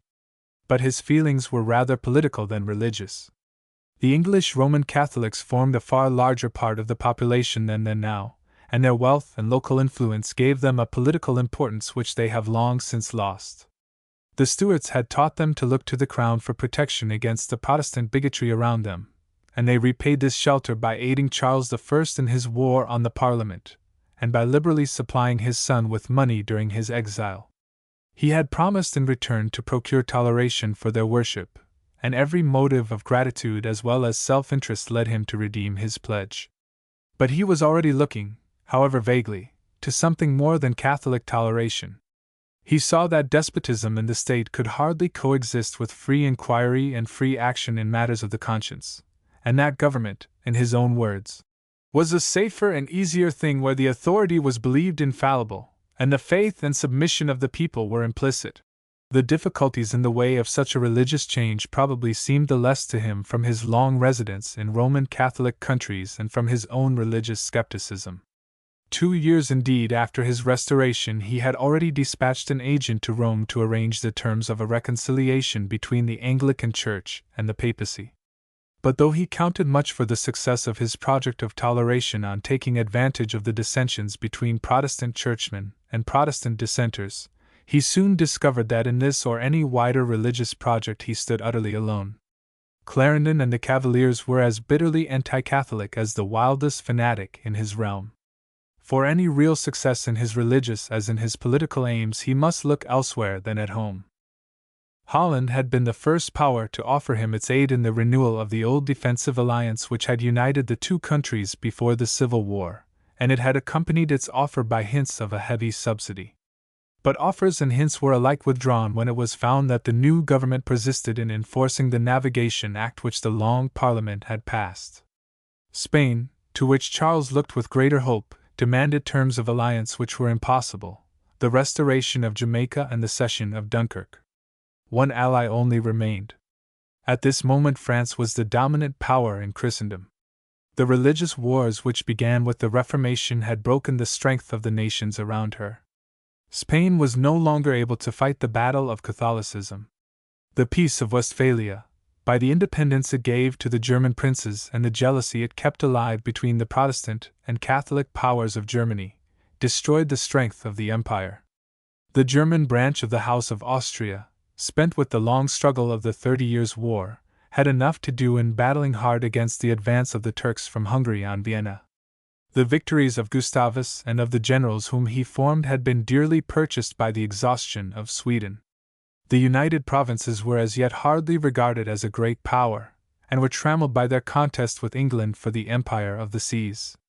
France alone profited by the general wreck. The wisdom of Henry IV in securing religious peace by a grant of toleration to the Protestants had undone the ill effects of its religious wars. The Huguenots were still numerous south of the Loire, but the loss of their fortresses had turned their energies into the peaceful channels of industry and trade. Feudal disorder was roughly put down by Richelieu, and the policy which gathered all local power into the hands of the crown, though fatal in the end to the real welfare of France, gave it for the moment an air of good government and a command over its internal resources which no other country could boast. Its compact and fertile territory, the natural activity and enterprise of its people, and the rapid growth of its commerce and manufactures, were sources of natural wealth which even its heavy taxation failed to check. In the latter half of the 17th century France was looked upon as the wealthiest power in Europe. The yearly income of the French crown was double that of England, and even Louis XIV trusted as much to the credit of his treasury as to the triumphs of his arms. After all, he said, when the fortunes of war began to turn against him, it is the last Louis d'Or which must win. It was in fact this superiority in wealth which enabled France to set on foot forces such as had never been seen in Europe since the downfall of Rome. At the opening of the reign of Louis XIV its army mustered 100,000 men. With the war against Holland it rose to nearly 200,000. In the last struggle against the Grand Alliance there was a time when it counted nearly 500,000 of men in arms. Nor was France content with these enormous land forces. Since the ruin of Spain, the fleets of Holland and of England had alone disputed the empire of the seas. Under Richelieu and Mazarin, France could hardly be looked upon as a naval power. But the early years of Louis saw the creation of a navy of 100 men of war, and the fleets of France soon held their own against England or the Dutch. Such a power would have been formidable at any time, but it was doubly formidable when directed by statesmen who in knowledge and ability were without rivals in Europe. No diplomatist could compare with Léon, no war minister with Louvois, no financier with Colbert. Their young master, Louis XIV, bigoted, narrow-minded, commonplace as he was, without personal honor or personal courage, without gratitude and without pity, insane in his pride, insatiable in his vanity, brutal in his selfishness, had still many of the qualities of a great ruler: industry, patience, quickness of resolve, firmness of purpose, a capacity for discerning ability and using it, an immense self-belief and self-confidence, and a temper utterly destitute indeed of real greatness, but with a dramatic turn for seeming to be great. As a politician, Louis had simply to reap the harvest which the two great cardinals who went before him had sown. Both had used to the profit of France the exhaustion and dissension which the wars of religion had brought upon Europe. Richelieu turned the scale against the House of Austria by his alliance with Sweden, with the United Provinces, and with the Protestant princes of Germany, and the two great treaties by which Mazarin ended the 30 Years' War, the Treaty of Westphalia and the Treaty of the Pyrenees, left the empire disorganized and Spain powerless. From that moment, indeed, Spain sank into a strange decrepitude. Robbed of the chief source of her wealth by the independence of Holland, weakened at home by the revolt of Portugal, her infantry annihilated by Condé in his victory of Rocroi, her fleet ruined by the Dutch, her best blood drained away to the Indies, the energies of her people destroyed by the suppression of all liberty, civil or religious, her intellectual life crushed by the Inquisition, her industry crippled by the expulsion of the Moors, by financial oppression, and by the folly of her colonial system, the kingdom which under Philip II had aimed at the empire of the world lay helpless and exhausted under Philip IV. The aim of Louis was to carry on the policy of his predecessors, and above all to complete the ruin of Spain. The conquest of the Spanish provinces in the Netherlands would carry his border to the Scheldt. A more distant hope lay in the probable extinction of the Austrian line which now sat on the throne of Spain. By securing the succession to that throne for a French prince, not only Castile and Aragon with the Spanish dependencies in Italy and the Netherlands, but the Spanish Empire in the New World would be added to the dominions of France. Nothing could save Spain but a union of the European powers, and to prevent this union was the work to which the French negotiators were now bending their energies with singular success. The intervention of the Emperor was guarded against by a renewal of the old alliances between France and the lesser German princes. A league with the Turks gave the court of Vienna enough to do on its eastern border.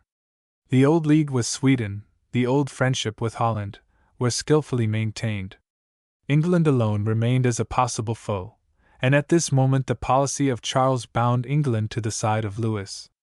France was the wealthiest of European powers, and her subsidies could free Charles from his dependence on the Parliament. The French army was the finest in the world, and French soldiers could put down, it was thought, any resistance from English patriots. The aid of Louis could alone realize the aims of Charles, and Charles was willing to pay the price, that of a silent concurrence in his Spanish projects, which Louis demanded for his aid. It was to France, therefore, in spite of the resentment he felt at his treatment by her in his time of exile, that Charles turned in the earliest days of his reign. There was no trace as yet of any formal alliance, but two marriages showed the close connection which was to be established between the kings. Henrietta, the sister of Charles, was wedded to the Duke of Orleans, the brother of Louis, and this match served as the prelude to that of Charles himself with Catherine of Braganza, a daughter of the King of Portugal. The English ministers were dazzled by the dowry which the new queen brought with her, 500,000 in money, the fortress of Tangier in the Mediterranean, the trading port of Bombay in the Indies, and a pledge of religious toleration for all English merchants throughout the Portuguese colonies. The world at large saw rather the political significance of the marriage. As the conquest of Portugal by Philip II had crowned the greatness of the Spanish monarchy, so with its revolt had begun the fall of Spain. To recover Portugal was the dream of every Spaniard, as to aid Portugal in the preservation of its independence was the steady policy of France. The Portuguese marriage, the Portuguese alliance which followed it, ranged England definitely amongst the friends of Louis and the foes of Spain. In England itself these indications of the king's foreign policy passed as yet almost without notice. The attention of the nation was naturally concentrated on the work of political and social restoration. What shape the new England would take, what was to be its political or religious form, was still uncertain. It was still doubtful which political or religious party had really the upper hand. The show of power lay as yet with the Presbyterians. It was by the Presbyterians that the chief part in the Restoration had in fact been played, and it was the Presbyterians who still almost exclusively possessed the magistracy and all local authority. The first ministry which Charles ventured to form bore on it the marks of a compromise between this powerful party and their old opponents. Its most influential member indeed was Sir Edward Hyde, the adviser of the king during his exile, who soon became Earl of Clarendon and Lord Chancellor. Lord Southampton, a steady royalist, accepted the post of Lord Treasurer, and the devotion of Ormond was rewarded with the dukedom and the dignity of Lord Steward. But the Presbyterian interest was represented by Monk, who remained Lord General of the Army with the title of Duke of Albemarle, and though the king's brother, James, Duke of York, was made Lord Admiral, the administration of the fleet was virtually in the hands of one of Cromwell's followers, Montague, the new Earl of Sandwich. An old Puritan, Lord Say and Seal, was made Lord Privy Seal. Sir Ashley Cooper, a leading member of the same party, was rewarded for his activity in bringing about the Restoration by a barony and the office of Chancellor of the Exchequer. Of the two Secretaries of State, the one, Nicholas, was a devoted royalist, the other, Morris, was a steady Presbyterian. Of the 30 members of the Privy Council, 12 had borne arms against the king. It was clear that such a ministry was hardly likely to lend itself to a mere policy of reaction, and the temper of the new government therefore fell fairly in with the temper of the Convention when that body, after declaring itself a parliament, proceeded to consider the measures which were requisite for a settlement of the nation. The Convention had been chosen under ordinances which excluded Royalists, Malignants, from the right of voting, and the bulk of its members were men of Presbyterian sympathies, loyalists to the core, but as adverse to despotism as the Long Parliament itself. In its earlier days a member who asserted that those who had fought against the king were as guilty as those who cut off his head was sternly rebuked from the chair. The first measure which was undertaken by the House, the Bill of Indemnity and Oblivion for all offences committed during the recent troubles, showed at once the moderate character of the Commons. In the punishment of the regicides indeed a Presbyterian might well be as zealous as a Cavalier. In spite of a proclamation issued in the first days of his return, which virtually promised mercy to all the judges of the late king who surrendered themselves to justice, Charles pressed for revenge on those whom he regarded as his father's murderers, and the Lords went hotly with the king. It is to the credit of the Commons that they steadily resisted the cry for blood. By the original provisions of the Bill of Oblivion and Indemnity only 7 of the living regicides were excluded from pardon, and though the rise of Royalist fervor during the 3 months in which the bill was under discussion forced the House in the end to leave almost all to the course of justice, yet a clause which made a special Act of Parliament necessary for the execution of those who had surrendered under the proclamation protected the lives of most of them. 28 of the king's judges were in the end arraigned at the bar of a court specially convened for their trial, but only 13 were executed, and only one of these, General Harrison, had played any conspicuous part in the rebellion. 20 others, who had been prominent in what were now called the troubles of the past 20 years, were declared incapable of holding office under the state, and by an unjustifiable clause which was introduced into the Act before its final adoption, Sir Harry Vane and General Lambert, though they had taken no part in the king's death, were specially exempted from the general pardon. In dealing with the questions of property which arose from the confiscations and transfers of estates during the civil wars, the Convention met with greater difficulties. No opposition was made to the resumption of all crown lands by the state, but the Convention desired to protect the rights of those who had purchased church property and of those who were in actual possession of private estates which had been confiscated by the Long Parliament, or by the government which succeeded it. The bills, however, which they prepared for this purpose were delayed by the artifices of Hyde, and at the close of the session the bishops and the evicted royalists quietly re-entered into the occupation of their old possessions. The royalists indeed were far from being satisfied with this summary confiscation.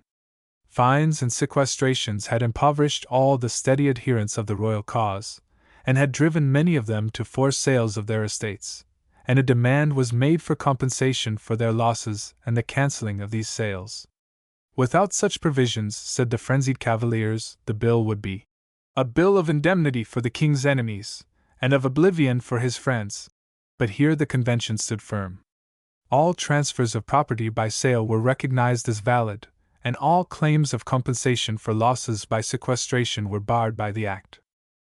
From the settlement of the nation the convention passed to the settlement of the relations between the nation and the crown.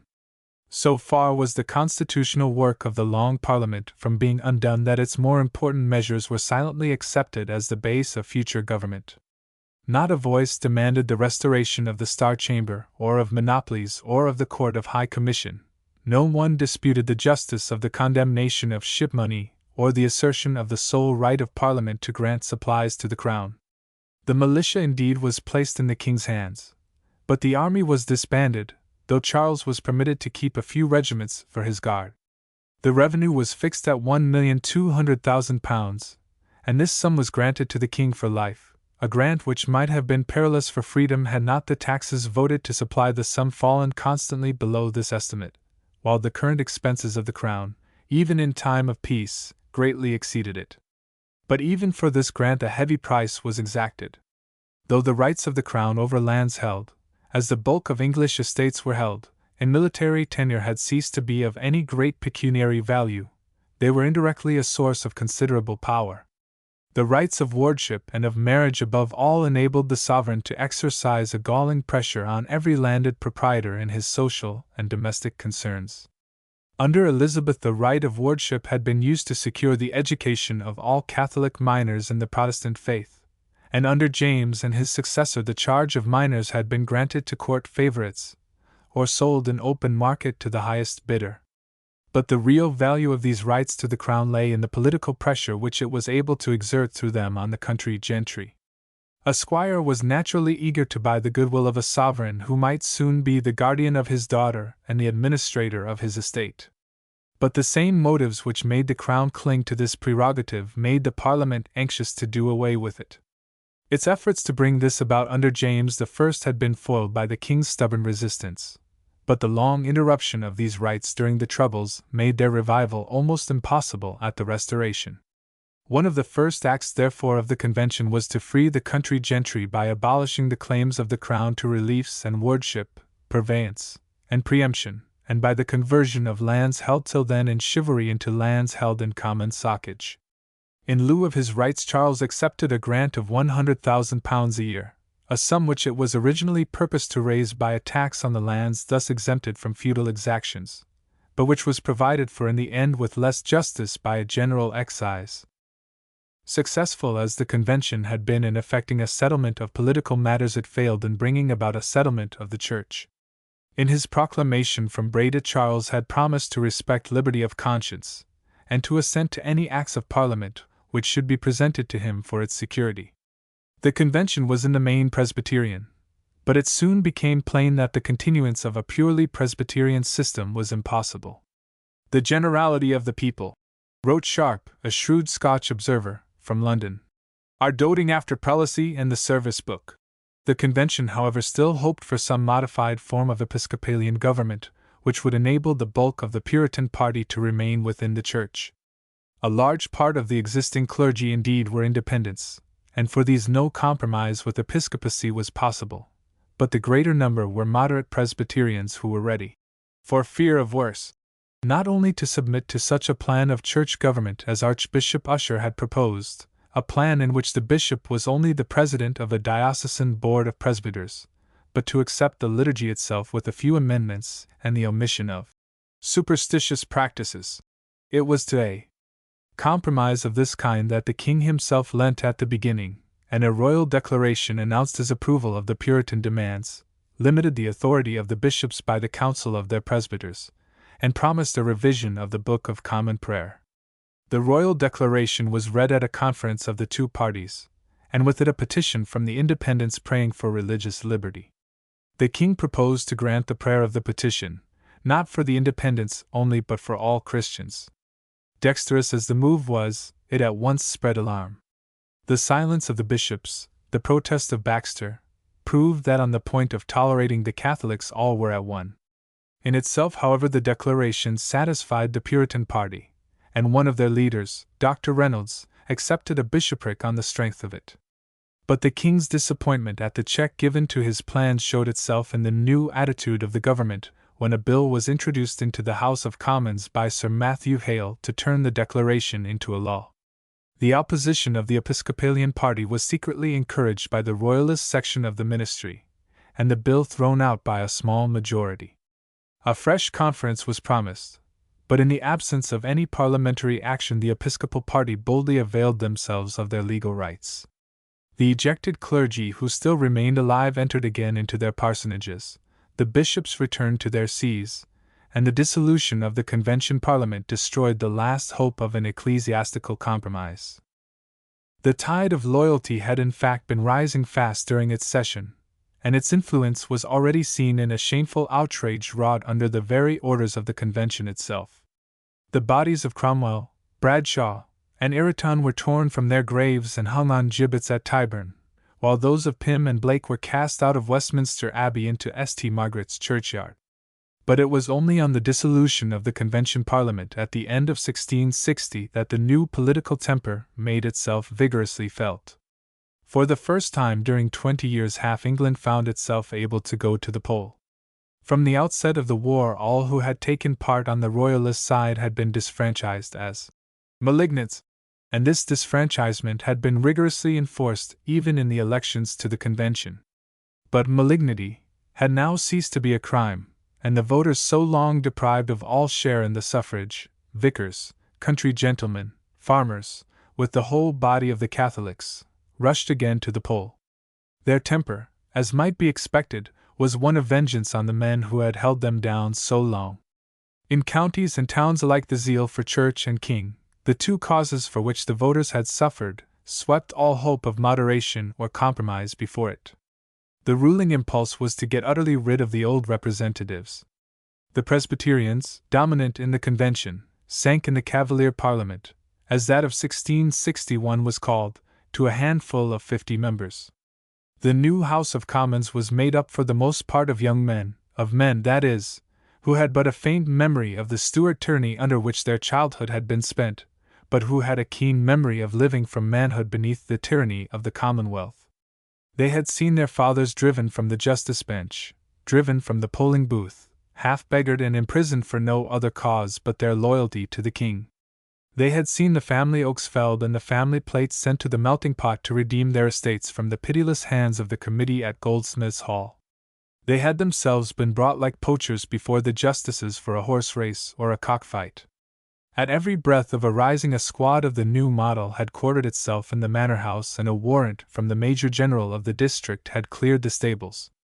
Nor was this all.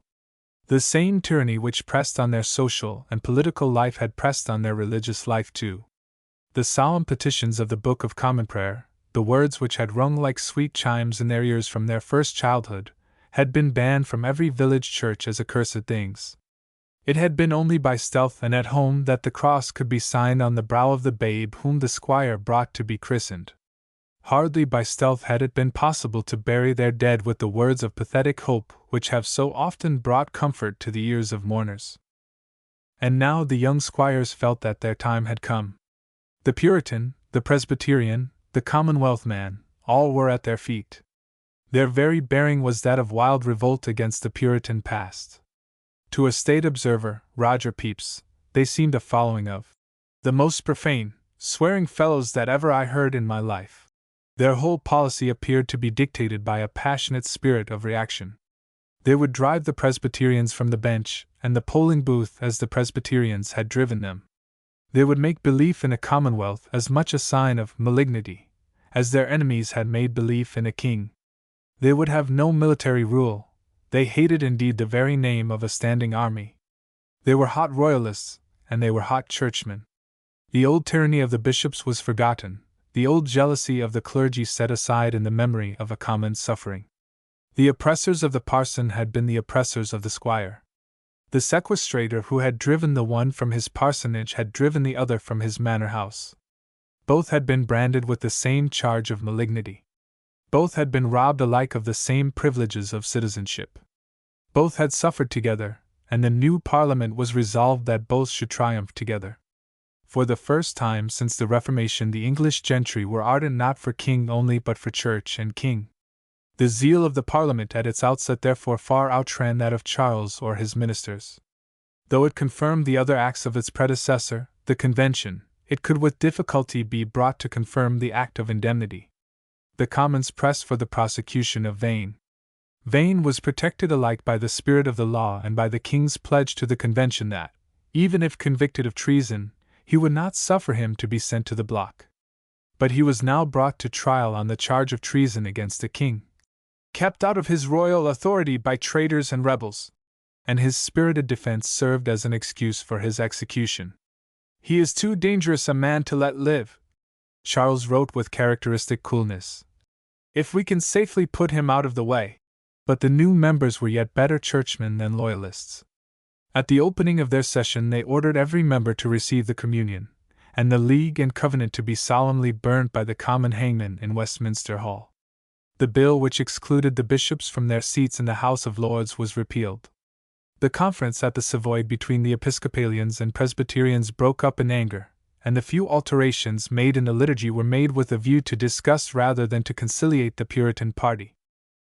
In spite of these outbursts, however, it would be unjust to look on the temper of the new Parliament as a mere temper of revenge. Its wish was in the main to restore the constitutional system which the Civil War had violently interrupted. The Royalist party, as we have seen, had no sort of sympathy with the policy of the early Stuarts. Their notions and their aims were not those of Laud and Strafford, but of the group of constitutional loyalists who had followed Falkland in his break with the Long Parliament in 1642. And of that group by a singular fortune the most active and conspicuous member now filled the chief place in the councils of the king. Edward Hyde had joined Charles I before the outbreak of the war. He had become his Chancellor of the Exchequer, and it was to his pen that the bulk of the royal manifestoes were attributed. He had passed with the young Prince of Wales into exile, and had remained the counsellor of Charles II during the long years which preceded his return. His faithfulness had been amply rewarded. He was now Earl of Clarendon and Lord Chancellor, and his influence in the Royal Council, which had been great from the first, became supreme when the temper of the new Parliament shattered the hopes of his Presbyterian opponents there. But his aim was simply to carry out the policy he had clung to with Falkland. He was a lawyer by breeding, and his theory of the state was a lawyer's theory. He looked on the English Constitution, not as the sum of political forces which were still in process of development, but as a mass of fixed and coordinated institutions whose form and mutual relations had been settled in some distant past. He had opposed the Stuart tyranny because, as he held, it had broken down this constitution to the profit of the Crown. He worked with the men of the Long Parliament in what he regarded as the work of restoring it. He left them the moment that he fancied they were themselves about to break it down to the profit of the people. Years of exile had only hardened his ideas. He came back with the fixed resolve to hold the state together at the exact point where the first reforms of the Long Parliament had left it. The power and prerogative of the Crown, the authority of the Church, were to be jealously preserved, but they were to be preserved by the free will and conviction of the Parliament. It was on this harmonious cooperation of these three great institutions that Clarendon's system hung. Its importance to future times lay in his regarding Parliament and the Church, not as mere accidents or checks in the system of English government, but as essential parts of it, parts which were as needful for its healthy working as the Crown itself, and through which the power of the Crown was to be exercised. Wholly to realize such a conception, it was necessary that the Parliament should be politically, the Church religiously, representatives of the whole nation. The first of Clarendon's assumptions was not only a fact but a far greater fact than he imagined. Hence it came about that his assembly of the Parliament year after year, and the steady way in which he used it to do the Crown's work by setting its stamp on every great political measure, became of the highest importance in our constitutional development. The second was a fiction, for half England had passed from the grasp of the Church, but it was to make it a fact that Clarendon buckled himself to a desperate struggle with nonconformity. It was under his guidance that the Parliament turned to the carrying out of that principle of uniformity in Church as well as in State on which the minister was resolved. The chief obstacle to such a policy lay in the Presbyterians, and the strongholds of the Presbyterians were the corporations of the boroughs. In many of the boroughs the corporation actually returned the borough members. In all they exercised a powerful influence on their election. To drive the Presbyterians therefore from municipal posts was to weaken if not to destroy the Presbyterian party in the House of Commons.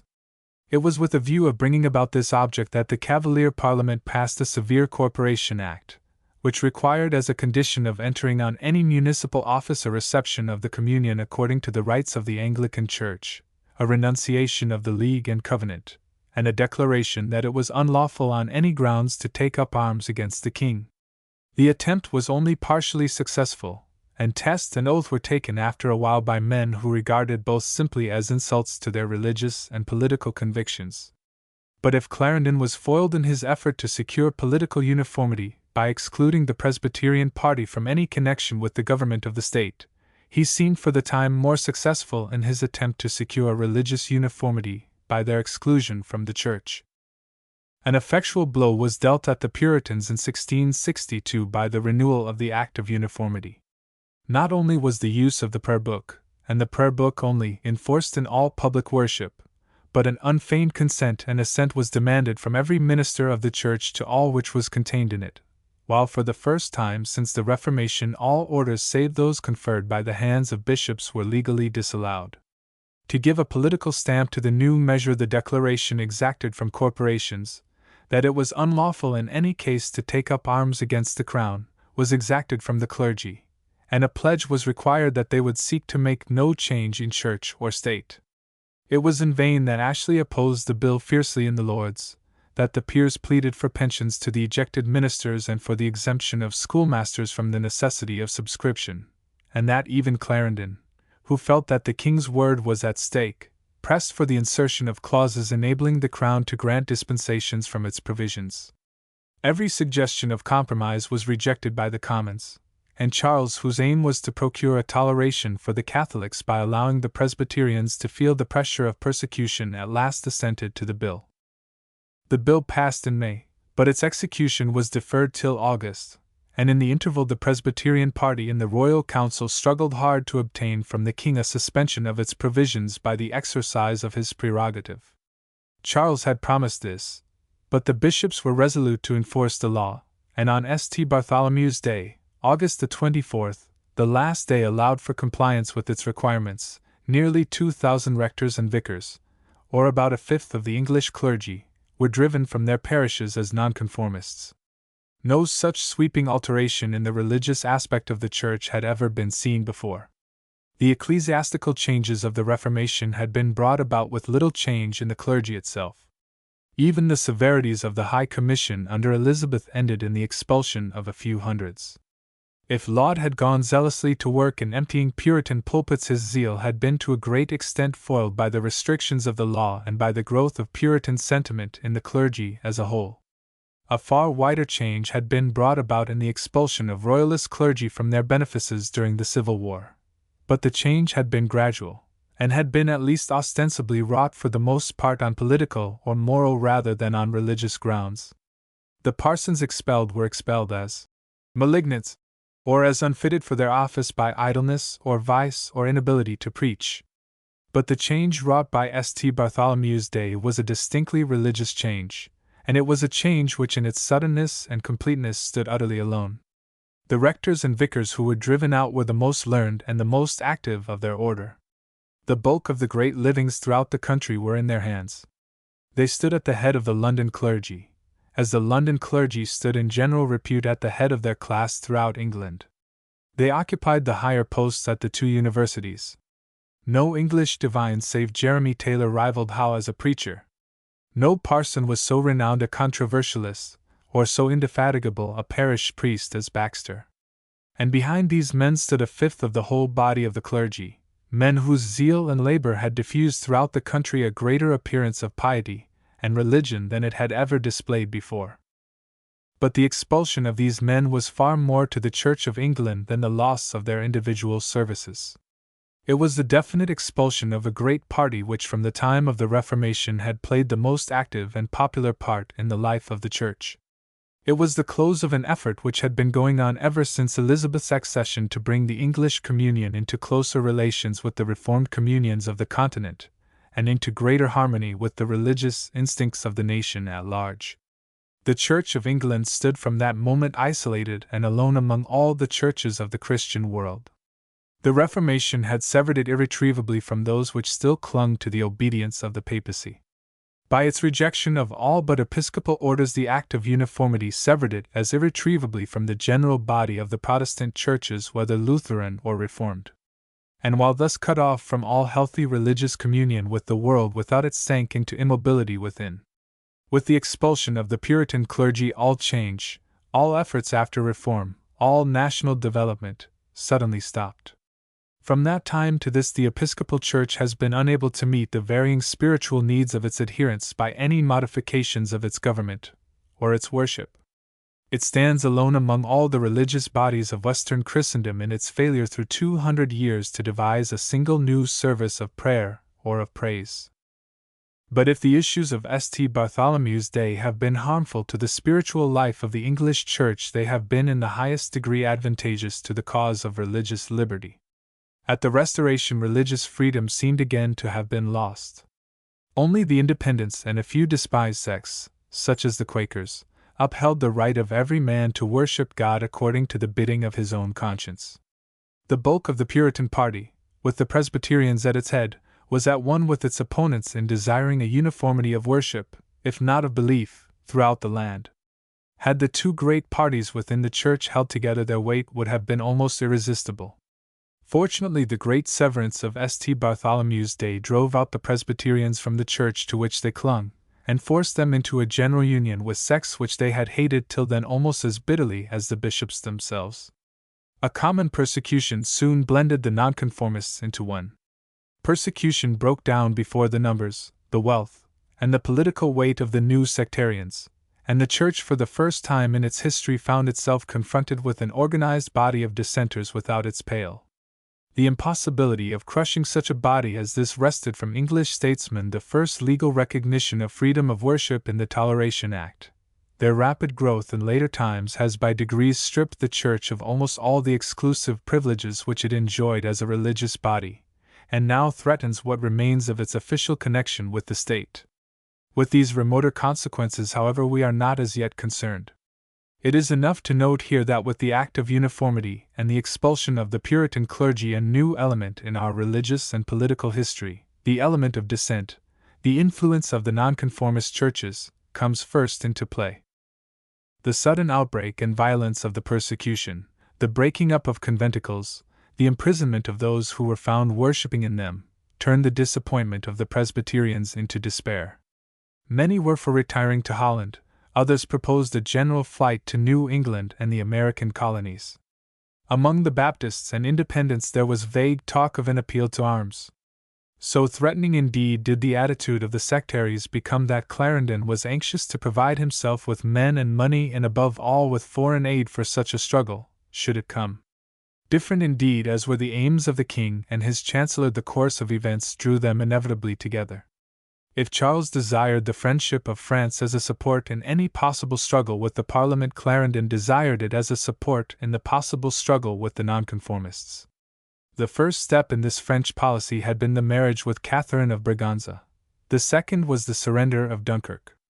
The maintenance of the garrison at Dunkirk was a heavy drag upon the royal treasury, and a proposal for its sale to Spain, which was made by Lord Sandwich in council, was seized by Charles and Clarendon as a means of opening a bargain with France.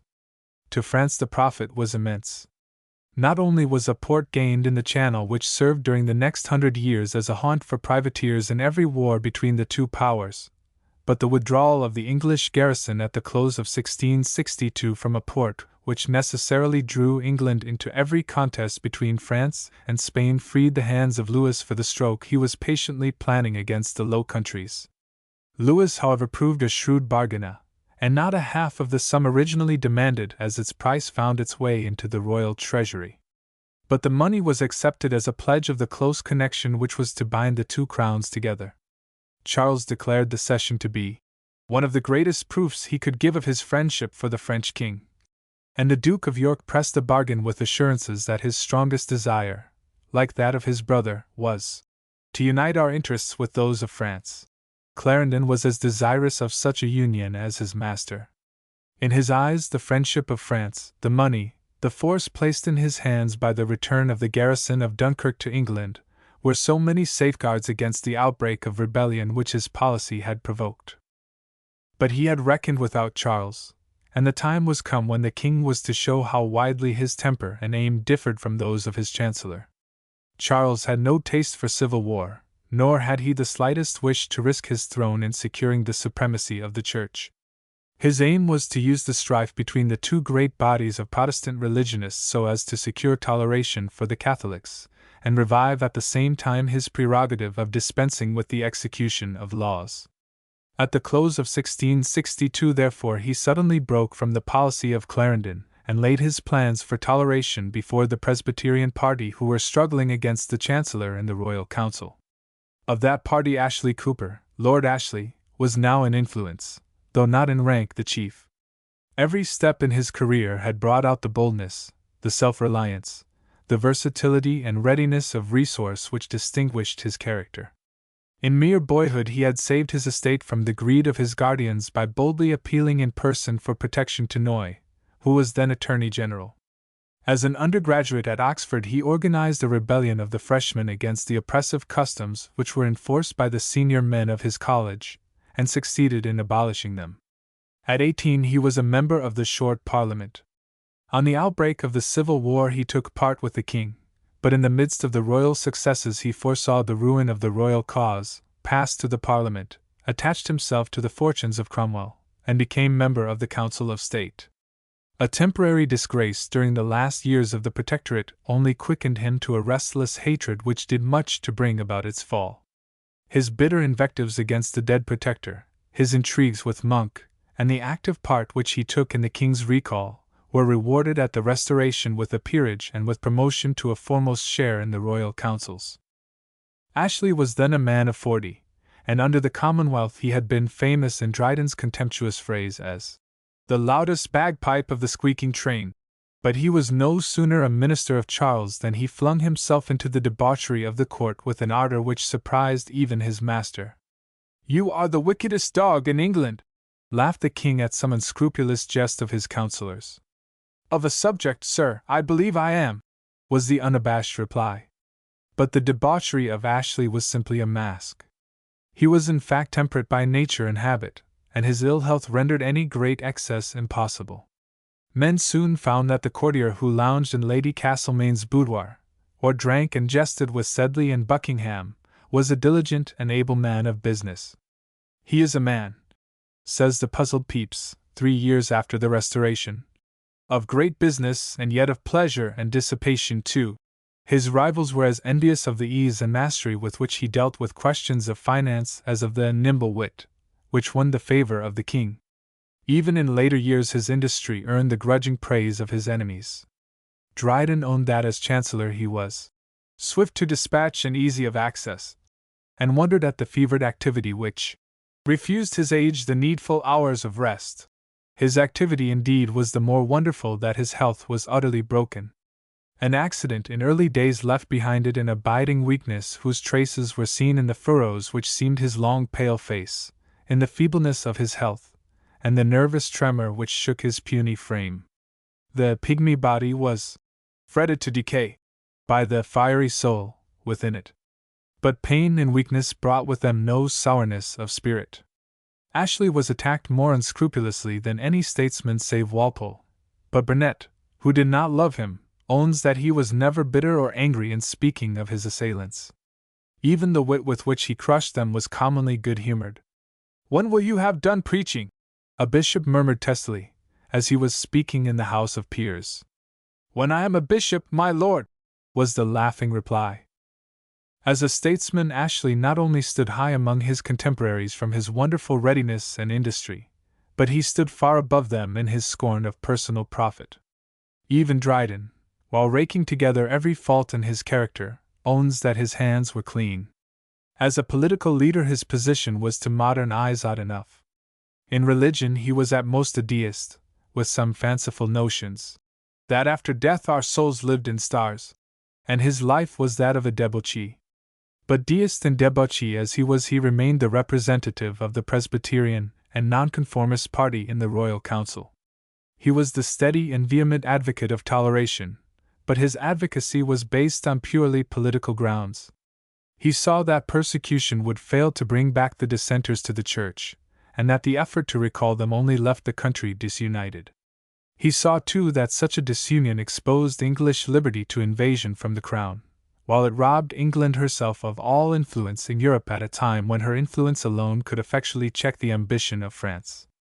The one means of uniting churchmen and dissidents was by a policy of toleration, but in the temper of England after the Restoration he saw no hope of obtaining toleration save from the king. Wit, debauchery, rapidity in the dispatch of business, were all therefore used as a means to gain influence over the king, and to secure him as a friend in the struggle which Ashley carried on against the intolerance of Clarendon. Charles, as we have seen, had his own game to play, and his own reasons for protecting Ashley during his vehement struggle against the Test and Corporation Act, the Act of Uniformity, and the persecution of the dissidents. But the struggle had been fruitless, and the only chance, as it seemed to Ashley, of securing toleration was to receive it on the king's own terms.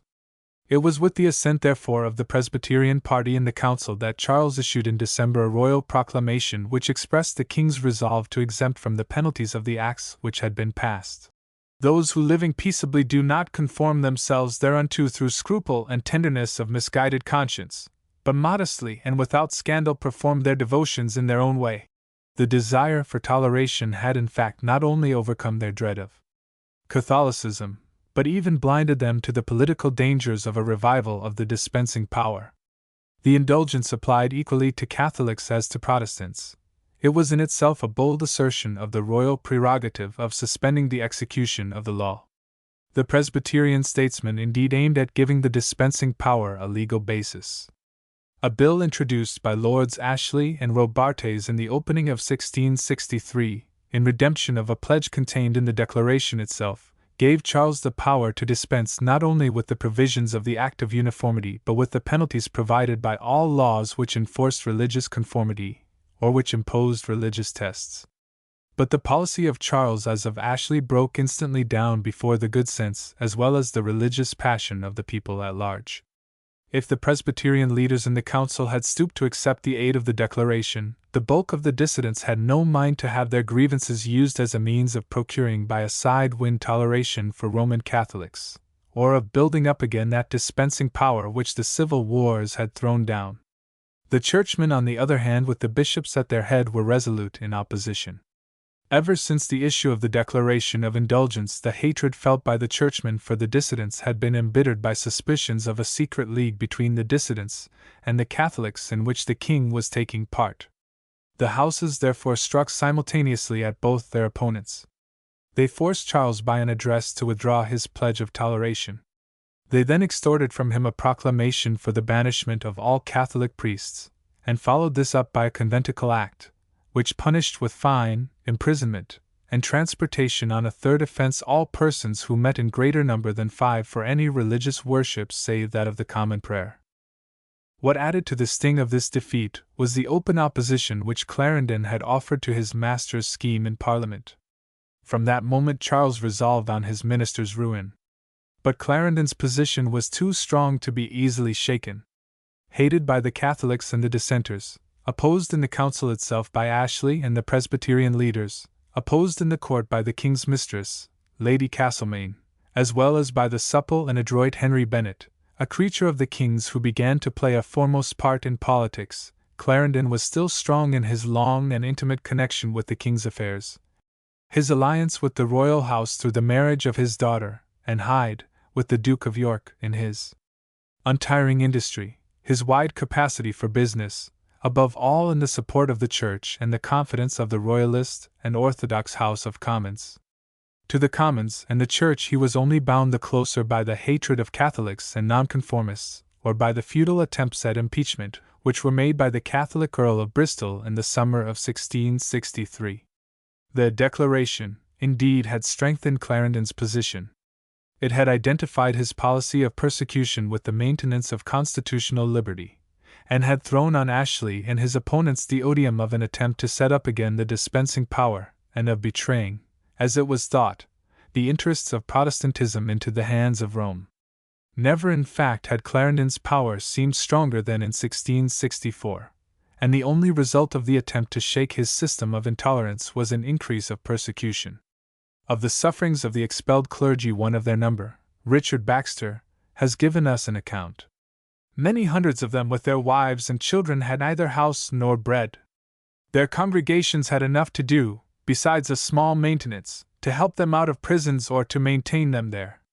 Though they were as frugal as possible, they could hardly live. Some lived on little more than brown bread and water, many had but 8 or 10 pounds a year to maintain a family, so that a piece of flesh has not come to one of their tables in 6 weeks' time. Their allowance could scarce afford them bread and cheese. One went to plough 6 days and preached on the Lord's Day. Another was forced to cut tobacco for a livelihood. But poverty was the least of their sufferings. They were jeered at by the players. They were hooted through the streets by the mob. Many of the ministers, being afraid to lay down their ministry after they had been ordained to it, preached to such as would hear them in fields and private houses, till they were apprehended and cast into jails, where many of them perished. They were excommunicated in the bishop's court or fined for non-attendance at church, and a crowd of informers grew up who made a trade of detecting the meetings they held at midnight. Allen, the author of the well-known Alarm to the Unconverted, died at 36 from the sufferings he endured in Taunton jail. Vavasour Powell, the Apostle of Wales, spent the 11 years which followed the Restoration in prisons at Shrewsbury, Southsea, and Cardiff, till he perished in the Fleet.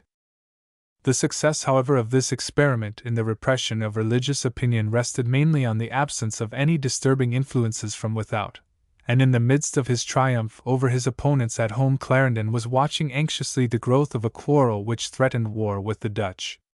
The old commercial jealousy between the two rival merchant nations, which had been lulled in 1662 by a formal treaty of peace, but which still lived on in petty squabbles at sea, was embittered by the cession of Bombay, a port which gave England an entry into the profitable trade with India, as well as by the establishment of a West Indian Company in London which opened a traffic with the Gold Coast of Africa, and brought back from Guinea the gold from which our first guineas were struck. In both countries there was a general irritation which vented itself in cries for war, and in the session of 1664 the English Parliament presented an address to the Crown praying for the exaction of redress for wrongs done by the Dutch to English merchants. But the squabble was of long standing, and there was nothing to threaten any immediate strife. Charles himself indeed shrank from wars which he foresaw would leave him at the mercy of his Parliament, and Clarendon, with Ormond, the bishops, and the whole Church party, were conscious that the maintenance of peace was needful for their system of religious repression. The quarrel, therefore, would have dragged on in endless recriminations had not the restless hatred of the Chancellor's opponents seen in it a means of bringing about the end in which they had as yet been foiled.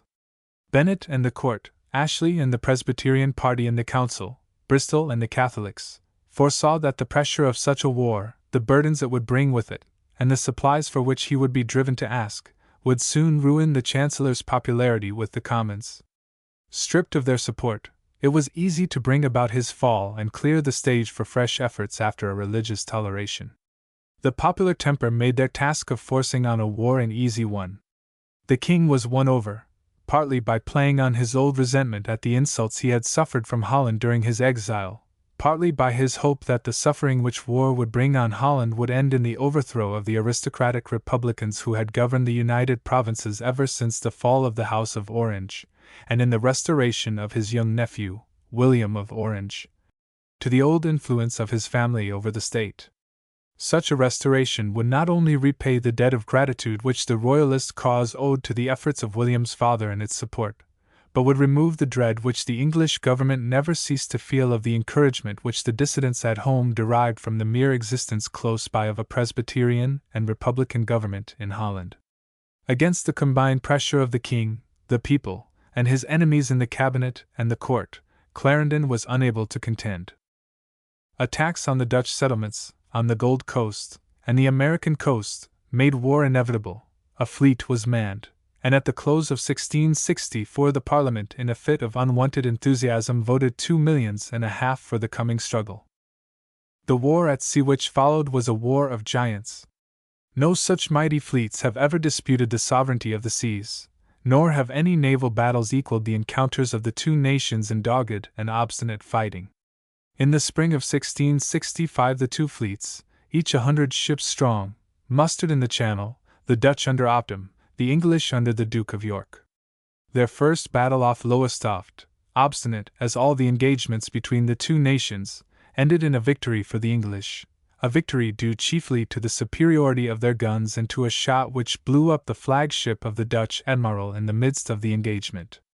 But the thought of triumph was soon forgotten in a terrible calamity which now fell on London. In 6 months 100,000 Londoners died of the plague which broke out in May in the crowded streets of the capital, and which drove the Parliament from London to assemble in October at Oxford. To the dismay caused by the plague was added the growing irritation at the increasing pressure of the war, and a sense of the grave dangers into which the struggle with Holland was plunging the country both at home and abroad. The enormous grant which had been made at the outset for 3 years was already spent, and a fresh supply had to be granted. But hard and costly as the Dutch war had proved, a far graver and costlier struggle seemed opening in its train. The war was a serious stumbling block in the way of the French projects. Holland on the strength of old treaties, England on the strength of her new friendship, alike called on Louis for aid. But to give aid to either was to run the risk of throwing the other on the aid of the House of Austria, and of building up the league which could alone check France in its designs upon Spain. Only peace could keep the European states disunited, and it was on their disunion that Louis counted for success in his design of seizing Flanders, a design which was now all but ripe for execution. At the outset of the war, therefore, he offered his mediation, and suggested the terms of a compromise. But his attempt was fruitless, and the defeat off Lowestoft forced him to more effective action.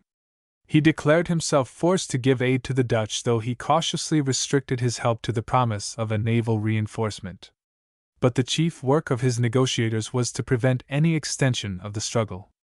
Sweden and Brandenburg, from both of which powers Charles counted on support, were held in check by the intervention of France, and the Bishop of Munster, whom an English subsidy had roused to an attack on his Dutch neighbors, was forced by the influence of Louis to withdraw his troops. Sir William Temple, the English ambassador at Brussels, strove to enlist Spain on the side of England by promising to bring about a treaty between that country and Portugal which would free its hands for an attack on Louis, and so anticipate his plans for an attack under more favorable circumstances on herself. But Louis knew how to play on the Catholic bigotry of Spain, and the English offers were set aside. Louis thus succeeded in isolating England and in narrowing the war within the limits of a struggle at sea, a struggle in which the two great sea powers could only weaken one another to the profit of his own powerful navy. But his intervention was far from soaring England into peace.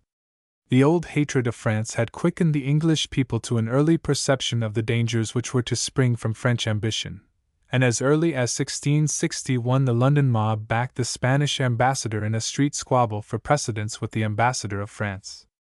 "We do all naturally love the Spanish," Pepys comments on this at the time, "and hate the French." The marriage of Catherine, the sale of Dunkirk, were taken as signs of the growth of a French influence over English policy, and the jealousy and suspicion they had aroused were seen in the reception with which the Parliament met the announcement of Louis's hostility. No sooner had the words fallen from Charles's lips than there was a great noise in the Parliament, writes the French statesman Louvois, to show the joy of the two houses at the prospect of a fight with us. But even the warlike temper of the Parliament could not blind it to the new weight which was given to the struggle by this intervention of France. Above all, it woke men to the dangers at home. The policy of Clarendon had broken England into two nations. Whatever might be the attitude of Monk or Ashley in the royal closet, the sympathies of the Nonconformists as a whole could not fail to be opposed to a war with the Dutch, and as Charles was striving with some show of success to rouse the Orange party in the States to active opposition against the dominant Republicans, so the Dutch statesmen summoned the banished regicides to Holland, and dreamed of a landing in England which would bring about a general rising of the dissidents against Charles. The less scrupulous diplomacy of Louis availed itself of every element of opposition, called Algernon Sidney to Paris, and supplied him with money as a possible means of rousing the English Republicans, while it corresponded with the Presbyterians in Scotland and the hardly less bitter Catholics of Ireland. The dread of internal revolt was quickened by the new attitude of resistance taken by the Nonconformists. When the clergy fled from London at the appearance of the plague, their pulpits were boldly occupied in open defiance of the law by the ministers who had been ejected from them. The terror and hatred roused by this revival of a foe that seemed to have been crushed was seen in the 5 Mile Act, which completed in 1665 the Code of Persecution. By its provisions, every clergyman who had been driven out by the Act of Uniformity was called on to swear that he held it unlawful under any pretext to take up arms against the king, and that he would at no time endeavor any alteration of government in church or state. In case of refusal, he was forbidden to go within 5 miles of any borough or of any place where he had been wont to minister. As the main body of the Nonconformists belonged to the city and trading classes, the effect of this measure was to rob them of any religious teaching at all. But the tide of religious intolerance was now slowly ebbing, and bigoted as the House was, a motion to impose the oath of the 5 Mile Act on every person in the nation was rejected in the same session by a majority of 6. The sufferings of the Nonconformists indeed could hardly fail to tell on the sympathies of the people. The thirst for revenge which had been roused by the tyranny of the Presbyterians in their hour of triumph was satisfied by their humiliation in their hour of defeat. The sight of pious and learned clergymen driven from their homes and their flocks, of religious meetings broken up by the constables, of preachers set side by side with thieves and outcasts in the dock, of jails crammed with honest enthusiasts whose piety was their only crime, pleaded more eloquently for toleration than all the reasoning in the world. We have a clue to the extent of the persecution from what we know to have been its effect on a single sect. The Quakers had excited alarm by their extravagances of manner as well as by their refusal to bear arms or to take oaths, and a special act was passed for their repression. They were one of the smallest of the Nonconformist bodies, but more than 4,000 were soon in prison, and 500 of these were imprisoned in London alone. The King's declaration of indulgence 12 years later set free 1,200 Quakers who had found their way to the jails. For not only had persecution failed to kill religious liberty, but the very Puritanism which the Cavalier Parliament believed itself to have trodden underfoot was at this moment proving the noble life it had drawn from suffering and defeat. It was at this moment that Milton produced the Paradise Lost. During the Civil War he had been engaged in strife with Presbyterians and with Royalists, pleading for civil and religious freedom, for freedom of social life and freedom of the press. At a later time he became Latin secretary to the Protector in spite of a blindness which had been brought on by the intensity of his study. The Restoration found him of all living men the most hateful to the Royalists, for it was his defense of the English people which had justified throughout Europe the execution of the king. Parliament ordered his book to be burnt by the common hangman. He was for a time imprisoned, and even when released he had to live amidst threats of assassination from fanatical Cavaliers. To the ruin of his cause were added personal misfortunes in the bankruptcy of the scrivener who held the bulk of his property, and in the fire of London which deprived him of much of what was left. As age drew on he found himself reduced to comparative poverty, and driven to sell his library for subsistence. Even among the sectaries who shared his political opinions Milton stood in religious opinion alone, for he had gradually severed himself from every accepted form of faith, had embraced Arianism, and had ceased to attend at any place of worship. Nor was his home a happy one. The grace and geniality of his youth disappeared in the drudgery of a schoolmaster's life and amongst the invectives of controversy. In age his temper became stern and exacting. His daughters, who were forced to read to their blind father in languages which they could not understand, revolted against their bondage. But solitude and misfortune only brought into bolder relief Milton's inner greatness. There was a grand simplicity in the life of his later years. He listened every morning to a chapter of the Hebrew Bible, and after musing in silence for a while pursued his studies till midday. Then he took exercise for an hour, played for another hour on the organ or viol, and renewed his studies. The evening was spent in converse with visitors and friends. For, lonely and unpopular as Milton was, there was one thing about him which made his house in Bunhill Fields a place of pilgrimage to the wits of the Restoration. He was the last of the Elizabethans. He had possibly seen Shakespeare, as on his visits to London after his retirement to Stratford the playwright passed along Bread Street to his wit combats at the Mermaid. He had been the contemporary of Webster and Massinger, of Herrick and Crashaw. His Comus and Arcades had rivaled the masques of Ben Jonson. It was with a reverence drawn from thoughts like these that men looked on the blind poet as he sate, clad in black, in his chamber hung with rusty green tapestry, his fair brown hair falling as of old over a calm serene face that still retained much of its youthful beauty, his cheeks delicately colored, his clear gray eyes showing no trace of their blindness. But famous whether for good or ill as his prose writings had made him, during 15 years only a few sonnets had broken his silence as a singer. It was now in his blindness and old age, with the cause he loved trodden underfoot by men as vile as the rabble in Comus, that the genius of Milton took refuge in the great poem on which through years of silence his imagination had been brooding. On his return from his travels in Italy, Milton spoke of himself as musing on a work not to be raised from the heat of youth or the vapors of wine, like that which flows at waste from the pen of some vulgar amourist or the trencher fury of a rhyming parasite, nor to be obtained by the invocation of Dame Memory and her siren daughters, but by devout prayer to that eternal Spirit who can enrich with all utterance and knowledge, and sends out his seraphim with the hallowed fire of his altar to touch and purify the lips of whom he pleases. His lips were touched at last. In the quiet retreat of his home in Bunhill Fields he mused during these years of persecution and loneliness on the Paradise Lost. The poem was published in 1667, 7 years after the Restoration, and 4 years later appeared the Paradise Regained and Samson Agonists, in the severe grandeur of whose verse we see the poet himself fallen, like Samson, on evil days and evil tongues, with darkness and with danger compassed round. But great as the two last works were, their greatness was eclipsed by that of their predecessor. The whole genius of Milton expressed itself in the Paradise Lost.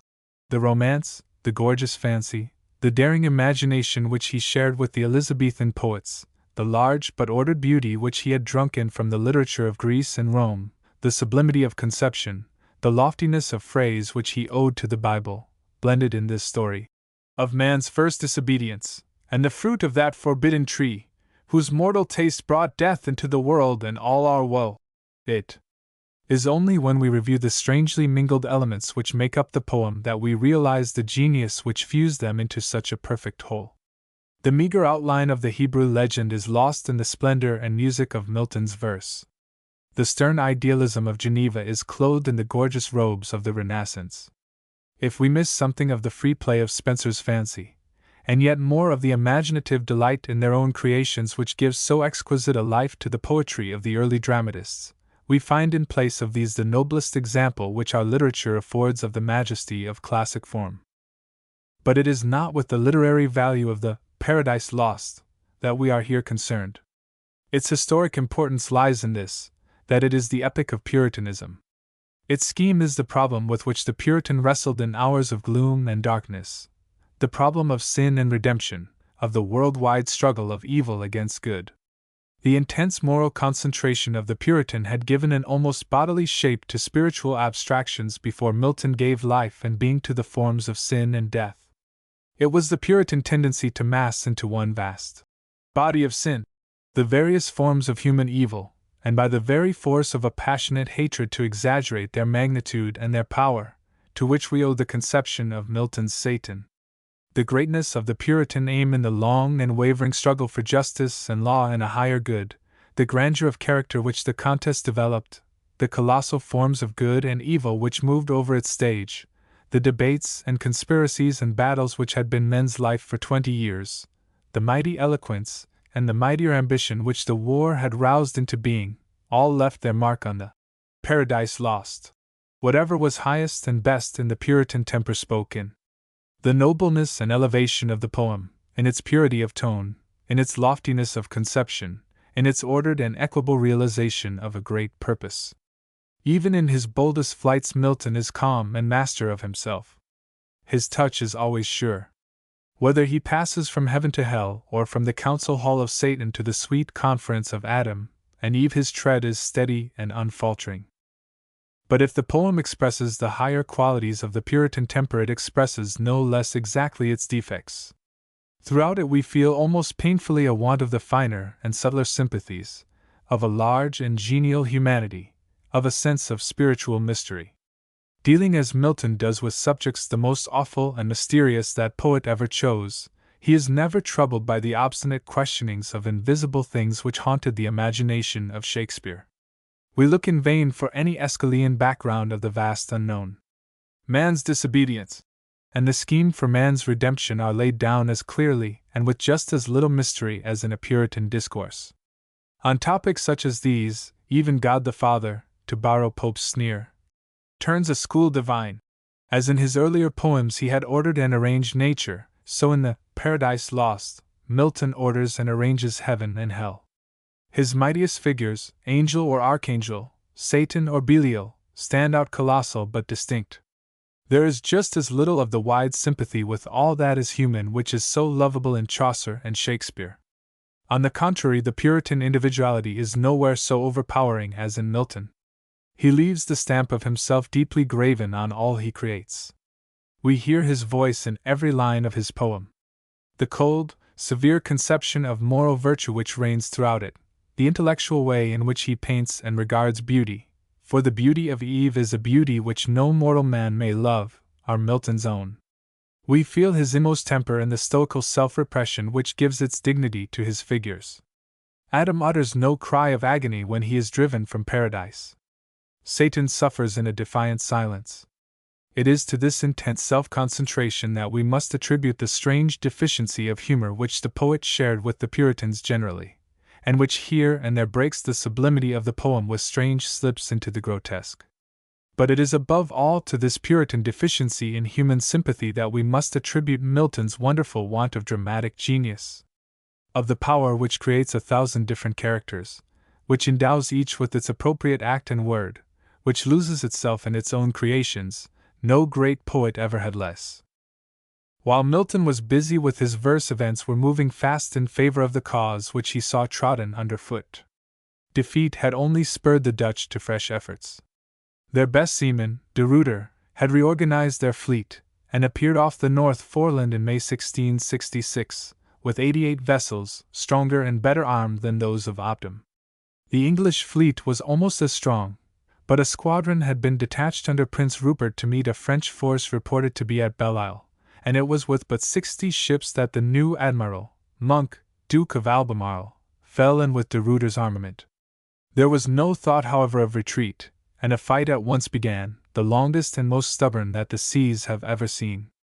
The battle had raged for 2 whole days, and Monk, left with only 16 ships uninjured, saw himself on the brink of ruin, when on the morning of the 3rd he was saved by the arrival of Rupert. Though still greatly inferior in force, the dogged admiral renewed the fight on the 4th day as the Dutch drew off to their own coast, but the combat again ended in de Ruyter's favor, and the English took refuge in the Thames. Their fleet was indeed ruined.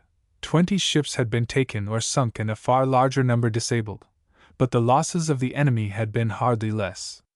What the Dutch had discovered, owned De Witt, was that English sailors might be killed and English ships burned, but that there was no conquering Englishman.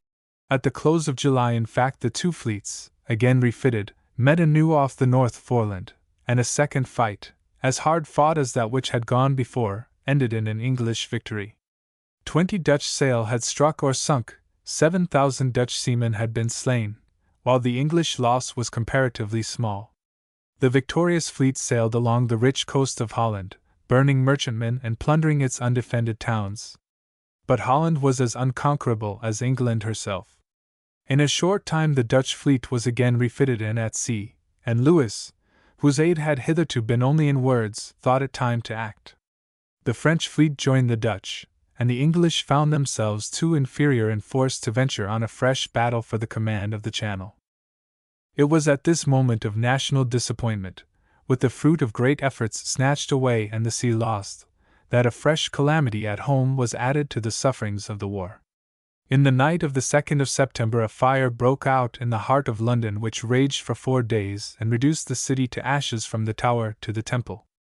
1,300 houses and 90 churches were destroyed. The loss of merchandise and property was beyond count. Again the Parliament with stubborn pride voted a subsidy of nearly 2 millions to refit the fleet. But the money came in slowly. The treasury was so utterly drained that it was agreed to fit out no large ships for the coming year. The ministers indeed were already seeking to conclude a peace through the mediation of France. It was not the public distress alone which drove Clarendon to peace negotiations. His own fears and those of the king had been alike fulfilled as the war went on. The country squires were disgusted at the obstinacy and cost of the struggle, and they visited their disgust on Clarendon as its supposed author.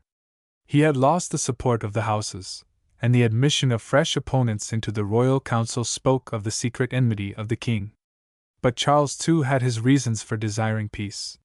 He had a sleepless distrust of parliaments, and his distrust was already justified. The Cavalier Parliament had met in a passion of loyalty. It had pressed for the death of the regicides. It had hardly been hindered from throwing all England into confusion by refusing its assent to the Amnesty Bill. It had ordered the League and Covenant, as well as the Act opposing Charles Stuart, to be burned by the common hangman. It had declared the taking up arms against the king on any pretext to be treason, and had turned its declaration into a test to be exacted from every parson and every alderman. And yet this loyal Parliament had faced and checked the Crown as boldly and pertinaciously as the Long Parliament itself. It had carried out its own ecclesiastical policy in the teeth of the known wishes of the king. It had humiliated him by forcing him to cancel his public declaration in favor of the nonconformists. It gave counsel in foreign affairs, and met the king's leanings towards Louis by expressions of its will for a contest with France. It voted large subsidies indeed, but at this juncture it inserted into the subsidy bill a clause which appointed a parliamentary commission with powers to examine into the royal expenditure, and to question royal officers upon oath. To Clarendon such a demand seemed as great an usurpation on the rights of the Crown as any measure of the Long Parliament, and he advised the dissolution. But the advice was rejected, for there was no hope that fresh elections could bring together a more royalist House of Commons than that of 1661. The attitude of the Houses showed in fact that the hottest royalists had learned, whether they would or no, the lesson of the Civil War. Whatever might in other ways be the temper of the Commons who assembled at Westminster, it was certain that the great constitutional revolution which was slowly removing the control of affairs from the hands of the Crown into those of the Parliament would go just as steadily on. But if Charles refused to dissolve the Parliament, he longed to free himself from its power, and the mediation of France enabled a peace congress to assemble at Breda in May 1667. To Holland, eager to free its hands so as to deal with the French invasion of the Netherlands, an invasion which was now felt to be impending, peace was yet more important than to England, and a stroke of singular vigor placed peace within her grasp. Aware of the exhaustion of the English treasury and of the miserable state of the English navy, the persevering De Witt suddenly ordered the Dutch fleet, 60 vessels strong, to sail in June to the Thames. England was taken utterly by surprise. Neither ships nor forts were manned when the Hollanders appeared at the Nore. Pushing their light vessels without show of opposition up the Thames to Gravesend, they forced the boom which protected the Medway, burned 3 men of war which lay anchored in the river, and withdrew only to sail proudly along the coast, the masters of the Channel. The thunder of the Dutch guns in the Medway and the Thames woke England to a bitter sense of its degradation. The dream of loyalty was roughly broken. Everybody nowadays, Pepys tells us, reflect upon Oliver and commend him, what brave things he did, and made all the neighbor princes fear him. But Oliver's successor was coolly watching this shame and discontent of his people with the one aim of turning it to his own advantage. To Charles II, the degradation of England was only a move in the political game which he was playing, a game played with so consummate a secrecy and skill that it not only deceived close observers of his own day but still misleads historians in ours. The blow at once brought about the peace he desired. Each of the combatants retained what it had won, save that Holland gained the Isle of Polerun on the Bombay coast, and England the settlement of New Amsterdam on the Hudson, which was soon to be better known as her colony of New York. A result still more to the king's taste was the ruin of Clarendon. Clarendon had had no part in the reduction of the navy which had proved so fatal to English renown, but the public resentment fell on him alone. The Parliament, enraged by his counsel for its dissolution, saw in his call for forces to defend the coast an attempt to re-establish the one thing they hated most, a standing army. Charles could at last free himself from the minister who had held him in check so long.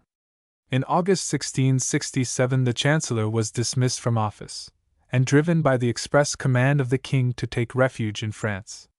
Chapter 2. The Popish Plot. 1667 to 1683.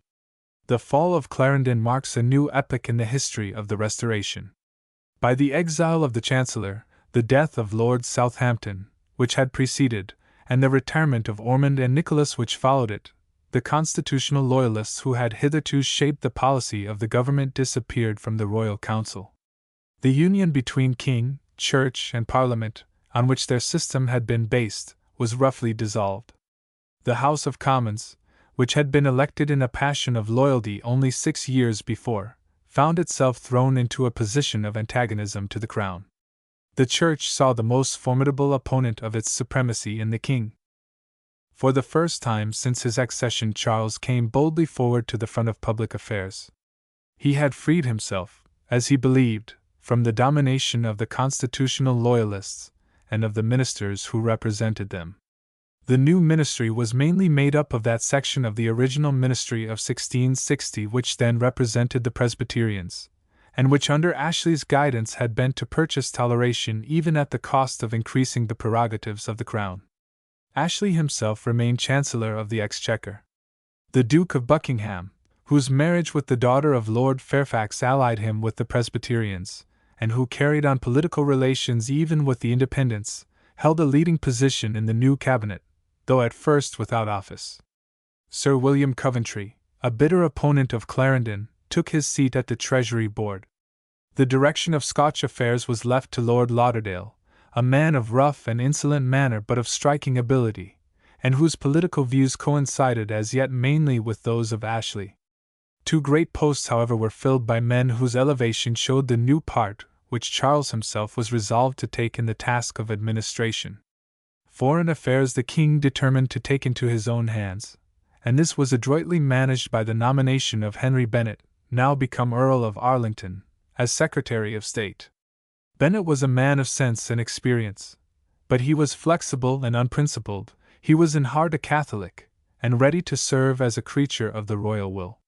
Sir Thomas Clifford, the new head of the Treasury, was a Catholic by conviction, and ready to sacrifice English freedom if the sacrifice would bring back England to his faith.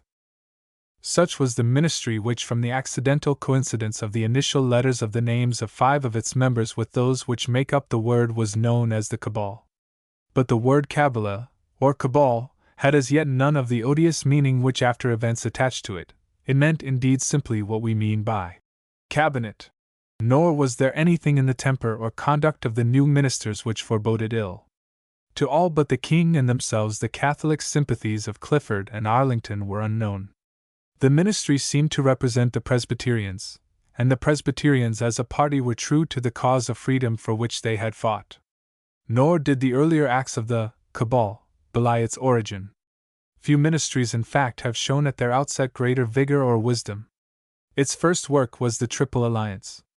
The warlike outburst of feeling in the Parliament at the prospect of a struggle with France had warned the French and English kings that a strife which both desired rather to limit than to widen must be brought to an end. The dexterous delays of Charles were seconded by the eagerness with which Louis pressed on the peace of Breda between England and the Dutch. To Louis indeed it seemed as if the hour he had so long waited for was come. He had secured the neutrality of the Emperor by a secret treaty which provided for a division of the Spanish dominions between the two monarchs in case the King of Spain died without an heir. England, as he believed, was held in check by Charles, and like Holland was too exhausted by the late war to meddle with a new one. On the very day, therefore, on which the Treaty of Breda was signed, he sent in his formal claims on the Low Countries, and his army at once took the field. Flanders was occupied and 6 great fortresses secured in 2 months. Franche-Comté was overrun in 17 days. But the suddenness and completeness of the French success woke a general terror before which the king's skillful diplomacy gave way.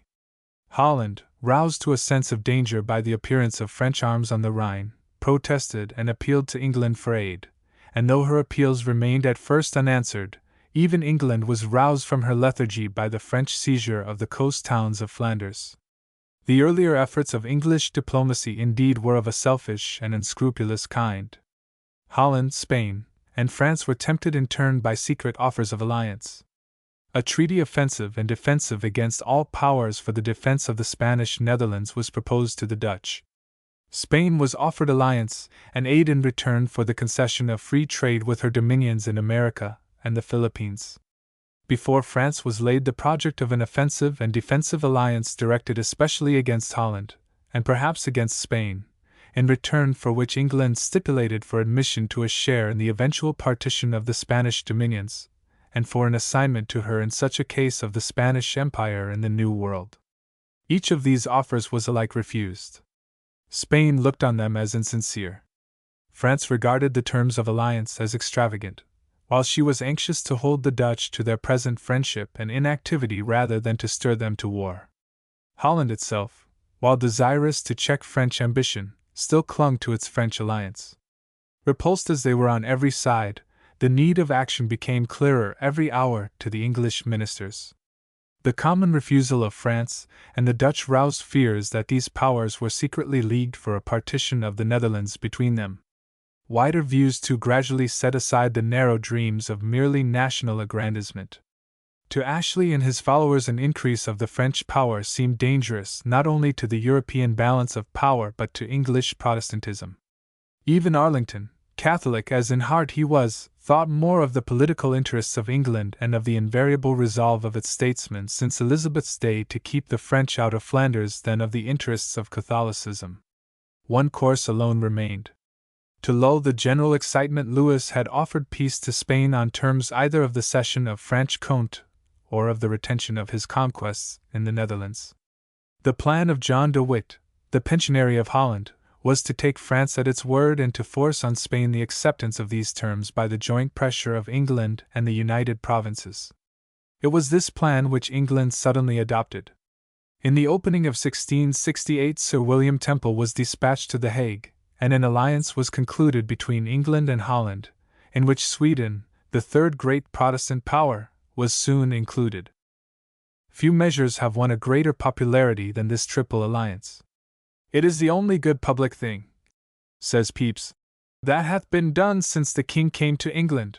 Even Dryden, writing at the time as a Tory, counted among the worst of Shaftesbury's crimes that the triple bond he broke. In form indeed the alliance simply bound Louis to adhere to terms of peace proposed by himself, and those advantageous terms, the possession of the southern half of Flanders and of a string of fortresses which practically left him master of the Spanish Netherlands. But in fact it utterly ruined his plans. His offer of peace had been meant only as a blind. At the moment when Temple reached The Hague, Louis was writing to his general, Puritan, "I am turning over in my head things that are far from impossible, and go to carry them into execution whatever they may cost." 3 armies were ready to march at once on Spain, Germany, and the Netherlands, when the intervention of the 3 powers suddenly arrested these schemes of conquest and forced Louis to conclude peace at Aix-la-Chapelle. But the immediate gain was the least result of the Triple Alliance. It brought about that union of the powers of Europe against which, as Louis felt instinctively, his ambition would dash itself in vain. It was Arlington's aim to make the alliance the nucleus of a greater confederation, and he tried not only to perpetuate it but to include within it the Swiss cantons, the Empire, and the House of Austria. His efforts were foiled, but the triple bond bore within it the germs of the grand alliance which at last saved Europe. To England it at once brought back the reputation which she had lost since the death of Cromwell. It was a sign of her re-entry on the general stage of European politics, and of her formal adoption of the balance of power as a policy essential to the welfare not of one or another nation but of Europe at large. Louis was maddened by the check. But it was not so much the action of England which galled his pride as the action of Holland. That, a nation of shopkeepers, for Louis applied the phrase to the United Provinces long before Napoleon applied it to England, should have foiled his plans at the very moment of their realization, stung him, as he owned, to the quick. He had always disliked the Dutch as Protestants and Republicans. He hated them now as an obstacle which must be taken out of his way ere he could resume his projects upon Spain. If he refrained from an instant attack on them, it was to nurse a sure revenge. For years were spent in preparations for a decisive blow. The French army was gradually raised to 180,000 men, while Colbert created a fleet which rivaled that of Holland in number and equipment. The steady aim of French diplomacy from the moment when Louis was forced to sign the Peace of Aix-la-Chapelle was to isolate the United Provinces, to secure the neutrality of the Empire in any attack on them, to break the Triple Alliance by detaching Sweden from it and securing Charles, and to leave the Dutch without help save from the ineffectual goodwill of Brandenburg and Spain. In England the French designs were favored by the political difficulties which at once followed on the fall of Clarendon. The new ministry, representing as it did the Presbyterian party and a policy of toleration, was in itself a declaration on the king's part that the executive power was no longer necessarily to act in harmonious cooperation with the Parliament. Its first steps in releasing nonconformists from prison, in suffering conventicles to reopen, and suspending the operation of the Act of Uniformity, were in open defiance of the known will of the two houses. But when Charles again proposed to his councillors a general toleration, he no longer found himself supported by them, as in 1663. Even Ashley's mood was changed. The policy of the council, in fact, was determined by the look of public affairs abroad. The victories of Louis, the sudden revelation of the strength of France, roused even in the most tolerant minds a dread of Catholicism. Men felt instinctively that the very existence of Protestantism, and with it of civil freedom, was again to be at stake. Instead of toleration, therefore, the ministers pressed for a union of Protestants which would have utterly foiled the king's projects, and a scheme of Protestant comprehension which had been approved by the moderate divines on both sides, by Tillotson and Stillingfleet on the part of the Church as well as by Manton and Baxter on the part of the Nonconformists, was laid before the House of Commons in the session of 1668. Even its rejection failed to bring back Ashley and his party to their old position. They were still for toleration. But they were for a toleration the benefit of which did not extend to Catholics. In respect, the laws have determined the principles of the Romish religion to be inconsistent with the safety of your Majesty's person and government. Again Charles was baffled. He had overthrown Clarendon in the belief that the Nonconformists must necessarily support him in the general reversal of Clarendon's policy. He found not only that to obtain a toleration for Catholics from his new ministers was as impossible as to obtain it from Clarendon himself, but that they were resolute to bring about that union of Protestants which Charles regarded as fatal to his designs and which the Chancellor's policy had at any rate prevented.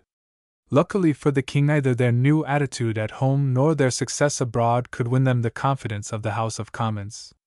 As soon as it met, they became the object of bitter attack. Their Comprehension Bill was rejected.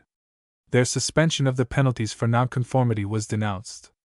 "We shall remain unhappy," said one of the leaders of the Commons, Sir Edward Seymour, "so long as His Majesty retains his present councillors." It was in fact only by an early prorogation which was prolonged throughout the year that the ministers were saved from impeachment. Such a course, however, gave but a temporary respite, and Buckingham and Ashley pressed on Charles the advisability of a dissolution. The House of Commons, they held, chosen as it had been 8 years before in a moment of reaction, no longer really represented public opinion, and a new House would contain a larger proportion of members inclined to a policy of Protestant union. But Charles refused to dissolve the House. A Protestant union, in fact, was precisely what he wished to avoid. The pressure of a parliament with Presbyterian leanings would be yet more fatal to the administrative independence he wished to maintain than a Cavalier parliament. Above all, such a parliament would at once force him to take up a distinctly Protestant attitude, and to place himself at the head of the Protestant states as the leader in a European resistance to the supremacy of Catholicism, and of France as the representative of Catholicism.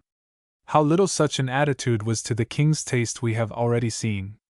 He had been stirred to a momentary pride by the success of the Triple Alliance, but he had never in heart abandoned his older policy. He still looked to France and to Catholicism as the most effective means of restoring his prerogative, and the sudden revelation of the power of Louis, however it might startle his ministers into anxiety for freedom and Protestantism, only roused in the heart of their royal master a longing to turn it to the advantage of his crown. Tempted, however, as he must have been to a new turn in his policy by the failure of his older plans at home and the display of French greatness, the sudden and decisive turn which he actually gave it was due above all to an event which, unknown as it as yet remained to Englishmen, was destined to exercise a vast influence from this moment on English politics. This was the conversion of his brother and presumptive successor James, Duke of York, to the Catholic faith. Though finally completed in the spring of 1672, this had for some time been imminent. The dull, truthful temper of the Duke hindered him from listening to his brother's remonstrances against this step, but Charles was far too keen-witted to be blind to the difficulties in which it was certain to involve him. That either churchman or Presbyterian should sit still and wait patiently the advent of a Catholic king, and above all a king whose temper would necessarily make him a Catholic bigot, was, as he foresaw, impossible. The step could not long be concealed, and when once it was known a demand would arise for the exclusion of James from the succession, or at the least for securities which would fetter the crown. Even if such a demand were surmounted, a struggle between James and the Parliament was in the end inevitable, and such a struggle, if it ever arose, could end only in the establishment of Catholicism and despotism, or in the expulsion of James from the throne. To foresee these consequences required no great keenness of sight. They were as plainly foreseen by Ashley and the bulk of Englishmen, when once the truth was known, as by Charles. But Charles was far from contenting himself with foreseeing them. He resolved to anticipate the danger by hurrying on the struggle which was certain to come. France alone could help him in forcing despotism and Catholicism on England, and from this moment Charles surrendered himself utterly to France. He declared to Louis his purpose of entering into an alliance with him, offensive and defensive. He owned to being the only man in his kingdom who desired such a league, but he was determined, he said, to realize his desire, whatever might be the sentiments of his ministers. His ministers, indeed, he meant either to bring over to his schemes or to outwit. Two of them, Arlington and Clifford, were Catholics in heart like the king, and in January 1669 they were summoned with the Duke of York and two Catholic nobles, Lords Belazes and Arundel, to a conference in which Charles, after pledging them to secrecy, declared himself a Catholic and asked their counsel as to the means of establishing the Catholic religion in his realm. It was resolved to apply to Louis for aid in this purpose, and Charles proceeded to seek from the king a protection, to use the words of the French ambassador, of which he always hoped to feel the powerful effects in the execution of his design of changing the present state of religion in England for a better, and of establishing his authority so as to be able to retain his subjects in the obedience they owe him. He was fully aware of the price he must pay for such a protection.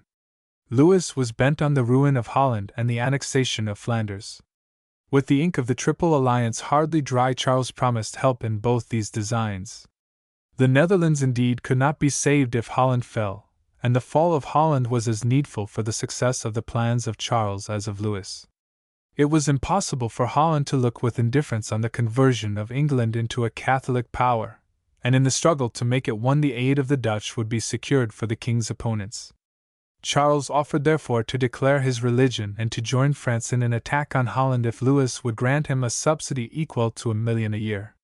In the event of the King of Spain's death without a son, Charles pledged himself to support France in her claims upon Flanders, while Louis, made wiser by the results of his previous refusal, promised in such a case to assent to the designs of England on the Spanish dominions in America. On this basis, after a year's negotiations, a secret treaty was concluded in May 1670 at Dover in an interview between Charles and his sister Henrietta, the Duchess of Orleans. It provided that Charles should announce his conversion, and that in case of any disturbance arising from such a step he should be supported by a French army and a French subsidy. War was to be declared by both powers against Holland, England furnishing only a small land force, but bearing the chief burthen of the contest at sea on condition of an annual subsidy of £300,000. Nothing marks better the political profligacy of the age than that Arlington, the author of the Triple Alliance, should have been chosen as the confidant of Charles in his Treaty of Dover. But to all save Arlington and Clifford the King's change of religion or his political aims remained utterly unknown. It would have been impossible to obtain the consent of the party in the Royal Council which represented the old Presbyterians, of Ashley or Lauderdale, or the Duke of Buckingham, to the Treaty of Dover. But it was possible to trick them into approval of a war with Holland by playing on their desire for a toleration of the nonconformists. The announcement of the King's Catholicism was therefore deferred, and a series of mock negotiations, carried on through Buckingham, ended in the conclusion of a sham treaty which was communicated to Lauderdale and to Ashley, a treaty which suppressed all mention of the religious changes, or of the promise of French aid in bringing them about, and simply stipulated for a joint war against the Dutch. In such a war there was no formal breach of the Triple Alliance, for the Triple Alliance only guarded against an attack on the dominions of Spain, and Ashley and his colleagues were lured into assent to it in 1671 by the promise of toleration. Toleration was still Ashley's first thought. He had provided for it only a year before in the Constitution which he had drawn up with the aid of Locke for the new colony of Carolina, which drew its name from King Charles. He looked the more hopefully to the king that in Scotland toleration had already been brought about by the royal authority. Nowhere had the system of conformity been more rigidly carried out than in the northern kingdom. Not only was the renunciation of the covenant exacted from every parson and official, but it was proposed to extend it to every subject in the realm.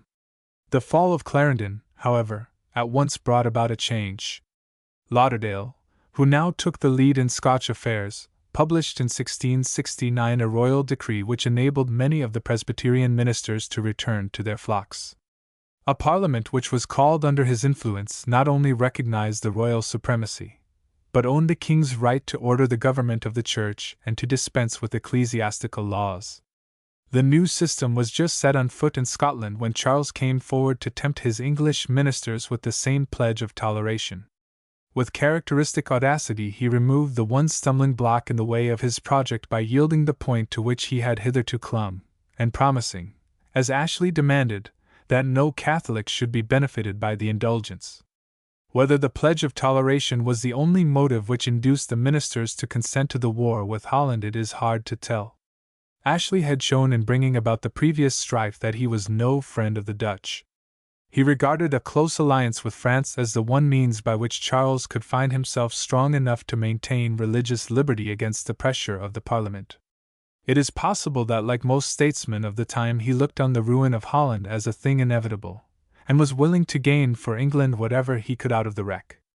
If the United Provinces were to become a part of France, it was better that a part of their territory, and that the most important part, the Brill, Flushing, and the mouths of the Scheldt, should fall as had been stipulated to England than that Louis should have all.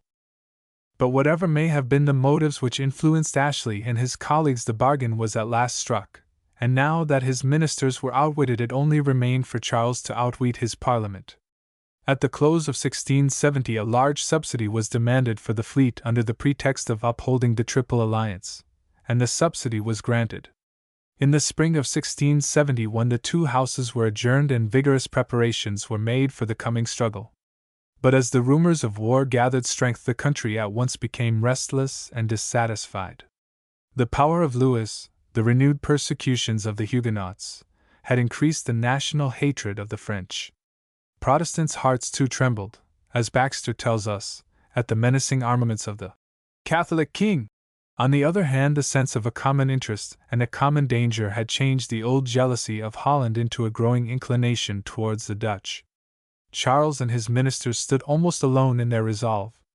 "Nearly all the court and all the members of Parliament that are in town," wrote the French ambassador, make cabals to turn the king from his designs. Prince Rupert and the Duke of Ormond, the heads of the old Royalist and Constitutional party, supported the Dutch embassy which was sent to meet the offers of mediation made by Spain. So great was the pressure that Charles was only able to escape from it by plunging hastily into hostilities. In March 1672, a captain in the king's service attacked a Dutch convoy in the Channel. The attack was at once followed by a declaration of war, and fresh supplies were obtained for the coming struggle by closing the exchequer and suspending, under Clifford's advice, the payment of either principal or interest on loans advanced to the public treasury.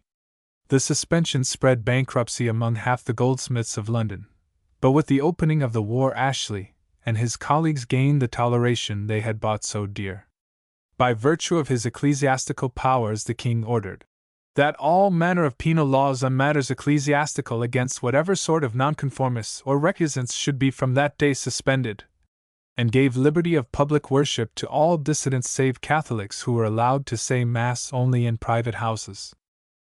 The effect of the declaration of indulgence went far to justify Ashley and his colleagues, if anything could justify their course, in the bargain by which they purchased toleration. Ministers returned after years of banishment to their homes and flocks. Chapels were reopened. The jails were emptied. Hundreds of Quakers who had been the special objects of persecution were set free to worship God after their own fashion. John Bunyan left the prison which had for 12 years been his home. We have seen the atmosphere of excited feeling in which the youth of Bunyan had been spent. From his childhood he heard heavenly voices and saw visions of heaven. From his childhood, too, he had been wrestling with an overpowering sense of sin which sickness and repeated escapes from death did much as he grew up to deepen. But in spite of his self-reproaches his life was a religious one, and the purity and sobriety of his youth were shown by his admission at 17 into the ranks of the New Model. 2 years later the war was over, and Bunyan, though hardly 20, found himself married in 1645 to a godly wife as young and penniless as himself. So poor were the young couple that they could scarce muster a spoon and a plate between them, and the poverty of their home deepened perhaps the gloom of the young tinker's restlessness and religious depression. His wife did what she could to comfort him, teaching him again to read and write, for he had forgotten his school learning, and reading with him in 2 little, godly books which formed his library. But darkness only gathered the thicker round his imaginative soul. I walked, he tells us of this time, to a neighboring town, and sate down upon a settle in the street, and fell into a very deep pause about the most fearful state my sin had brought me to, and after long musing I lifted up my head, but methought I saw as if the sun that shineth in the heavens did grudge to give me light, and as if the very stones in the street and tiles upon the houses did band themselves against me. Methought that they all combined together to banish me out of the world. I was abhorred of them, and wept to dwell among them, because I had sinned against the Saviour. Oh, how happy now was every creature over I, for they stood fast and kept their station. But I was gone and lost. At last in 1653, after more than 2 years of this struggle, the darkness broke. Bunyan felt himself converted, and freed from the burthen of his sin. He joined a Baptist church at Bedford, and a few years later he became famous as a preacher. As he held no formal post of minister in the congregation, his preaching even under the Protectorate was illegal and gave great offense, he tells us, to the doctors and priests of that county. He persisted, however, with little real molestation until the Restoration, but only 6 months had passed after the king's return when he was committed to Bedford jail on a charge of preaching in unlicensed conventicles. His refusal to promise to abstain from preaching kept him there 11 years. The jail was crowded with prisoners like himself, and amongst them he continued his ministry, supporting himself by making tag thread laces, and finding some comfort in the Bible, the Book of Martyrs, and the writing materials which he was suffered to have with him in his prison. But he was in the prime of life. His age was 32 when he was imprisoned, and the inactivity and severance from his wife and little children were hard to bear. The parting with my wife and poor children, he says in words of simple pathos, hath often been to me in this place as the pulling of the flesh from the bones, and that not only because I am somewhat too fond of those great mercies, but also because I should have often brought to my mind the many hardships, miseries, and wants that my poor family was like to meet with should I be taken from them, especially my poor blind child who lay nearer to my heart than all besides. Oh, the thoughts of the hardships I thought my poor blind one might go under would break my heart to pieces. Poor child, thought I, what sorrow art thou like to have for thy portion in this world? Thou must be beaten, must beg, suffer hunger, cold, nakedness, and 1,000 calamities, though I cannot now endure the wind should blow upon thee. But suffering could not break his purpose, and Bunyan found compensation for the narrow bounds of his prison in the wonderful activity of his pen. Tracts, controversial treatises, poems, meditations, his Grace Abounding, and his Holy City, followed each other in quick succession. It was in his jail that he wrote the first and greatest part of his Pilgrim's Progress. The book had only just been completed when the indulgence set Bunyan free. Its publication was the earliest result indeed of his deliverance, and the popularity which it enjoyed from the first proves that the religious sympathies of the English people were still mainly Puritan. Before Bunyan's death in 1688, 10 editions of the Pilgrim's Progress had already been sold, and though even Cooper hardly dared to quote it a century later for fear of moving a smile in the polite world about him, its favor among the middle classes and the poor has grown steadily from its author's day to our own. It is now the most popular and the most widely known of all English books. In none do we see more clearly the new imaginative force which had been given to the common life of Englishmen by their study of the Bible. Its English is the simplest and homeliest English which has ever been used by any great English writer, but it is the English of the Bible. The images of the Pilgrim's Progress are the images of prophet and evangelist. It borrows for its tenderer outbursts the very verse of the Song of Songs and pictures the heavenly city in the words of the Apocalypse. But so completely has the Bible become Bunyan's life that one feels its phrases as the natural expression of his thoughts. He has lived in the Bible till its words have become his own. He has lived among its visions and voices of heaven till all sense of possible unreality has died away. He tells his tale with such a perfect naturalness that allegories become living things, that the Slough of Despond and Doubting Castle are as real to us as places we see every day, that we know Mr. Legality and Mr. Worldly Wiseman as if we had met them in the street. It is in this amazing reality of impersonation that Bunyan's imaginative genius specially displays itself. But this is far from being his only excellence. In its range, in its directness, in its simple grace, in the ease with which it changes from lively dialogue to dramatic action, from simple pathos to passionate earnestness, in the subtle and delicate fancy which often suffuses its childlike words, in its playful humor, its bold character painting, in the even and balanced power which passes without effort from the valley of the shadow of death to the land where the shining ones commonly walked because it was on the borders of heaven, in its sunny kindliness unbroken by one bitter word, the Pilgrim's Progress is among the noblest of English poems. For if Puritanism had first discovered the poetry which contact with the spiritual world awakes in the meanest souls, Bunyan was the first of the Puritans who revealed this poetry to the outer world. The journey of Christian from the city of destruction to the heavenly city is simply a record of the life of such a Puritan as Bunyan himself, seen through an imaginative haze of spiritual idealism in which its commonest incidents are heightened and glorified. He is himself the pilgrim who flies from the city of destruction, who climbs the hill Difficulty, who faces Apollyon, who sees his loved ones cross the river of death towards the heavenly city, and how, because the hill on which the city was framed was higher than the clouds, they therefore went up through the region of the air, sweetly talking as they went. Great, however, as was the relief of the indulgence to men like Bunyan, it was difficult to wring from the bulk of the nonconformists any expression of gratitude or satisfaction. Dear as toleration was to them, the general interests of religion were dearer, and not only these but national freedom was now at stake. Holland, the bulwark of Protestantism abroad, seemed to crumble into ruin at the first blow of France.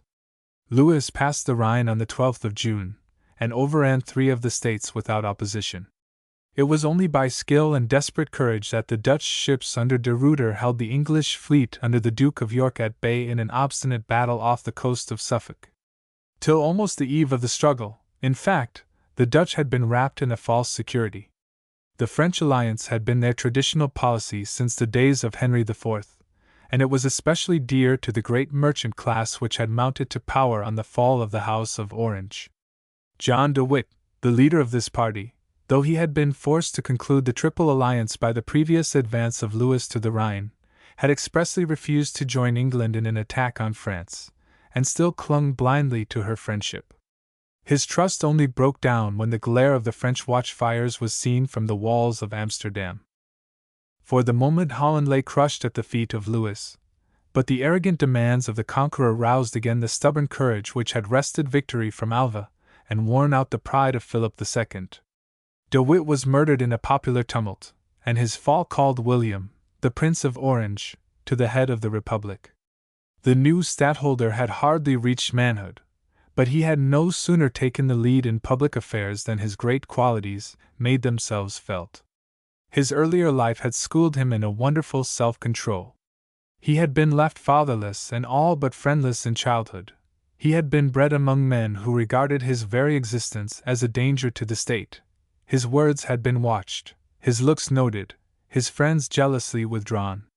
In such an atmosphere the boy grew up silent, wary, self-contained, grave in temper, cold in demeanor, blunt and even repulsive in address.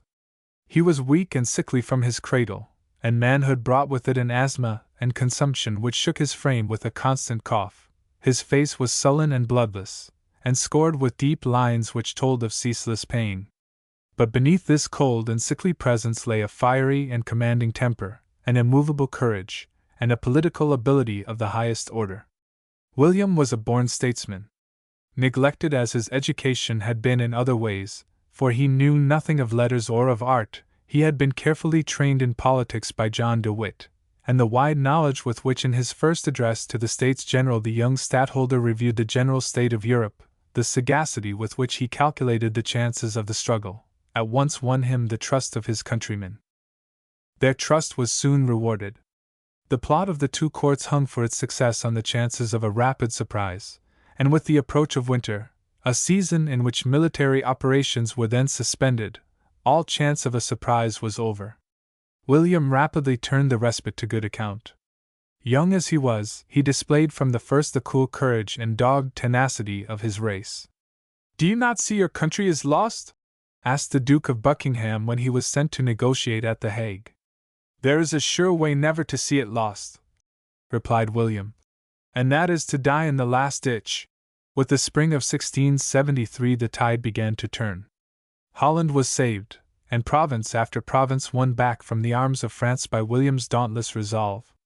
Like his great ancestor, William the Silent, he was a luckless commander, and no general had to bear more frequent defeats. But he profited by defeat as other men profit by victory. His bravery indeed was of that nobler caste which rises to its height in moments of ruin and dismay. The coolness with which, boy general as he was, he rallied his broken squadrons amidst the rout of Senef and wrested from Condé at the last the fruits of his victory moved his veteran opponent to a generous admiration. It was at such moments, indeed, that the real temper of the man broke through the veil of his usual reserve. A strange light flashed from his eyes as soon as he was under fire, and in the terror and confusion of defeat his cold and repulsive manner was thrown aside for an ease and gaiety which charmed every soldier around him. The gallant struggle of the prince was hardly needed to win the sympathies of Englishmen to the cause of the Dutch. In the exultation of the first moment of triumph Charles had lavished honors on the leaders of both the parties in his cabinet. Clifford became Lord Treasurer, Ashley was made Chancellor, and raised to the earldom of Shaftesbury. But the dream of triumph soon passed away. The Duke of York had owned at the outset of the war that recourse could only be had to Parliament when success had put Charles in a position to obtain by force what he could not get by pleasanter ways. But the delay of winter exhausted the supplies which had been procured so unscrupulously, while the closing of the treasury had shaken credit and rendered it impossible to raise a loan. It was necessary, therefore, in 1673, though the success Charles had counted on was still delayed, to appeal to the Commons. But the Commons met in a mood of angry distrust. The war, unpopular as it was, they left alone. What overpowered all other feelings was a vague sense, which we know now to have been justified by the facts that liberty and religion were being unscrupulously betrayed. There was a suspicion that the whole armed force of the nation was in Catholic hands. The Duke of York was suspected of being in heart a Catholic, and he was in command of the fleet. Catholics had been placed as officers in the land force which was being raised for a descent upon Holland. Lady Castlemaine, the king's mistress, paraded her change of faith, and doubts were fast gathering over the Protestantism of the king. There was a general dread that a plot was on foot for the establishment of Catholicism and despotism, and that the war and the indulgence were parts of the plot. The change of temper in the Commons was marked by the appearance of what was from that time called the Country Party, with Lord Russell, Lord Cavendish, and Sir William Coventry at its head, a party which sympathized with the desire of the Nonconformists for religious toleration, but looked on it as its first duty to guard against the political and religious designs of the court. The House listened unmoved to the fiery address of the new Lord Chancellor in favor of the war, an address which ended with the phrase, Delenda est Carthago, so often quoted against him afterwards, as they listened unmoved to the king's declaration of his steady adherence to the indulgence. "I shall take it very ill," said Charles, with unusual haughtiness, "to receive contradiction in what I have done, and I will deal plainly with you. I am resolved to stick to my declaration." As to the declaration of indulgence, however, all parties in the House were at one. The Commons resolved that penal statutes in matters ecclesiastical cannot be suspended but by consent of Parliament, and refused supplies till the declaration was recalled. The king yielded after long hesitation, for the grant of supplies was still before the House, and France counselled compliance. But the declaration was no sooner recalled than the Parliament passed from considerations of the past to provisions for the future. A Test Act was passed through both houses without opposition, which required that every one in the civil and military employment of the state should take the oaths of allegiance and supremacy, subscribe a declaration against transubstantiation, and receive the sacrament according to the rites of the Church of England. It was known that the dissidents were prepared to waive all objection either to oath or sacrament, and the result of the bill therefore was to bring Protestants, if not to union, yet a step nearer to one another.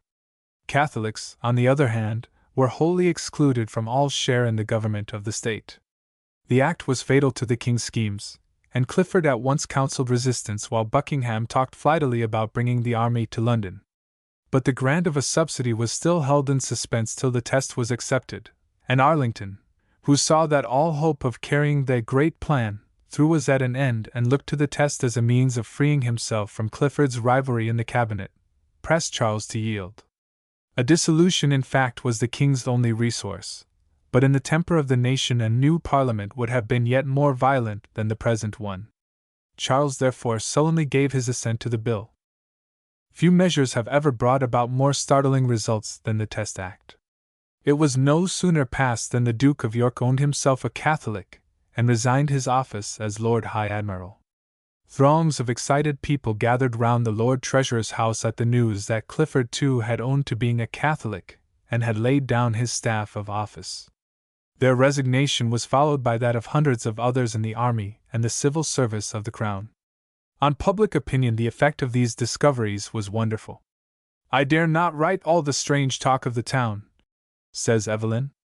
The resignations were held to have proved the existence of the dangers which the test had been framed to meet. From this moment all trust in Charles was at an end. "The king," Shaftesbury said bitterly, "who if he had been so happy as to have been born a private gentleman had certainly passed for a man of good parts, excellent breeding, and well-natured, hath now, being a prince, brought his affairs to that pass that there is not a person in the world, man or woman, that dares rely upon him or put any confidence in his word or friendship." The one man in England indeed on whom the discovery of the king's perfidy fell with the most crushing effect was Shaftesbury himself. Ashley Cooper had piqued himself on a penetration which read the characters of men around him and on a political instinct which discerned every coming change. He had bought, as he believed, the Declaration of Indulgence, the release of the imprisoned Nonconformists, and freedom of worship for all dissidents, at the price of a consent to the second attack on Holland, and he was looked on by the public at large as the minister most responsible both for the measures he advised and the measures he had nothing to do with. But while facing the gathering storm of unpopularity, Ashley learnt in a moment of drunken confidence the secret of the king's religion. He owned to a friend his trouble at the black cloud which was gathering over England. But troubled as he was, he still believed himself strong enough to use Charles for his own purposes. His acceptance of the chancellorship and of the earldom of Shaftesbury, as well as his violent defense of the war on opening the Parliament, identified him yet more with the royal policy. It was after the opening of the Parliament, if we credit the statement of the French ambassador, a statement which squares with the sudden change in his course, that he learnt from Arlington, who desired to secure his help in driving Clifford from the royal councils, the secret of the Treaty of Dover. Whether this was so, or whether suspicion as in the people at large deepened into certainty, Shaftesbury saw he had been duped. To the bitterness of such a discovery was added the bitterness of having aided in schemes which he abhorred. His change of policy was rapid and complete. He pressed in the royal council for the withdrawal of the Declaration of Indulgence. In Parliament he supported the Test Act with extraordinary vehemence. But he was far from any thought of resigning his post. He clung to it in fact more tenaciously than ever, for the displacement of James and Clifford by the Test left him, as he thought, dominant in the royal council, and gave him hopes of revenging the deceit which had been practiced on him by forcing his policy on the king. He was resolved to end the war. He had dreams of meeting the danger of a Catholic successor by a dissolution of the king's marriage with Catherine and by a fresh match with the Protestant princess. For the moment indeed Charles was helpless. He found himself, as he had told Louis long before, alone in his realm. The Test Act had been passed unanimously by both houses. Even the nonconformists deserted him and preferred persecution to the support of his plans. The dismissal of the Catholic officers made the employment of force, if he ever contemplated it, impossible, while the ill success of the Dutch war robbed him of all hope of aid from France. The firmness of the Prince of Orange had roused the stubborn energy of his countrymen. The French conquests on land were slowly won back, and at sea the fleet of the Allies was still held in check by the fine seamanship of de Ruyter. Nor was William less successful in diplomacy than in war. The House of Austria was at last stirred to action by the danger which threatened Europe, and its union with the United Provinces laid the foundation of the Grand Alliance. Charles indeed was still firm to continue the war. He had gathered an army on the coast for a descent upon Holland, and he again sent his fleet to sea under Prince Rupert to clear the way for its landing. But the gallantry and seamanship of Tromp forced Rupert to withdraw after an indecisive engagement, and the descent on the Dutch coast had become impossible when the Parliament again met in October. The House was resolved upon peace, and Shaftesbury was as determined to end the war as the House itself. It was for this purpose that he threw himself into hearty alliance with the country party in the Commons, and welcomed the Duke of Ormond and Prince Rupert, who were looked upon as great Parliament men, back to the Royal Council. It was to Shaftesbury's influence that Charles attributed the dislike which the Commons displayed to the war and their refusal of a grant of supplies for it until fresh religious securities were devised. It was at his instigation that an address was presented by both houses at the end of 1673 against the plan of marrying James to a Catholic princess, Mary of Modena, a plan which, as James was still without a male heir, promised to secure the succession, should a son be the result of the marriage, in a Catholic line. But Charles was not yet inclined to play the part of a mere puppet in other men's hands, and the projects of Shaftesbury were suddenly interrupted by an unexpected act of vigor on the part of the king. The Houses were prorogued in November, and the Chancellor was ordered to deliver up the seals. "It is only laying down my gown and buckling on my sword," Shaftesbury is said to have replied to the royal bidding, and though the words were innocent enough, for the sword was part of the usual dress of a gentleman which he must necessarily resume when he laid aside the gown of the Chancellor, they were taken as conveying a covert threat. He was still determined to force on the king a peace with the States. But he looked forward to the dangers of the future with even greater anxiety than to those of the present. The Duke of York, the successor to the throne, had owned himself a Catholic, and almost every one agreed that securities for the national religion would be necessary in the case of his accession. But Shaftesbury saw, and it is his especial merit that he did see, that with a king like James, convinced of his divine right and bigoted in his religious fervor, securities were valueless. From the first he determined to force on Charles his brother's exclusion from the throne, and his resolve was justified by the Revolution, which finally did the work he proposed to do. Unhappily, he was equally determined to fight Charles with weapons as vile as his own. The result of Clifford's resignation, of James's acknowledgment of his conversion, had been to destroy all belief in the honesty of public men. A panic of distrust had begun. The fatal truth was whispered that Charles himself was a Catholic. In spite of the Test Act, it was suspected that men Catholics in heart still held high office in the state, and we know that in Arlington's case the suspicion was just. Shaftesbury seized on this public alarm, stirred above all by a sense of inability to meet the secret dangers which day after day was disclosing, as the means of carrying out his plans. He began fanning the panic by tales of a Papist rising in London and of a coming Irish revolt with the French army to back it. He retired to his house in the city to find security against a conspiracy which had been formed, he said, to cut his throat. Meanwhile, he rapidly organized the country party in the Parliament, and placed himself openly at its head. An address for the removal of ministers, popishly affected or otherwise obnoxious or dangerous, was presented on the reassembling of the Houses in 1674. The lower house called on the king to dismiss Lauderdale, Buckingham, and Arlington, and to disband the troops he had raised since 1664. A bill was brought in to prevent all Catholics from approaching the court, in other words, for removing James from the king's councils. A far more important bill was that of the Protestant securities, which was pressed by Shaftesbury, Halifax, and Carlisle, the leaders of the new opposition in the House of Lords, a bill which enacted that any prince of the blood should forfeit his right to the crown on his marriage with a Catholic. The bill, which was the first sketch of the later Exclusion Bill, failed to pass, but its failure left the Houses excited and alarmed. Shaftesbury intrigued busily in the city, corresponded with William of Orange, and pressed for a war with France which Charles could only avert by an appeal to Louis, a subsidy from whom enabled him to prorogue the Parliament. But Charles saw that the time had come to give way. Spain was now joining Holland, and a war with Spain would have deprived English merchants of their most lucrative branch of commerce. The refusal of supplies by the Commons hastened the king's resolve. "Things have turned out ill," he said to Temple with a burst of unusual petulance. "But had I been well served, I might have made a good business of it." His concessions, however, were as usual complete. He dismissed Buckingham and Arlington from office. He made peace with the Dutch. But Charles was never more formidable than in the moment of defeat, and he had already determined on a new policy by which the efforts of Shaftesbury and the country party might be held at bay.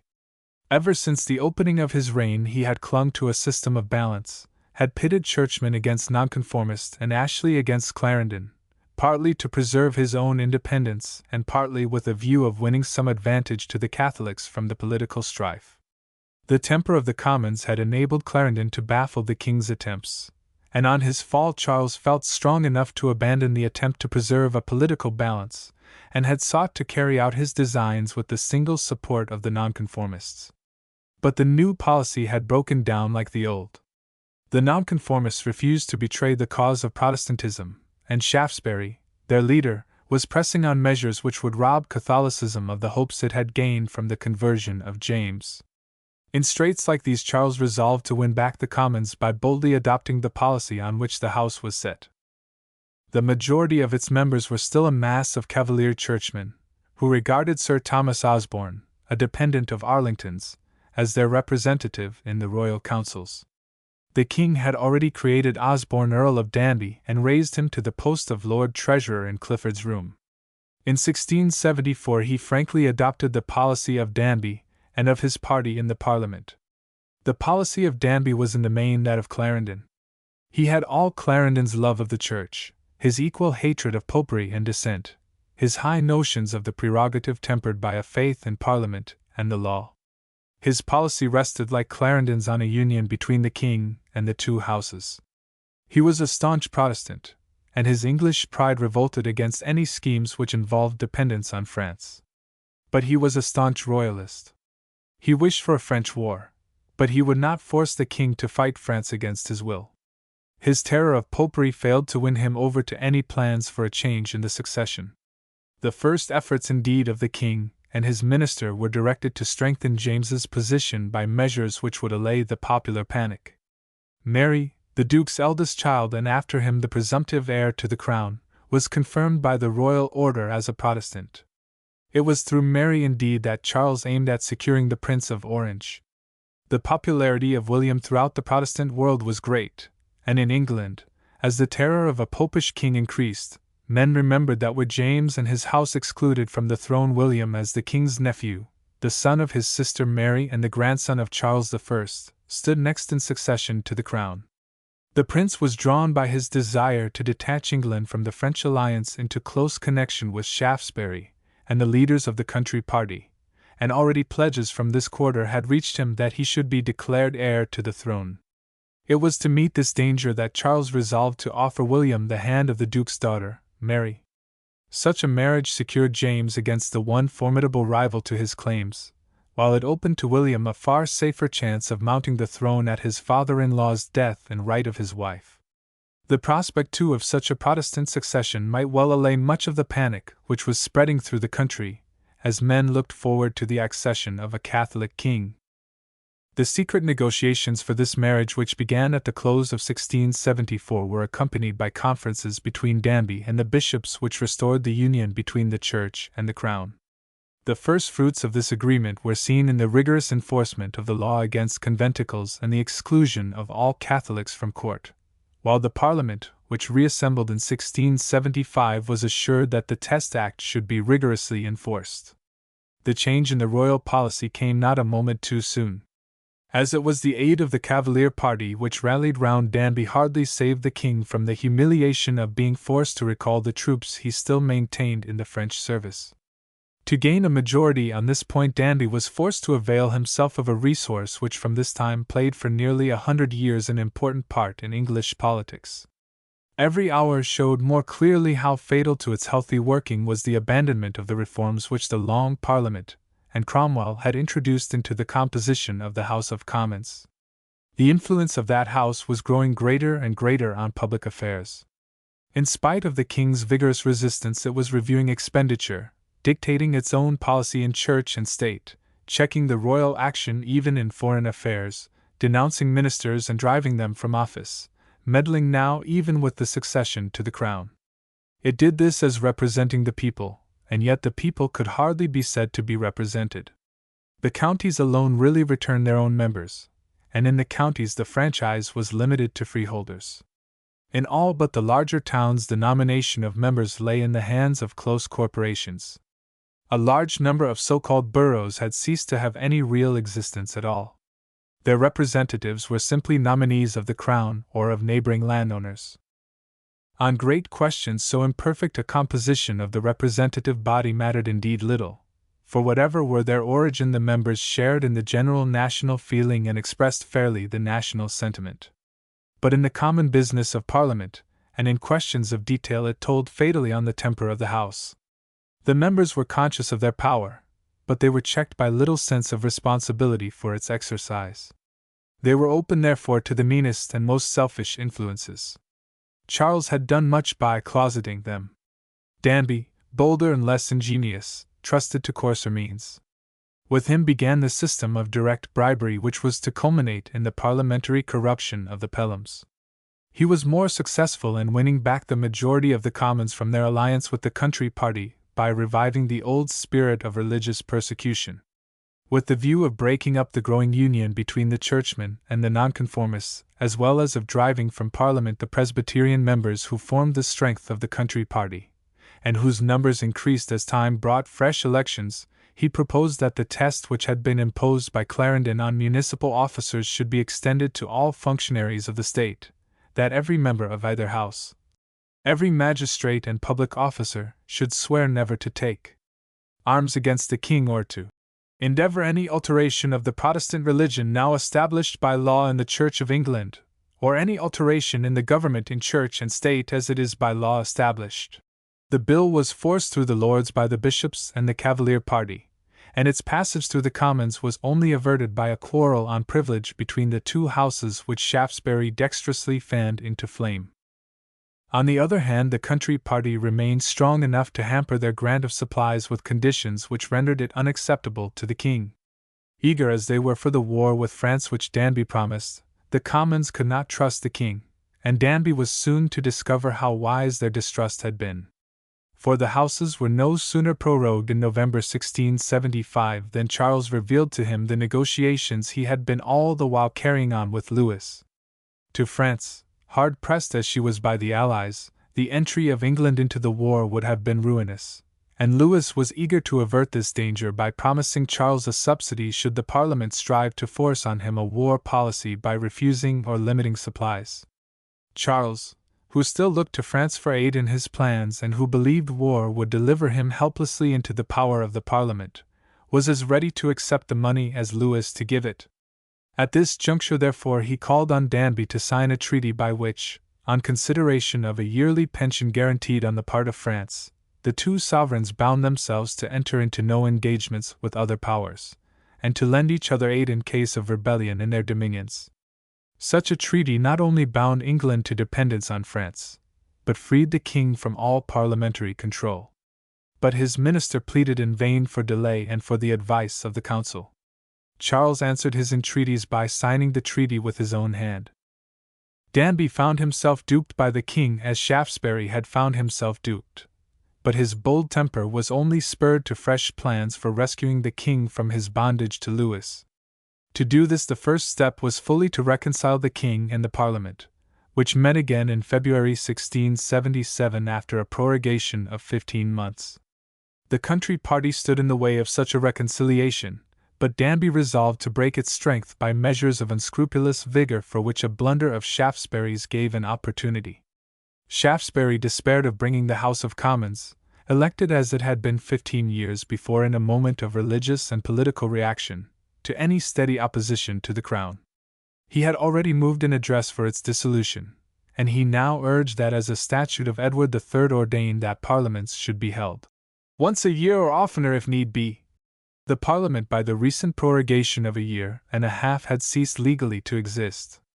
The Triennial Act deprived such an argument of any force, and its only effect was to place the country party in an injudicious position of general hostility to the existing Parliament.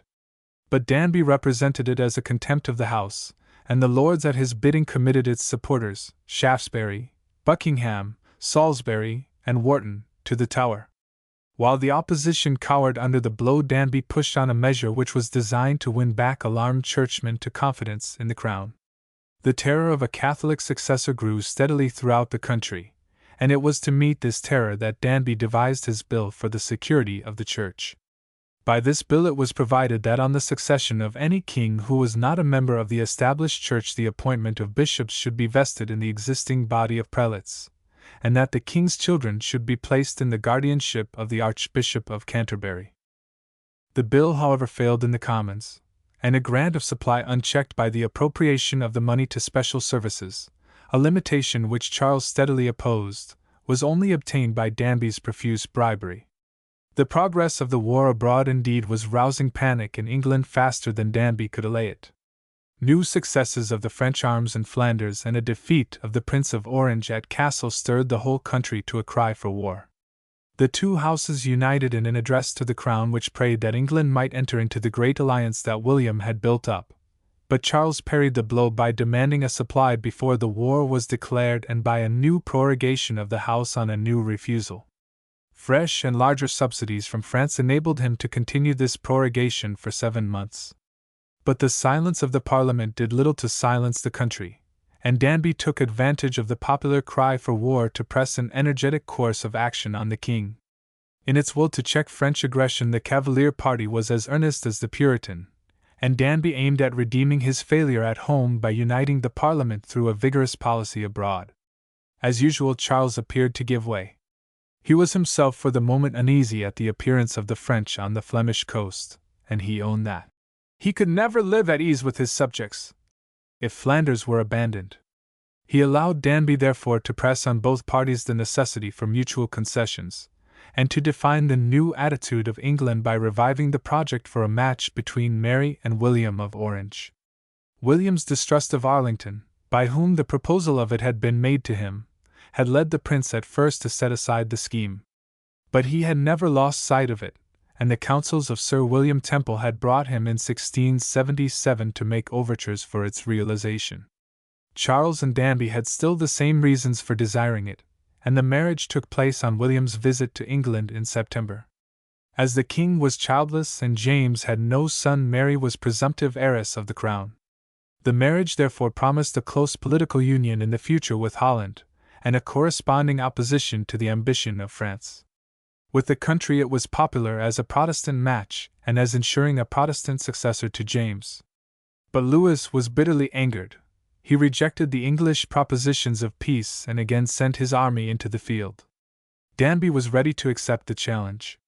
The withdrawal of the English ambassador from Paris was followed in 1678 by an assembly of the Parliament.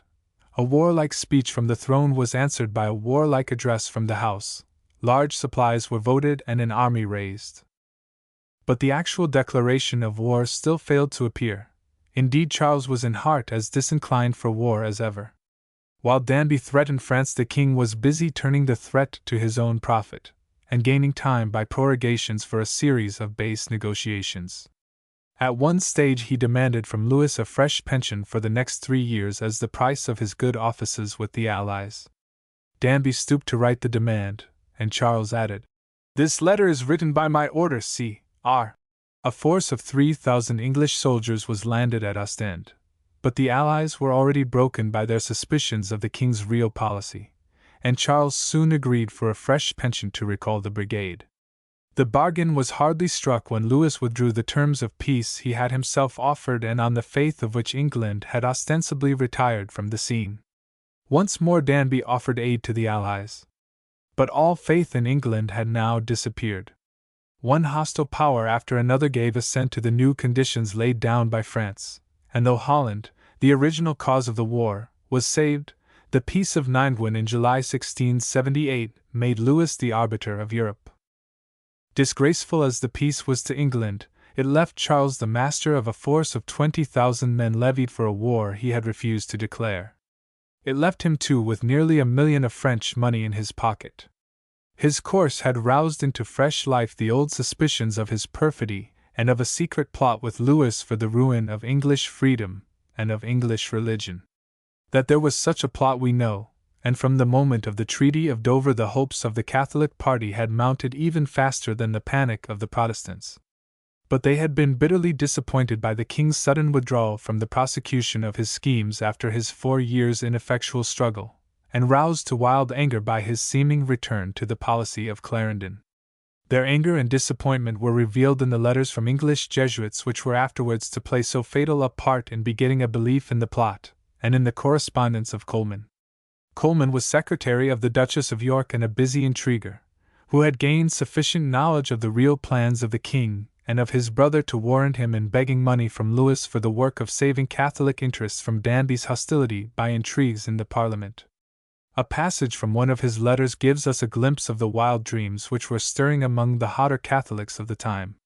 They had a mighty work on their hands, he wrote, no less than the conversion of 3 kingdoms, and by that perhaps the utter subduing of a pestilent heresy which had so long domineered over a great part of the northern world. Success would give the greatest blow to the Protestant religion that it had received since its birth. But while the despair of the Catholic party was unknown, their previous attitude of confidence had stirred suspicions in the public mind which mounted into alarm when the Peace of Nimwegen suddenly left Charles master, as it seemed, of the position, and it was of this general panic that one of the vile impostors who are always thrown to the surface at times of great public agitation was ready to take advantage by the invention of a popish plot. Titus Oates, a Baptist minister before the Restoration, a curate and navy chaplain after it, but left penniless by his infamous repute, had sought bread in a conversion to Catholicism, and had been received into Jesuit houses at Valladolid and St. Omer. While he remained there he learnt the fact of a secret meeting of the Jesuits in London which was probably nothing but the usual congregation of the order, and on his expulsion for misconduct this single fact widened in his fertile brain into a plot for the subversion of Protestantism and the death of the king. His story was laid before Charles in the August of 1678 and received, as was natural enough, with the cool incredulity of one who knew what plot there really had been. But Oates made affidavit of its truth before a London magistrate, Sir Edmundsbury Godfrey, and at last managed to appear before the council. He declared that he had been trusted with letters which disclosed the Jesuit plans. They were stirring rebellion in Ireland. In Scotland they disguised themselves as Cameronians. In England their aim was to assassinate the king and to leave the throne open to the Papist Duke of York. The extracts from Jesuit letters, however, which he produced, though they showed the bitter disappointment and anger of their writers at the king's withdrawal from his schemes, threw no light on the monstrous charges of a plot for his assassination. Oates would have been dismissed indeed with contempt but for the seizure of Coleman's correspondence. The letters of this intriguer, believed as he was to be in the confidence of the Duke of York, gave a new color to the plot. Danby himself, conscious of the truth that there really were designs which Charles dared not avow, was shaken in his rejection of the disclosures and inclined to use them as weapons to check the king in his Catholic policy. But a more dexterous hand had already seized on the growing panic. Lord Shaftesbury, released after a long imprisonment from the Tower, ready since his discovery of the Treaty of Dover to believe in any conspiracy between the Catholics and the king, and hopeless of foiling the king's policy in any other way, threw himself into the plot. Let the treasurer cry as loud as he pleases against popery, he laughed. I will cry a note louder. But no cry was needed to heighten the popular frenzy from the moment when Sir Edmundsbury Godfrey, the magistrate before whom Oates had laid his information, was found in a field near London with his sword run through his heart. His death was assumed to be murder, and the murder to be an attempt of the Jesuits to stifle the plot. A solemn funeral added to the public agitation, and the two houses named committees to investigate the charges made by Oates. In this investigation Shaftesbury took the lead. Whatever his personal ambition may have been, his public aims in all that followed were wise and far-sighted. He aimed at forcing Charles to dissolve the Parliament and appeal again to the nation. He aimed at driving Danby out of office and at forcing on Charles a ministry which should break his dependence on France and give a constitutional turn to his policy. He saw that no security would really avail to meet the danger of a Catholic sovereign, and he aimed at excluding James from the throne. But in pursuing these aims he threw himself from that moment wholly on the plot. He fanned the popular panic by accepting without question some fresh depositions in which Oates charged 5 Catholic peers with part in the Jesuit conspiracy. 2 of these 5, Lords Arundel and Belazes, had in fact taken part in the preliminary conference which led to the Treaty of Dover. Of this nothing was known, but the 5 were sent to the Tower, and 2,000 suspected persons were hurried to prison. A proclamation ordered every Catholic to leave London. The train bands were called to arms, and patrols paraded through the streets to guard against the Catholic rising which Oates declared to be at hand. Meanwhile Shaftesbury turned the panic to political account. He fiercely demanded in the House of Lords the exclusion of the Duke of York from the King's Council, and his demand was repeated in an address of the Commons. Charles met the attack with consummate skill.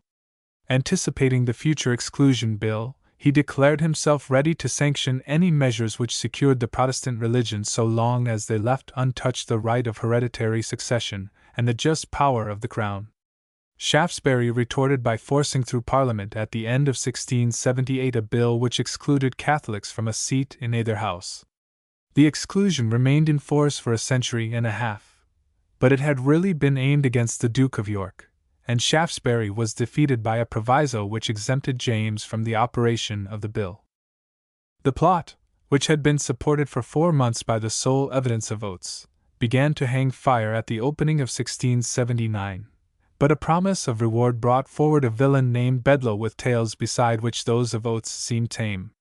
The 2 informers were pressed forward by an infamous rivalry to stranger and stranger revelations.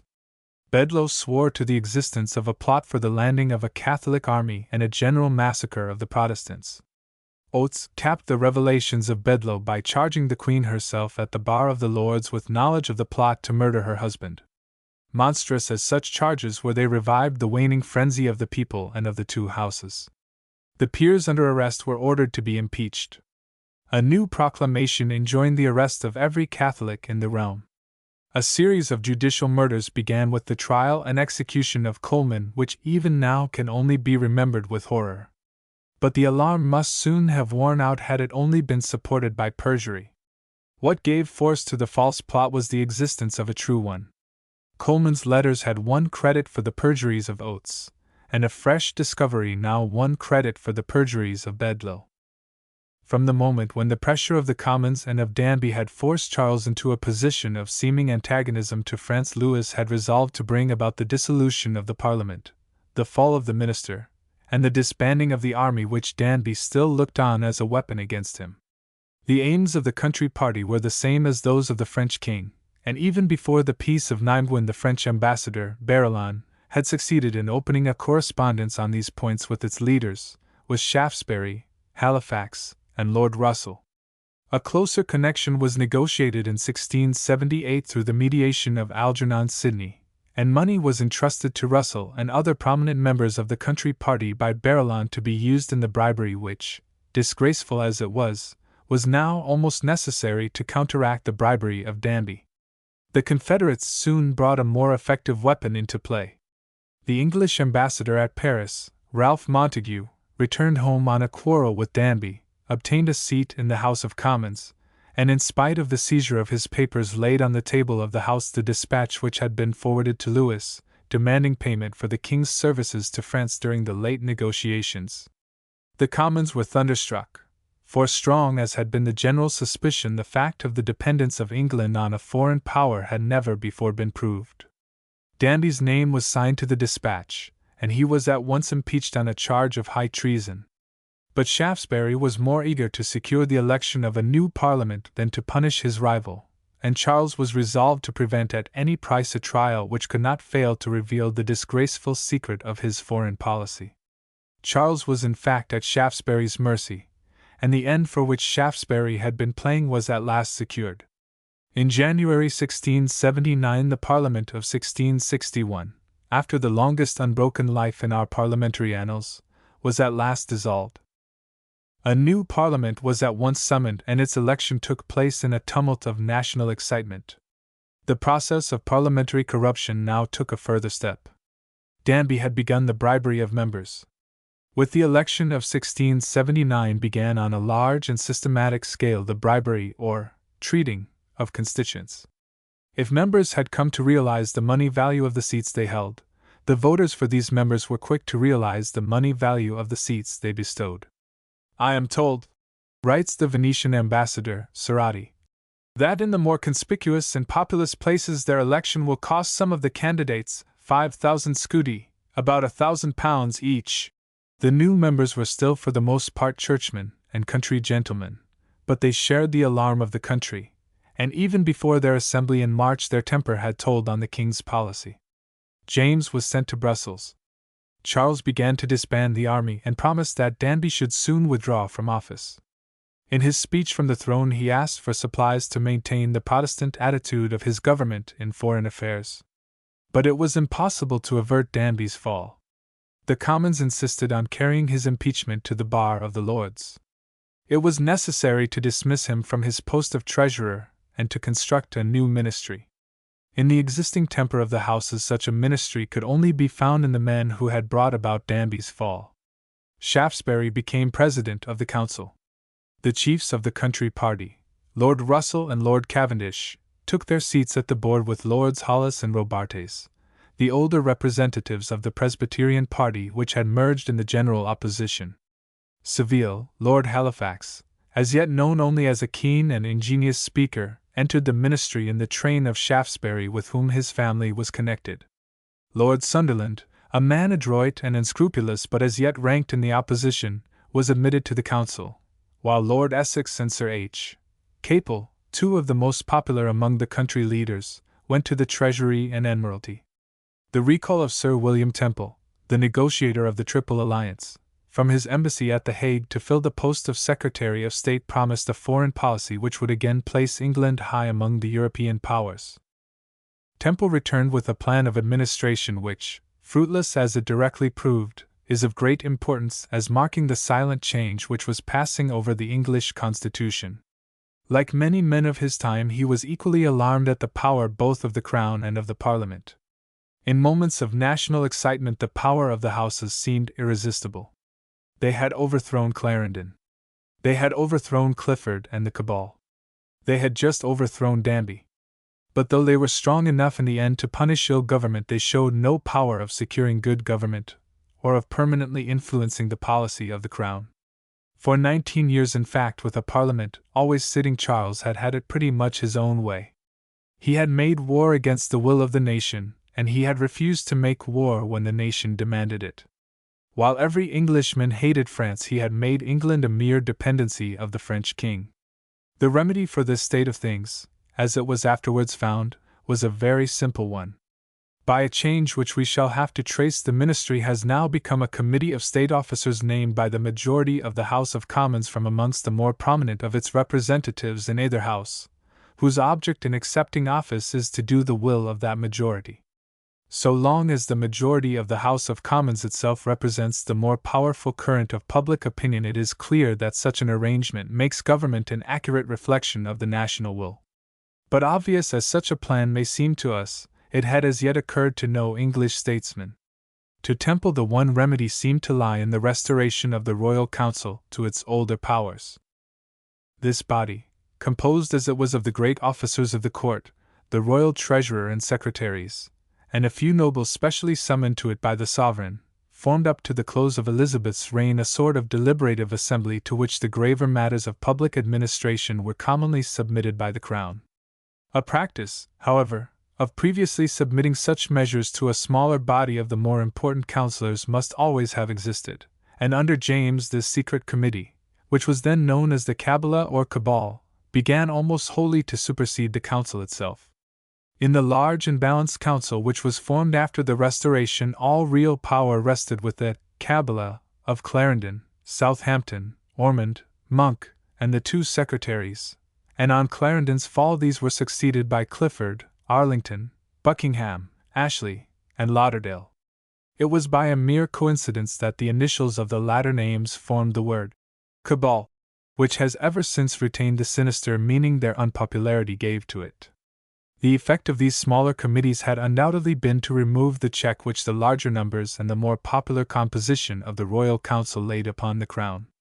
The unscrupulous projects which made the cabal of Clifford and his fellows a byword among Englishmen could never have been laid before a council of great peers and hereditary officers of state.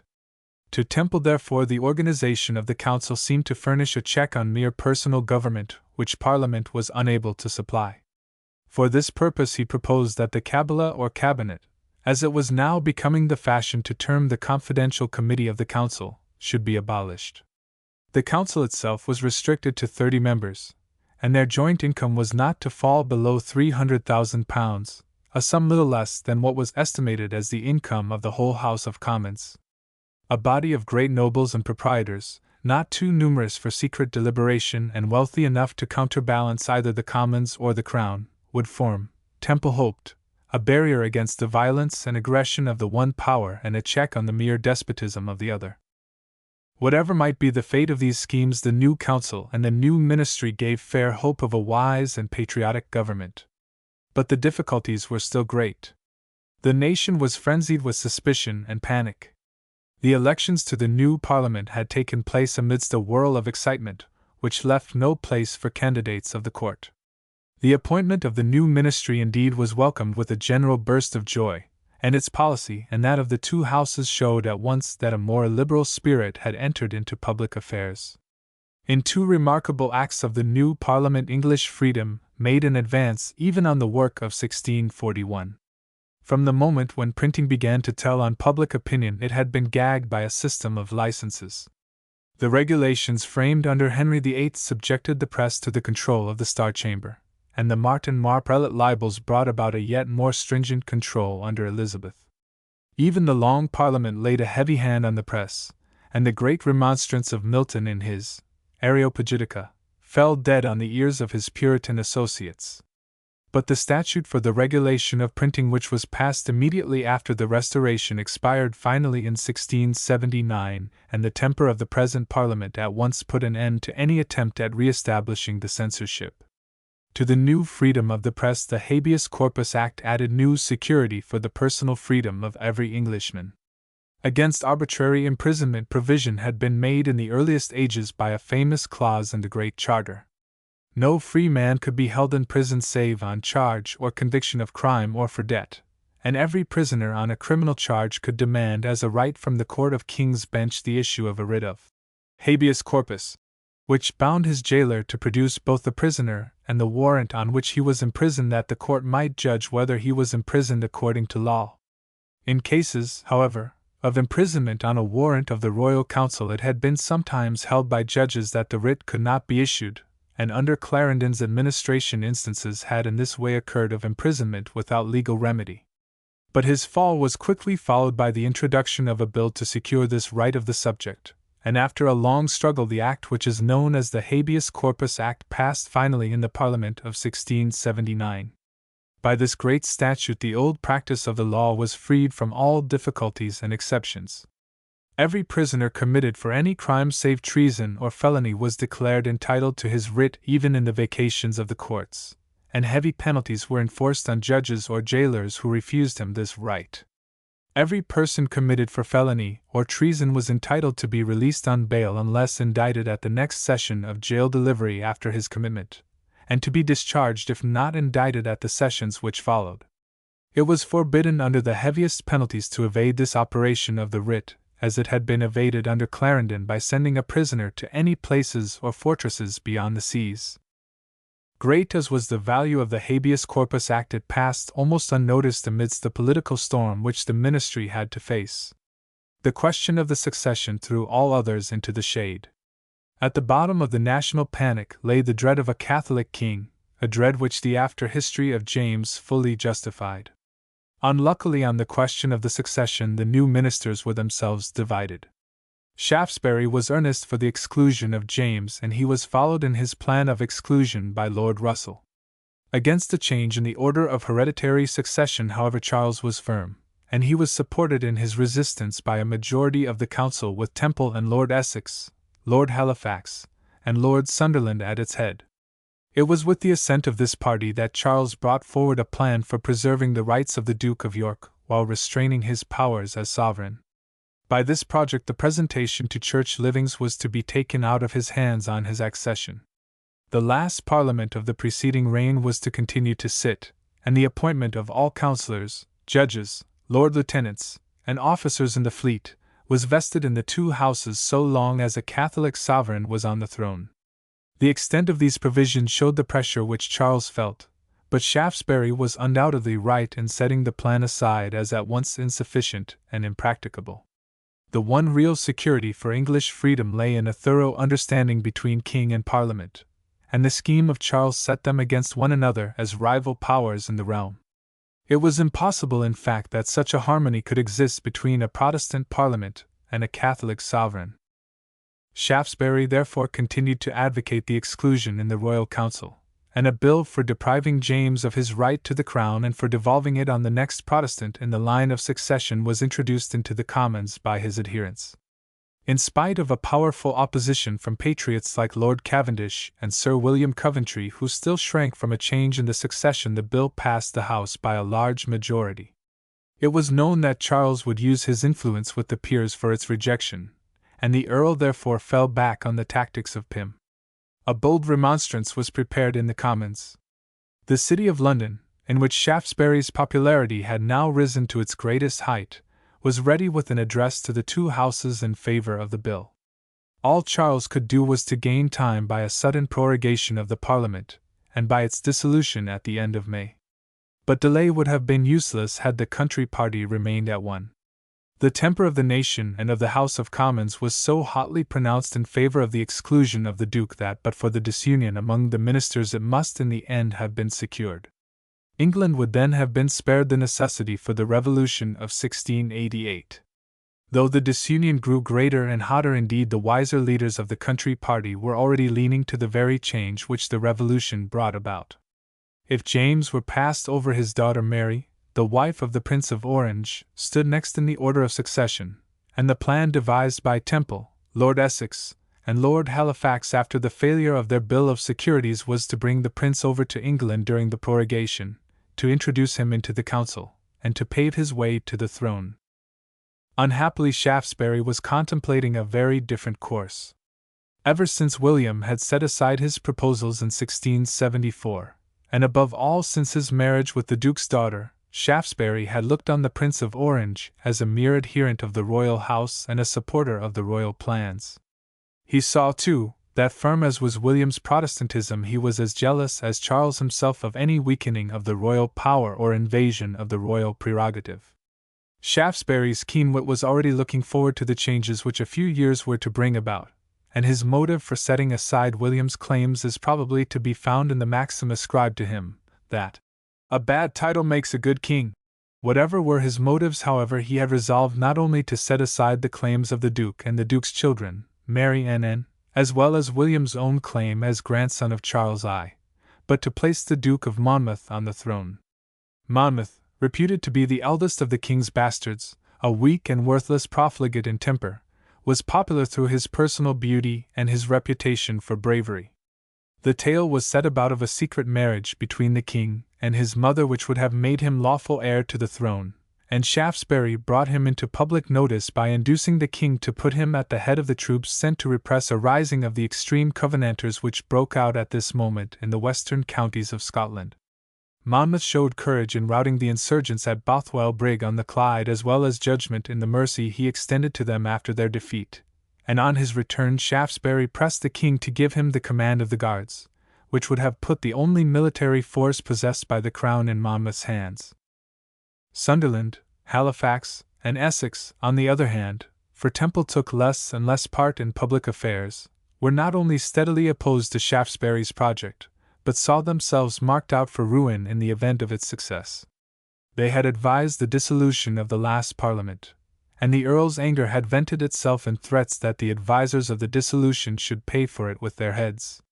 The danger came home to them when a sudden illness of the king, and the absence of James, made Monmouth's accession a possible contingency. The three ministers at once induced Charles to recall the Duke of York, and though he withdrew to Scotland on the king's recovery, Charles deprived Monmouth of his charge as Captain General of the forces, and ordered him, like James, to leave the realm.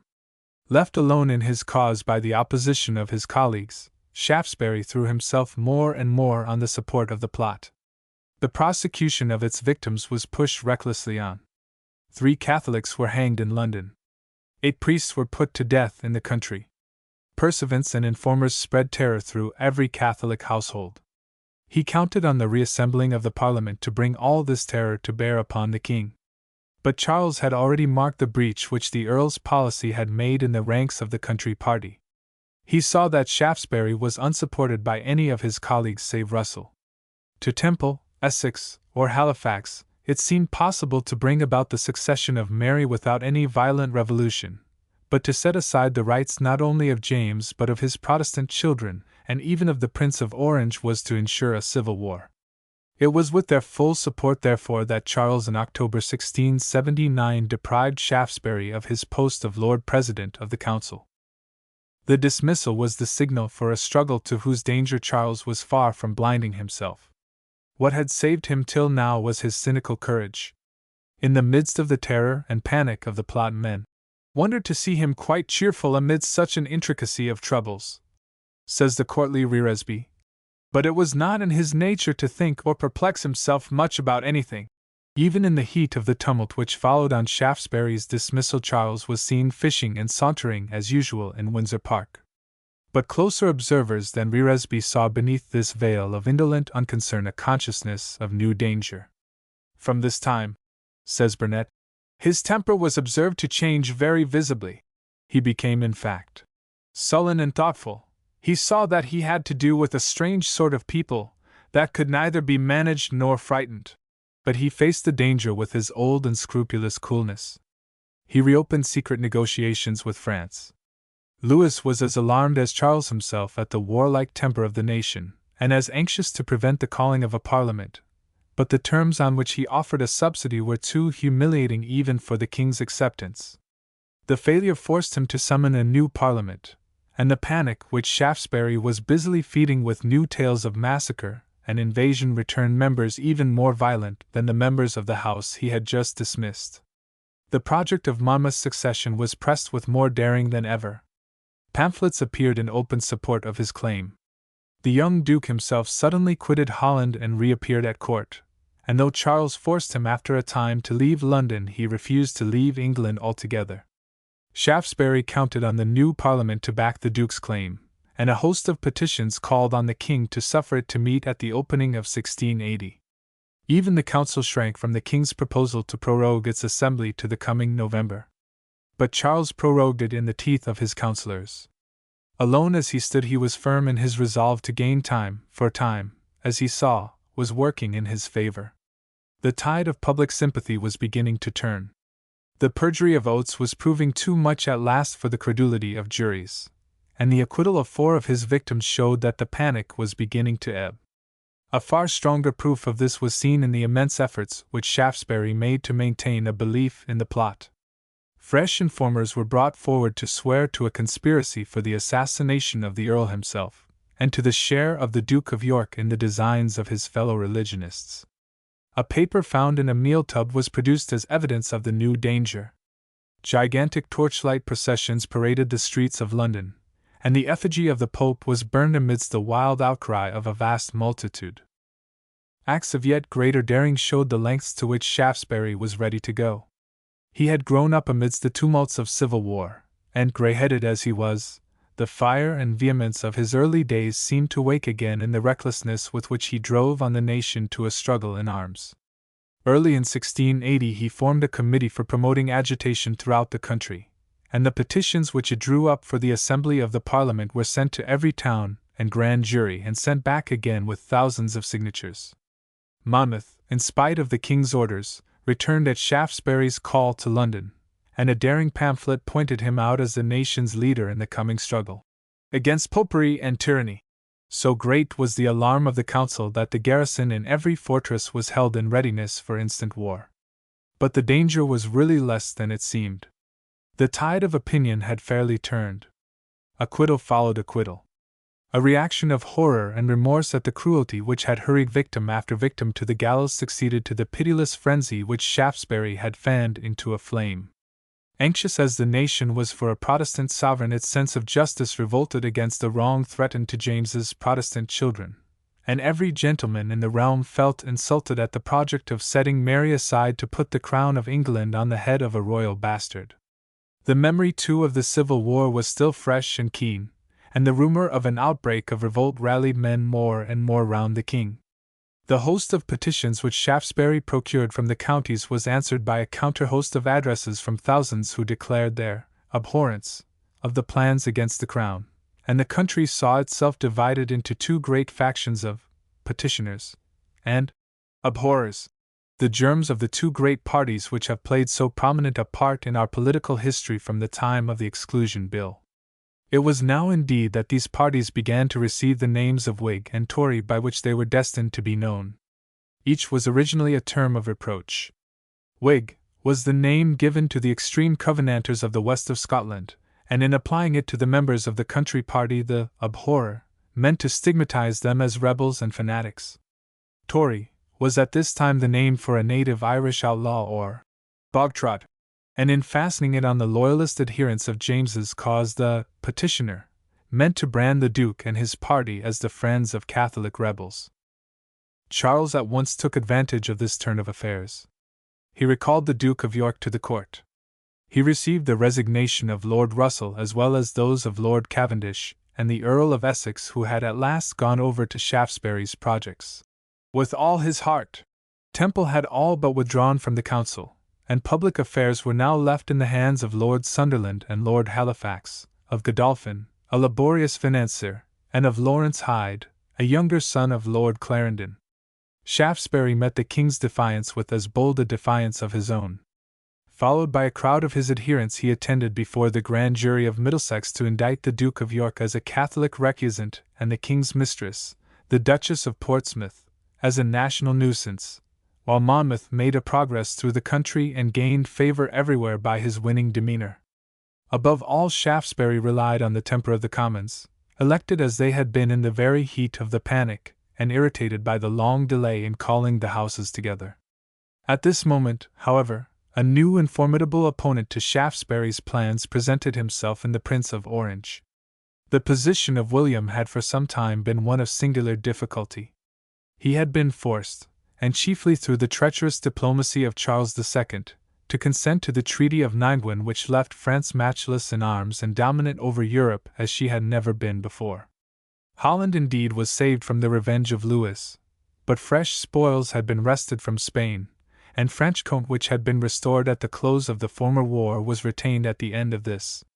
Above all, France overawed Europe by the daring and success with which she had faced single-handed the wide coalition against her. From the moment when the war came to an end, her king's arrogance became unbounded. Lorraine was turned into a subject state. Genoa was bombarded and its doge forced to seek pardon in the antechambers of Versailles. The Pope was humiliated by the march of an army upon Rome to avenge a slight offered to the French ambassador. The Empire was outraged by a shameless seizure of imperial fiefs in Alsace and elsewhere, which provoked remonstrances even from Charles. The whole Protestant world was defied by the increasing persecution of the Huguenots, a persecution which was to culminate in the revocation of the Edict of Nantes. In the mind of Louis, peace meant a series of outrages on the powers around him, but every outrage helped the cool and silent adversary who was looking on from The Hague in his task of building up that great alliance of all Europe from which alone he looked for any effectual check to the ambition of France. The experience of the last war had taught William that of such an alliance England must form a part, and the efforts of the Prince ever since the peace had been directed to secure her cooperation. A reconciliation of the King with his Parliament was an indispensable step towards freeing Charles from his dependence on France, and it was such a reconciliation that William at first strove to bring about. But he was for a long time foiled by the steadiness with which Charles clung to the power whose aid was needful to carry out the schemes which he was contemplating. The change of policy, however, which followed on the fall of the Cabal and the entry of Danby into power raised new hopes in William's mind, and his marriage with Mary dealt Louis what proved to be a fatal blow. James was without a son, and the marriage with Mary would at any rate ensure William the aid of England in his great enterprise on his father-in-law's death. But it was impossible to wait for that event, and though the prince used his new position to bring Charles round to a decided policy, his efforts remained fruitless. The storm of the Popish plot complicated his position. In the earlier stages of the Exclusion Bill, when the Parliament seemed resolved simply to pass over James and to seat Mary at once on the throne after her uncle's death, William stood apart from the struggle, doubtful of its issue though prepared to accept the good luck if it came to him. But the fatal error of Shaftesbury in advancing the claims of Monmouth forced him into action. To preserve his wife's right of succession with all the great issues which were to come of it, as well as to secure his own, no other course was left than to adopt the cause of the Duke of York. Charles too seemed at last willing to purchase the support of the prince in England by a frank adhesion to his policy abroad. He protested against the encroachments which Louis was making in Germany. He promised aid to Holland in case of attack. He listened with favor to William's proposal of a general alliance of the European powers, and opened negotiations for that purpose with Brandenburg and Spain. William indeed believed that the one step now needed to bring England to his side in the coming struggle with Louis was a reconciliation between Charles and the Parliament grounded on the plan for providing Protestant securities which Charles was ready again to bring forward. But he still remained in an attitude of reserve when the Parliament at last met in October. The temper of the Commons was as bitter as Shaftesbury had hoped. It was in vain that Charles informed them of his negotiations for an European alliance, and called on them to support him by reason and moderation. The House was too full of the sense of danger at home to heed dangers abroad. Its first act was to vote that its care should be to suppress popery and prevent a popish successor. Rumors of a Catholic plot in Ireland were hardly needed to set aside all schemes of Protestant securities, and to push the Exclusion Bill through the Commons without a division. So strong had Monmouth's party become that a proposal to affirm the rights of Mary and William by name in the bill was evaded and put aside. From this moment the course of the prince became clear. So resolute was the temper of the lower house that even Temple and Essex now gave their adhesion to the Exclusion Bill as a necessity, and Sunderland himself wavered towards accepting it. But Halifax, whose ability and eloquence had now brought him fairly to the front, opposed it resolutely and successfully in the Lords, and Halifax was but the mouthpiece of William. "My Lord Halifax is entirely in the interest of the Prince of Orange," the French ambassador, Barillon, wrote to his master, "and what he seems to be doing for the Duke of York is really in order to make an opening for a compromise by which the Prince of Orange may benefit." The Exclusion Bill once rejected, Halifax followed up the blow by bringing forward a plan of Protestant securities which would have taken from James on his accession the right of veto on any bill passed by the two houses, the right of negotiating with foreign states, or of appointing either civil or military officers save with the consent of Parliament. This plan, like his opposition to the exclusion, was no doubt prompted by the Prince of Orange, and the States of Holland supported it by pressing Charles to come to an accommodation with his subjects which would enable them to check the perpetual aggressions which France was making on her neighbours. But if the Lords would have no exclusion bill, the Commons with as good reason would have no securities bill. They felt, as one of the members for London fairly put it, that such securities would break down at the very moment they were needed. A Catholic king, should he ever come to the throne, would have other forces besides those in England to back him. The Duke rules over Scotland. The Irish and the English Papists will follow him. He will be obeyed by the officials of high and low rank whom the king has appointed. He will be just such a king as he thinks good. Shaftesbury, however, was far from resting in a merely negative position. He made a despairing effort to do the work of exclusion by a bill of divorce, which would have enabled Charles to put away his queen on the ground of barrenness, and by a fresh marriage to give a Protestant heir to the throne. The Earl's course shows that he felt the weakness of Monmouth's cause, and perhaps that he was already sensible of a change in public feeling. This, however, Shaftesbury resolved to check and turn by a great public impeachment which would revive and establish the general belief in the plot. Lord Stafford, who from his age and rank was looked on as the leader of the Catholic party, had lain a prisoner in the Tower since the first outburst of popular frenzy. He was now solemnly impeached, and his trial in December 1680 mustered the whole staff of informers to prove the truth of a Catholic conspiracy against the king and the realm. The evidence was worthless, but the trial revived, as Shaftesbury had hoped, much of the old panic, and the condemnation of the prisoner by a majority of his peers was followed by his death on the scaffold. The blow produced its effect on all but Charles. Sunderland again pressed the king to give way, but deserted as he was by his ministers and even by his mistress, for the Duchess of Portsmouth had been cowed into supporting the exclusion by the threats of Shaftesbury, Charles was determined to resist. On the coupling of a grant of supplies with demands for a voice in the appointment of officers of the royal garrisons, he prorogued the Parliament. William's policy had failed to bring the Commons round to the king's plans, and Charles sullenly turned again to France.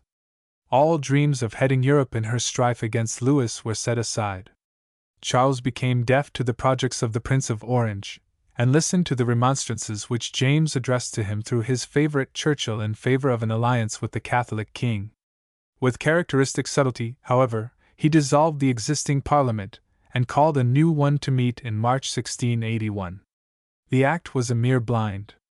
The king's aim was to frighten the country into reaction by the dread of civil strife, and his summons of the Parliament to Oxford was an appeal to the country against the disloyalty of the capital, and an adroit means of reviving the memories of the Civil War. With the same end he ordered his guards to accompany him on the pretext of anticipated disorder, and Shaftesbury, himself terrified at the projects of the court, aided the king's designs by appearing with his followers in arms on the plea of self-protection. The violence of the Earl's party only strengthened the resolution of the king. Monmouth renewed his progresses through the country, and was met by deputations and addresses in every town he visited. London was so restless that riots broke out in its streets. Revolt seemed at hand, and Charles hastened to conclude his secret negotiations with France. Louis was as ready for an agreement as Charles. The one king verbally pledged himself to a policy of peace, in other words to withdraw from any share in the grand alliance which William was building up. The other promised a small subsidy which with the natural growth of the royal revenue sufficed to render Charles, if he remained at peace, independent of parliamentary aids. It was with this arrangement already concluded that Charles met his Parliament at Oxford. The members of the House of Commons were the same as those who had been returned to the Parliaments he had just dissolved, and their temper was naturally embittered by the two dissolutions. But their violence simply played into the King's hands. William's party still had hopes of bringing about a compromise, but the rejection of a new limitation bill brought forward by Halifax, which while conceding to James the title of king would have vested the actual functions of government in the Prince and Princess of Orange during his reign, alienated the more moderate and sensible of the country party. They were alienated still more by a bold appeal of Shaftesbury to Charles himself to recognize Monmouth as his successor. The attempt of the lower house to revive the panic by impeaching an informer named Fitzharris before the House of Lords, in defiance of the constitutional rule which entitled him as a commoner to a trial by his peers in the course of common law, did still more to throw public opinion on the side of the Crown. Shaftesbury's course, in fact, went wholly on a belief that the penury of the Treasury left Charles at his mercy, and that a refusal of supplies must wring from the King his assent to the exclusion. But the gold of France had freed the King from his thraldom. He had used the Parliament simply to exhibit himself as a sovereign whose patience and conciliatory temper were rewarded with insult and violence. And now that his end was accomplished, he no sooner saw the Exclusion Bill reintroduced into the Commons than he suddenly dissolved the Houses after but a month's sitting and appealed in a royal declaration to the justice of the nation at large. The appeal was met by an almost universal burst of loyalty. The Church rallied to the King. His declaration was read from every pulpit, and the universities solemnly decided that no religion, no law, no fault, no forfeiture could avail to bar the sacred right of hereditary succession. The arrest of Shaftesbury on a charge of suborning false witnesses to the plot marked the new strength of the Crown. The answer of the nation at large was uttered in the first great poem of John Dryden. Born in 1631 of a good Northamptonshire family, Dryden had grown up amidst the tumult of the civil wars in a Puritan household. His grandfather, Sir Erasmus Dryden, had gone to prison at 70 rather than contribute to a forced loan. His father had been a committeeman and sequestrator under the Commonwealth. He entered life under the protection of a cousin, Sir Gilbert Pickering, who sate as one of the judges at the King's trial.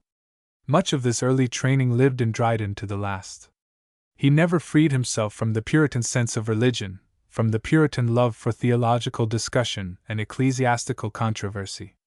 Two of his greatest poems, the Religio Laici and the Hind and Panther, are simply theological treatises in verse. Nor did the Commonwealth's man ever die in him. All good subjects, he could say boldly in an hour of royal triumph, abhor arbitrary power whether in one or in many.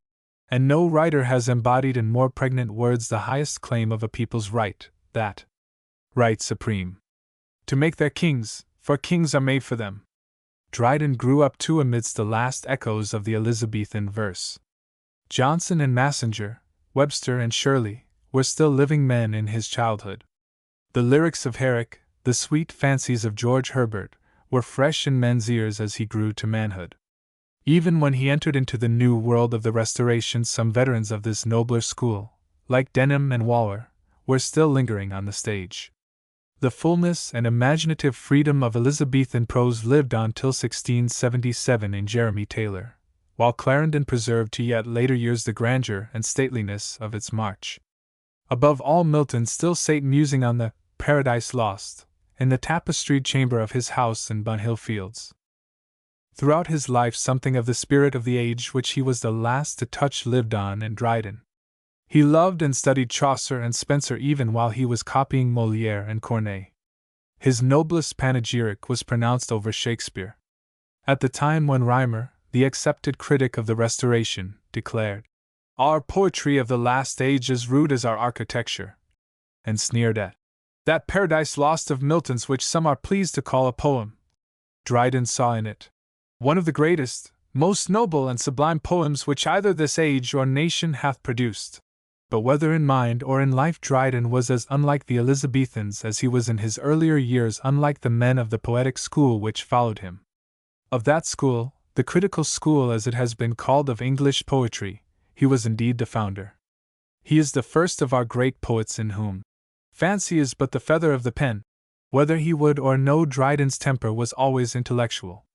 He was a poet, for if dead to the subtler and more delicate forms of imaginative delight, he loved grandeur, and his amazing natural force enabled him to realize in great part the grandeur which he loved. But beneath all his poetry lay a solid bottom of reason. His wildest outbursts of passion are broken by long passages of cool argument. His heroes talk to his heroines in a serried dialectic. Every problem of morals, of religion, of politics, forces itself into his verse, and is treated there in the same spirit of critical inquiry. In other words, Dryden was the poet of his day. But he was the poet of a time of transition, and his temper is transitional. It was only by slow and uncertain steps that he advanced to the full rationalism of the critical school. His first little poem, some verses written in 1659 on the death of Lord Hastings, is a mass of grotesque extravagances in the worst style of Donne. The dramas of his early work after the Restoration are crowded with the bombastic images, the affected conceits, the far-fetched metaphors which it is the merit of the critical school to have got rid of. In his tragedies, indeed, the tradition of a freer and larger time jarred against the unities and the critical rules with which he strove to bind himself.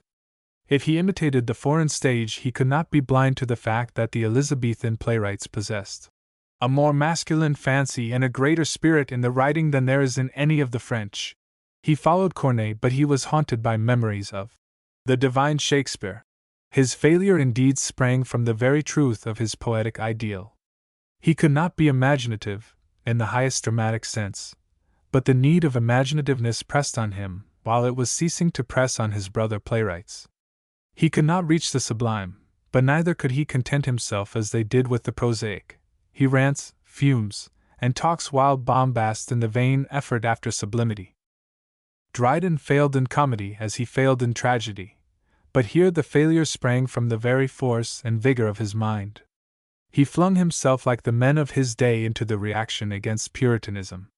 His life was that of a libertine, and his marriage with a woman of fashion who was yet more dissolute than himself only gave a new spur to his debaucheries.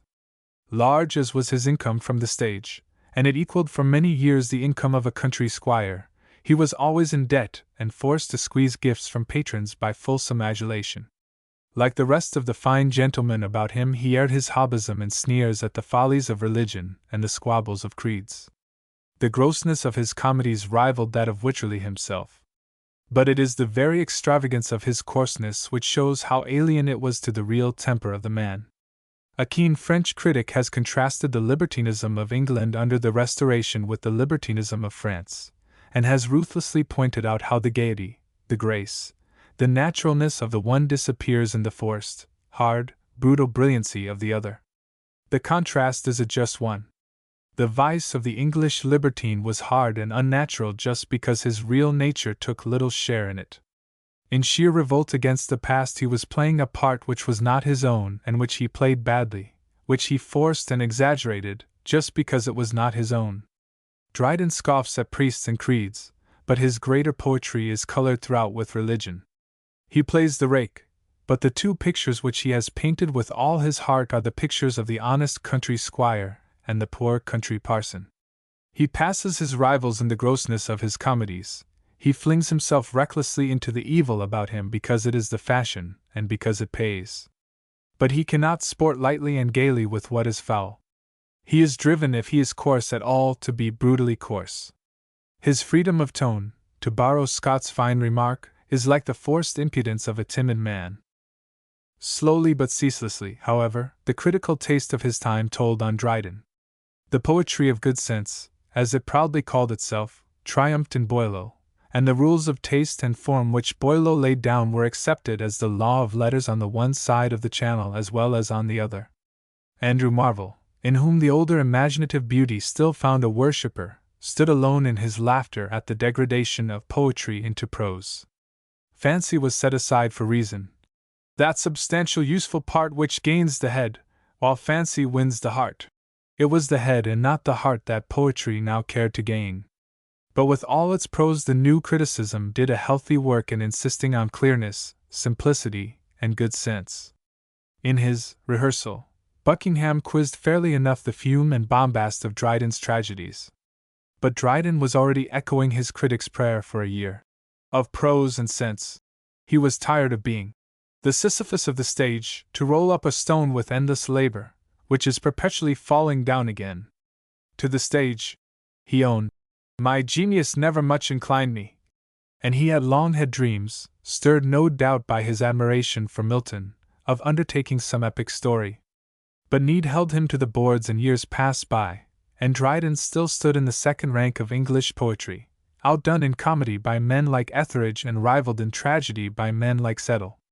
Only in a single poem, that of the Annus Mirabilis, in 1671, had he given any true indications of his surpassing powers.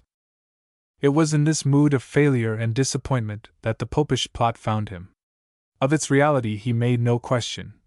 A plot, he says emphatically, there was, but his cool good sense saw how the truth had been dashed and brewed with lies. What stirred him more was, as he believed, the return of anarchy. Puritan as his training had been, he had grown up like the bulk of the men about him with a horror of the social and religious disorders which the Civil War had brought in its train. He clung to authority as a security against revolution. It was this that drove him from the Puritanism of his youth to the Anglican dogmatism of the Religio Laici, and from thence to the tempered Catholicism of the Hind and Panther. It was this which made him sing by turns the praises of Cromwell, and the praises of the king whom Cromwell had hunted from one refuge to another. No man denounced the opponents of the crown with more ruthless invective. No man humbled himself before the throne with more fulsome adulation. Some of this no doubt was mere flattery, but not all of it. Dryden, like his age, was conscious that new currents of feeling and opinion were sweeping him from the old moorings of mankind. But he shrank in terror from the wide ocean over whose waters he drifted. In religion he was a rationalist, a skeptic, whether he would or no, but he recoiled from the maze of anxious thoughts, which spread before him, of thoughts that in endless circles roll without a center where to fix the soul, and clung to the church that would give him, if not peace, at least quiet. In politics he was as much a rationalist as in religion, but he turned horror-struck from the sight of a state drawn to the dregs of a democracy, and in the crisis of the Popish plot he struck blindly for the crown. Dryden, like the Royalists, generally believed that the arrest of Shaftesbury had alone saved England from civil war, and from that worst of civil wars where a son fights against his father's throne. In his Absalom and Achitophel, the poet told the story of the threatened strife under the thin veil of the revolt against David. Charles was the Hebrew king, Monmouth was Absalom, Shaftesbury was the wily Achitophel who drew him into revolt. The Absalom was a satire, and it was the first great English satire, for the satires of Marston and Hall were already forgotten. It is in ages indeed like the Restoration that satire naturally comes to the front. In the reaction after a time of high ideals and lofty efforts, the sense of contrast between the aims and the powers of man, between his hopes and their fulfillment, takes form whether in the kindly pitifulness of humor or in the bitter revulsion of satire. And mingled with this in Dryden was an honest indignation at the hypocrisy around him. The men he attacks are not real men but actors. Buckingham and Shaftesbury, the infidel leader of the Independents and the deistical leader of the Presbyterians, were alike playing a part. But the largeness and fairness of his temper saved Dryden's satire from the vicious malignity of that of Pope. He has an artistic love of picturesque contrast, he has a great writer's pride in the consciousness of power. But he has no love of giving pain for the mere pain's sake, and he has a hatred of unfairness. Even in his contempt for the man he is just to Buckingham, and his anger does not blind him to the great qualities of Shaftesbury. The even and effortless force of the poem, the disappearance of inequalities and faults of taste, showed that Dryden was at last master of his powers. But it was not this nervous strength alone which suddenly brought him to the forefront of English letters. It was the general sense that his Absalom was the opening of a new literary development. Its verse, free from the old poetic merits as from the old poetic faults, clear, nervous, condensed, argumentative, proclaimed the final triumph of the poetry of good sense. Its series of portraits showed the new interest in human character which had been stirred by the Civil War, and which was deepening with the growing indifference to larger thoughts of nature and the growing concentration of man's thoughts on man. They led the way to that delight in the analysis of character in its lowest as in its highest forms which produced the essayists and the novel. Above all, the Absalom was the first work in which literature became a great political power. In it Dryden showed himself the precursor of Swift and of Bolingbroke, of Burke and of Cobbett. The poem was bought eagerly, and it undoubtedly helped to bring about that triumph of the king with the prophecy of which it closed. But prisoner as Shaftesbury was, the struggle with him was not yet over. London was still true to him. Only a few days after the appearance of the Absalom and Achitophel, the Middlesex grand jury ignored the bill of his indictment, and his discharge from the Tower was welcomed in every street with bonfires and ringing of bells. But a fresh impulse was given to the loyal enthusiasm of the country at large by the publication of a plan said to have been found among his papers, the plan of a secret association for the furtherance of the exclusion whose members bound themselves to obey the orders of Parliament even after its prorogation or dissolution by the Crown. So general was the reaction that Halifax, who had now become the most conspicuous member of the Royal Council, though scared by the Whig threats of impeachment, advised the calling of a new Parliament in the belief that it would be a loyal one. William of Orange too visited England to take advantage of the turn of affairs to pin Charles to the policy of the alliance. The king met both councils with evasion. He kept his own secret. Hyde was the only one of his ministers whom he had trusted with the knowledge of his French negotiations, and they remained as unknown to William as to Halifax. But their effect was seen in the new vigor which Louis gave to his policy at home and abroad. He was resolved to bring about national unity by crushing the French Protestants, to gain a strong frontier to the east, and to be ready to seize the Spanish heritage on the death of Charles IV. The agreement was no sooner made with Charles than persecution fell heavy on the Huguenots, and the seizure of Strasbourg and Casale, the keys of Germany and Italy, with that of Luxembourg, the key of the United Provinces, brought Europe to the verge of war.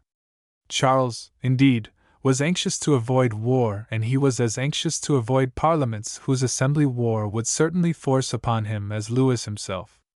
The tide of loyal reaction was mounting in fact higher every day. The king secured the adhesion of the Church by a renewed persecution of the Nonconformists, which drove Penn from England and thus brought about the settlement of Pennsylvania as a refuge for his fellow Quakers. He was soon strong enough to call back James to court and to arrest Monmouth, who had resumed his almost royal progresses as a means of again stirring opinion in his favor. London alone remained firm for the Whigs, but the friendship of a Tory mayor secured the nomination of Tory sheriffs in the summer of 1682, and the juries they packed left the life of every exclusionist at the mercy of the Crown. Shaftesbury saw himself threatened with ruin.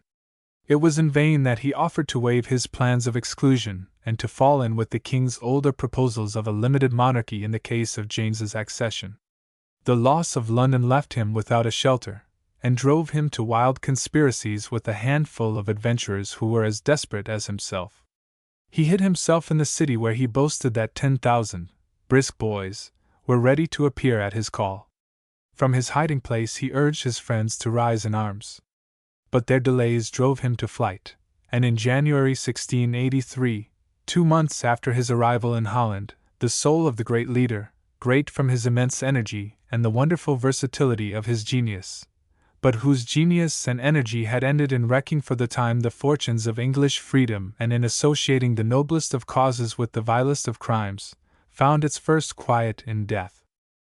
The flight of Shaftesbury proclaimed the triumph of the king. His marvelous sagacity had told him when the struggle was over and further resistance useless. But the country leaders who had delayed to answer the Earl's call still believed opposition possible, and looked for support to the discontent of the Nonconformists at the revival of the penal laws. Monmouth, with Lord Essex, Lord Howard of Iscrick, Lord Russell, Hampden, and Algernon Sidney, held meetings with the view of founding an association whose agitation should force on the king the assembly of a parliament. The more desperate spirits who had clustered round Shaftesbury as he lay hidden in the city took refuge in plots of assassination, and in a plan for murdering Charles and his brother as they passed the Rye House on the road from London to Newmarket. Both projects were betrayed, and though they were wholly distinct from one another, the cruel ingenuity of the Crown lawyers blended them into one. Lord Essex saved himself from a traitor's death by suicide in the Tower. Lord Russell, convicted on a charge of sharing in the Rye House plot, was beheaded on the 21st of July 1683, in front of his father the Earl of Bedford's house in Lincoln's Inn Fields. The same fate awaited Algernon Sidney. Monmouth fled in terror oversea, and his flight was followed by a series of prosecutions for sedition directed against his followers.